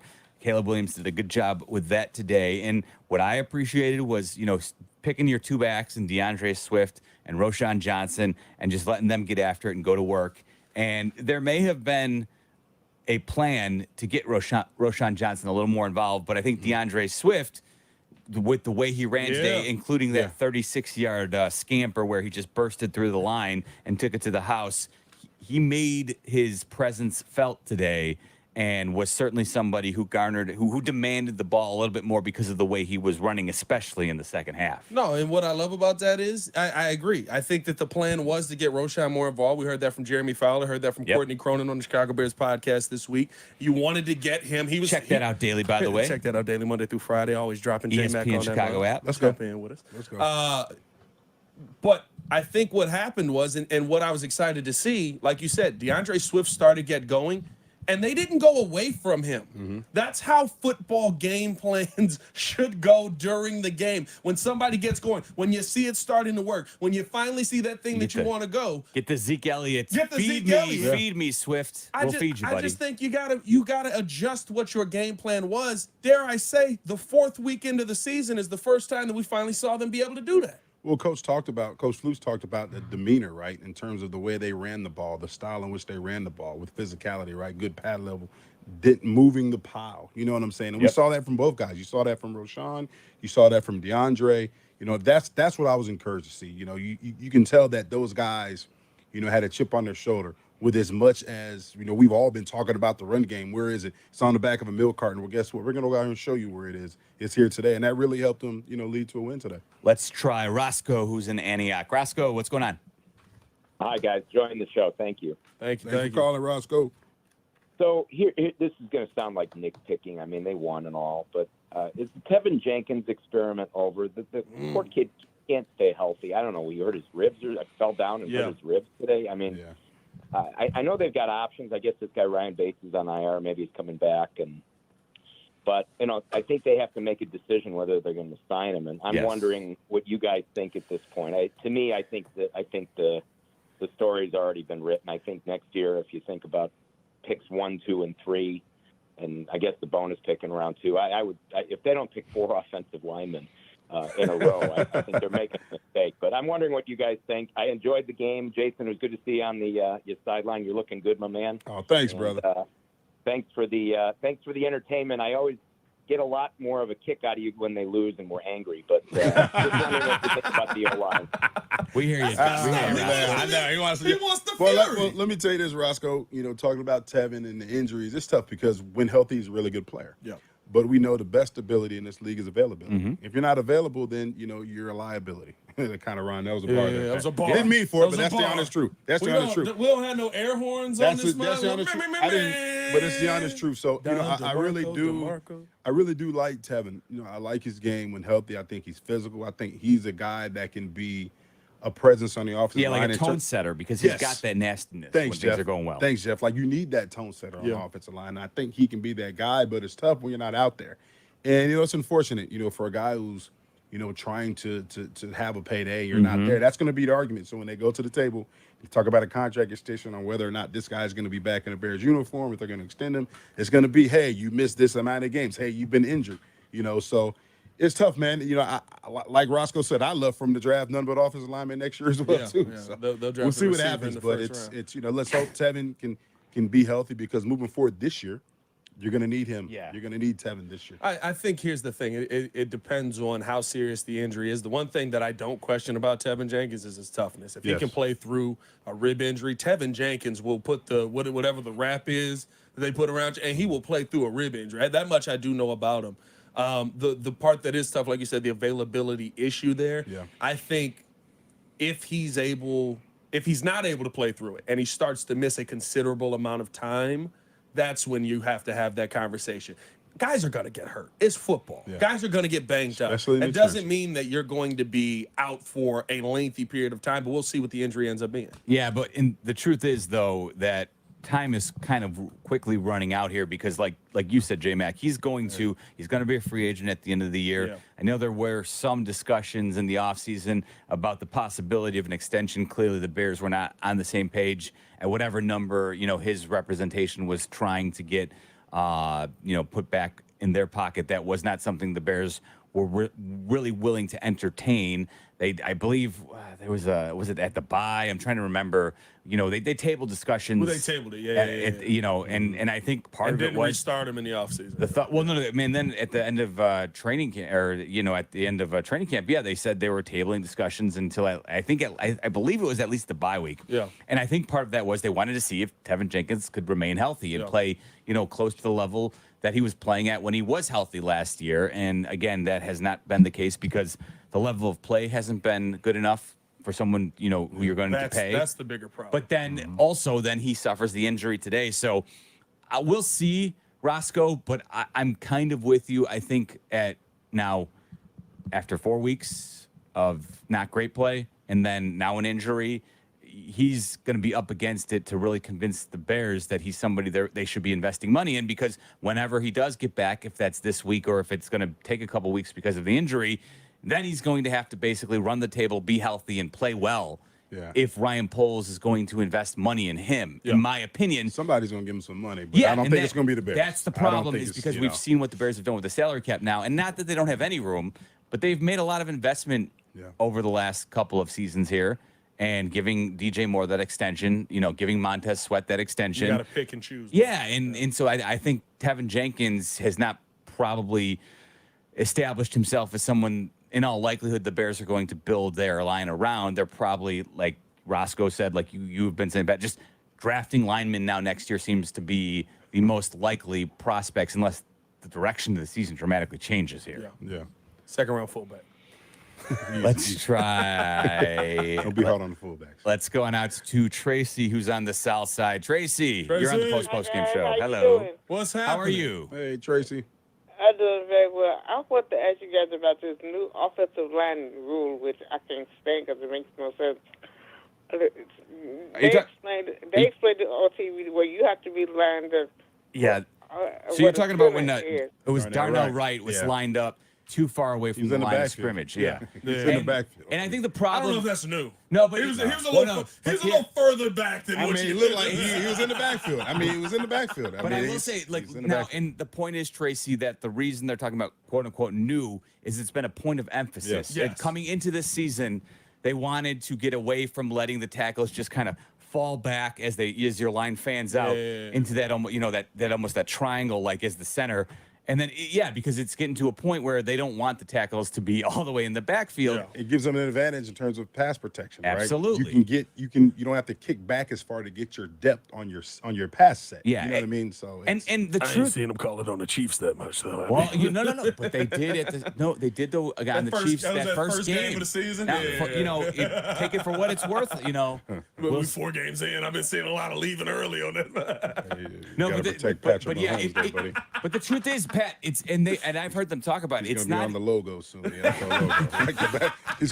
He's gonna be on the NFL logo like the NBA logo soon, Jeff. That is probably true, J Mac. Well, I wonder how many years away until they actually have that discussion. But they'll a lot of times they'll let you, if you're close to the snap, a lot of times they will let the offensive lineman, the tackle, fall back, a half second before the snap actually gets off.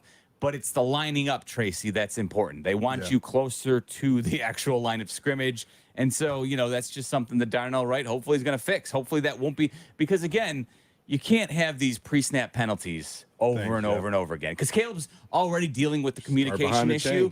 So he needs his linemen to get the ducks in a row. If you look at this offense as a whole, right, and you say, okay, the offense has been inconsistent, but the biggest Achilles heel has been the pre-snap penalties. Like that's stuff that needs to be. Come on, you're a head coach, J-Mac. Trust me, we've been dealing with it too. That's why my frustration is even greater, because I did with it on Friday night, and I come here and I see it on Sunday. How many clipboards have you broken? I have been holding the clipboard. So. The clipboards have been safe. I can just see you just. It is frustrating. It's very frustrating as a coach and as an analyst, and I'm sure it's frustrating for Coach Flus and Coach Waldron, because you can't get the offense jump started always starting behind the chains. Yeah. No doubt. I'll sneak in one more here before we take a quick time out. Let's try Joe in Oak Forest. Joey, what's up, bud? Hey, what's going on, guys? So my thing is this. So I was happy that they made some minor adjustments with the offense, but that's just what it was. It seemed to me like it was just minor. I just don't understand why we can't get our tight ends going a little bit sooner in the game, and I feel like that would help a younger quarterback. And then the other thing is, when we're having trouble at the line, I mean, we got 2 more than capable tight ends that can definitely block.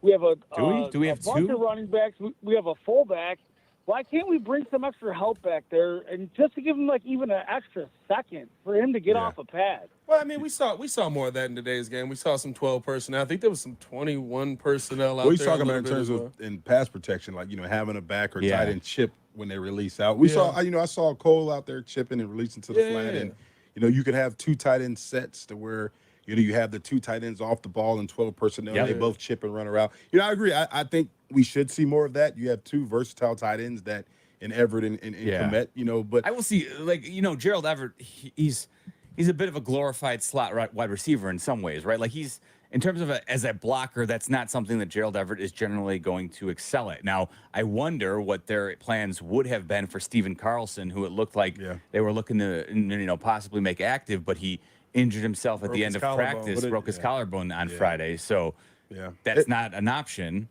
Yeah, Joe makes a good point, though. It is, when you talk about, let's talk about Cole Kmet, right? And we talked about this, I think, before we got on the air. Like the first few weeks of the season, he was non-existent. Yeah, you didn't see him. You didn't see him even out there on the field. You saw more of Gerald Everett, and you saw what he did last week against the Colts. And he only had 3 targets today.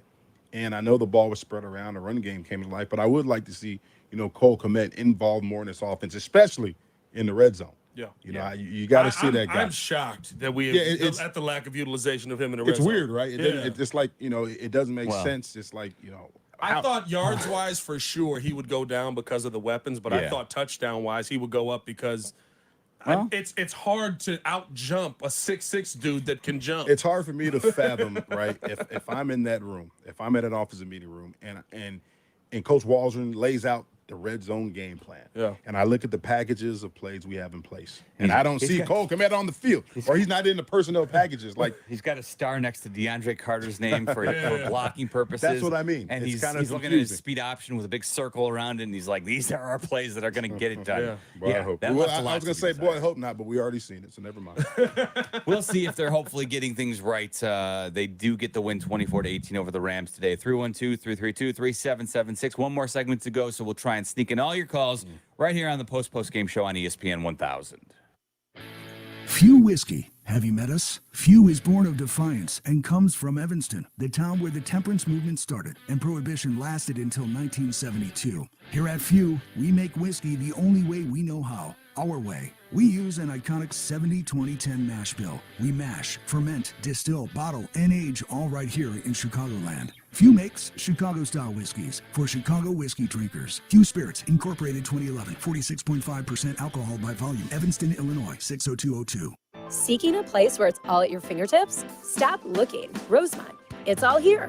For shopping, dining, or entertainment, Rosemont offers a vibrant community with something for everyone. Celebrate the return of fall with Rosemont's free Family Fall Festival this Sunday from 1 to 5 p.m. at Parkway Bank Park. Pumpkin painting, petting zoo, children's entertainment, bounce houses, and more. Discover the convenience, excitement, and attractions that make Rosemont truly special. Because when it comes to finding everything you're looking for, it's all here in Rosemont. Welcome back to Bears Postgame. Here are your hosts, Jason McKee, Jeff Miller, and Pat the Designer on the new home of the Chicago Bears, ESPN Chicago. 10 more minutes to go here on the Post-Game Show, talking about a Bears 24-18 winner at home over the Rams today. Caleb Williams, 157 yards, 17 of 23, a touchdown, but no interceptions. The critical stat there. And, of course, DeAndre Swift, probably your offensive star of today's game, as he goes for 165 scrimmage yards, 93 on the ground, scores that 36-yard touchdown as well. So there's your offensive star of the game. Quite the change from last week for DeAndre Swift. Keenan Allen was active. He had 3 catches for 19 yards. We were talking about the tight end last segment, and, the one thing I will say is the strength of this team, or at least what Ryan Poles tried to build, is a team that you would expect to be in 11 personnel quite a bit. So that's going to be in direct contrast to running multiple tight end sets. So we'll see how Shane Waldron chooses to approach this. The biggest thing is, as long as you find ways to win football games, I'm happy. Yeah, that's all I care about. I mean, listen, I want to see the development of Caleb Williams, but you got to do that while winning. Yep. And you got to find ways to do that are easier for Caleb Williams than what we saw in that first half. Let's check in with Paris, who's in Crown Point. Paris, what's going on? Jeff, Pat, J-Mac, what's going on, fellas? What's happening, my Paris, guy? how you doing, You tell man? us. Man, bear down. The Windy City Breeze in the building. Oh, Listen, Breeze fellas. Nation. Breeze Nation, always. Listen, I got to ask this, especially you, J Mac. You got to give me some insight. I know we've talked about this ad nauseum. Mhm. But throughout the week, I mean, good win, don't get me wrong. But what does that conversation really look like when you watch this tape and you realize that you still have O-linemen that end up face down, cheeks up on a Sunday, and my star quarterback is still getting sacked 3 times a game? Like, what is that conversation really like? Give me like the PG-13 or rated M conversation throughout the week. Well, I'll tell you what, most of those meetings you watch collectively. So it's not like, they're going to watch it in the O-line meeting room as a position group, but you're going to watch it as an entire offense. A lot of those times, the GM is in that room too. So you don't want to be the guy, they got dump truck that caused a sack or something like that. So, it's tough. It's an offensive line that you see, on a consistent basis, right? When they are correct in pass protection, right?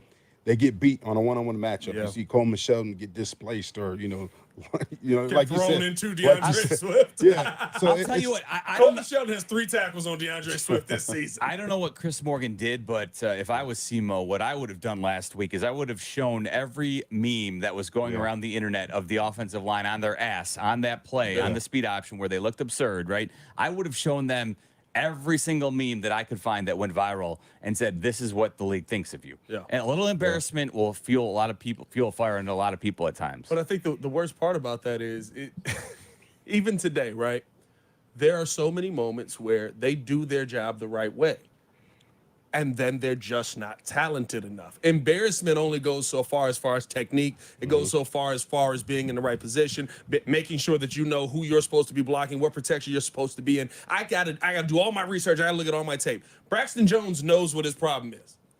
Guess what? So does everyone in the NFL. Because how many times today did Jared Verse just say, I'm not going around you, I'm not going to the inside. I am going through your chest, and I am going to make sure that you tackle Caleb Williams. And then I'll land on top of both of y'all and get credited for the sack. Yeah, I mean, it comes down to, winning your one-on-one matchup. And, it's tough, for guys to be in the right position, but then you can't win the one-on-one. It looks bad. And, the one thing you got to look at from an offensive coordinator standpoint, like we talked about before, you've got to find the right formula. You got to find the right scheme, whether it's run or pass protection. You got to find the right formula for you guys to be successful, because you have what you have. Yeah. You can't make a wholesale change. You can't just say, okay, Braxton Jones is going to get incredibly stronger throughout the season, He's not. and all of a sudden he can absorb force better and stop a bull rush. That's not going to happen. So how do you help this man, right, become better against a bull rush? Well, you may have to put another tight end over there, a back over there, chip to help that. I don't know. They got to figure that part out, because teams see it. They're going to scheme against it, and that's not going to stop. Once they see you're weak or you're deficient in a certain area of the game, well, guess what? This is a league full of vultures. They're going to keep doing it. Yep. And Jared Verse, one of the fastest dudes right now, I think, in the league at being able to get around a guy. I don't think I saw him try to get around Braxton Jones much today. I think his whole game plan was, I'm going through your chest, and it worked. Yeah. Let's head on out to Hoffman Estates, and forgive me, is it Saram? Sriram? Yes, it's Sriram. Sriram. What's up, man? How's How it you going, doing? man? For coming out to the northwest suburbs out here and giving me a shot. Appreciate it, sir, man. I want to talk about how much I appreciate DJ Moore. I mean, this is a guy, and again, I don't mean to be too graphic, but he was running around in a Pop Warner offense the first 3 weeks of the season, hasn't been bitching, has been trying to do everything the right way, and they're still, doing this this bubble screen, second week in a row where he gets lit, he gets blown up. I mean, he could have been concussed. We could have said goodbye to DJ Moore for 2024 on that play. And I know they're trying to get him the ball because they're scheming against him. It's probably a safety up on top and double teaming him, and he's not getting open downfield like Keenan or Romar. So they're trying to get our best player the ball. But they got to stop that. Like, they cannot be abusing this cat. Like, we're not going to see him for the rest of the year. I just want you guys' take on trying to get DJ Moore the ball, and maybe, let's give him some love and appreciate him blocking on those other screens for Keenan and stuff like that. I mean, I love this guy. Yeah, so it's like an extension of the run game. When you're having, lack of success in the run game, you want to get your best player an opportunity to use his speed and ability to break tackles in space. Now, here's the problem. Nobody's blocking for him. Yeah. So you get the ball out there and he gets crushed. Yes. And we saw it with DJ. You saw it with DeAndre Swift down in Houston. Every time they run that, it just seems like there's confusion in terms of, who's blocking who out there on the perimeter. Yeah. So I think, there's a lot more work that needs to be done on that play, and I'd be happy if I didn't see it anymore.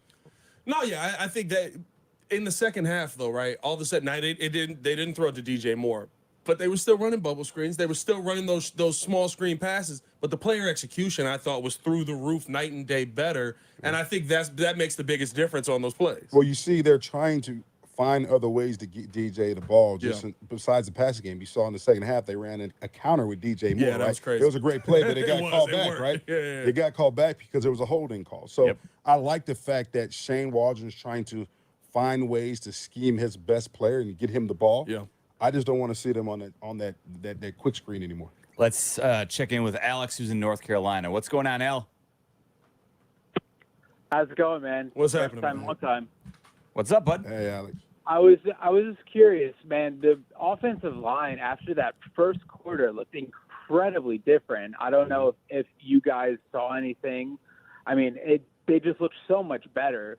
And I mean, just go Bears, bro. Yeah, bear down. I didn't see that, Alex. I don't know. I think in the second half they looked a little bit more poised. I think that they were holding up their blocks better. But I still saw a lot of the same guys that have been getting beat. Nate Davis didn't. I'll say this to anything. Nate Davis didn't show out in the wrong way when he got inserted. And maybe, I don't know if, I noticed at least when at the end of the first half, when the Bears actually and Caleb got into a bit of a rhythm operating the 2-minute offense there. Mm-hmm. I don't know if they found something there a little bit or just Caleb Williams felt a little more comfortable in the pocket. They seemed to, ignite from that. And they were definitely better in the second half. Was that partially the absence of Tevin Jenkins? Hard to tell, especially for us coming straight off of watching the game, not having a chance to really break down the tape. I know we'll all go back and watch it closer, so we'll have a better idea of what we saw this past week. But, I don't know if there was any dramatic changes as we kind of wrap up here, J-Mac. Any final words? No, I think, it's a great win for the Bears. Obviously, you go back and watch the tape, break down. As a coach, you got to give him praise. You got to give him praise because there's been a lot of criticism, and you have the opportunity to build upon what you started. And I'm talking in terms of the offense. You got a very winnable game, but here's the thing. Do we have the mindset and mentality to attack the preparation and to come out there and win a game we're supposed to win? Pat, final words?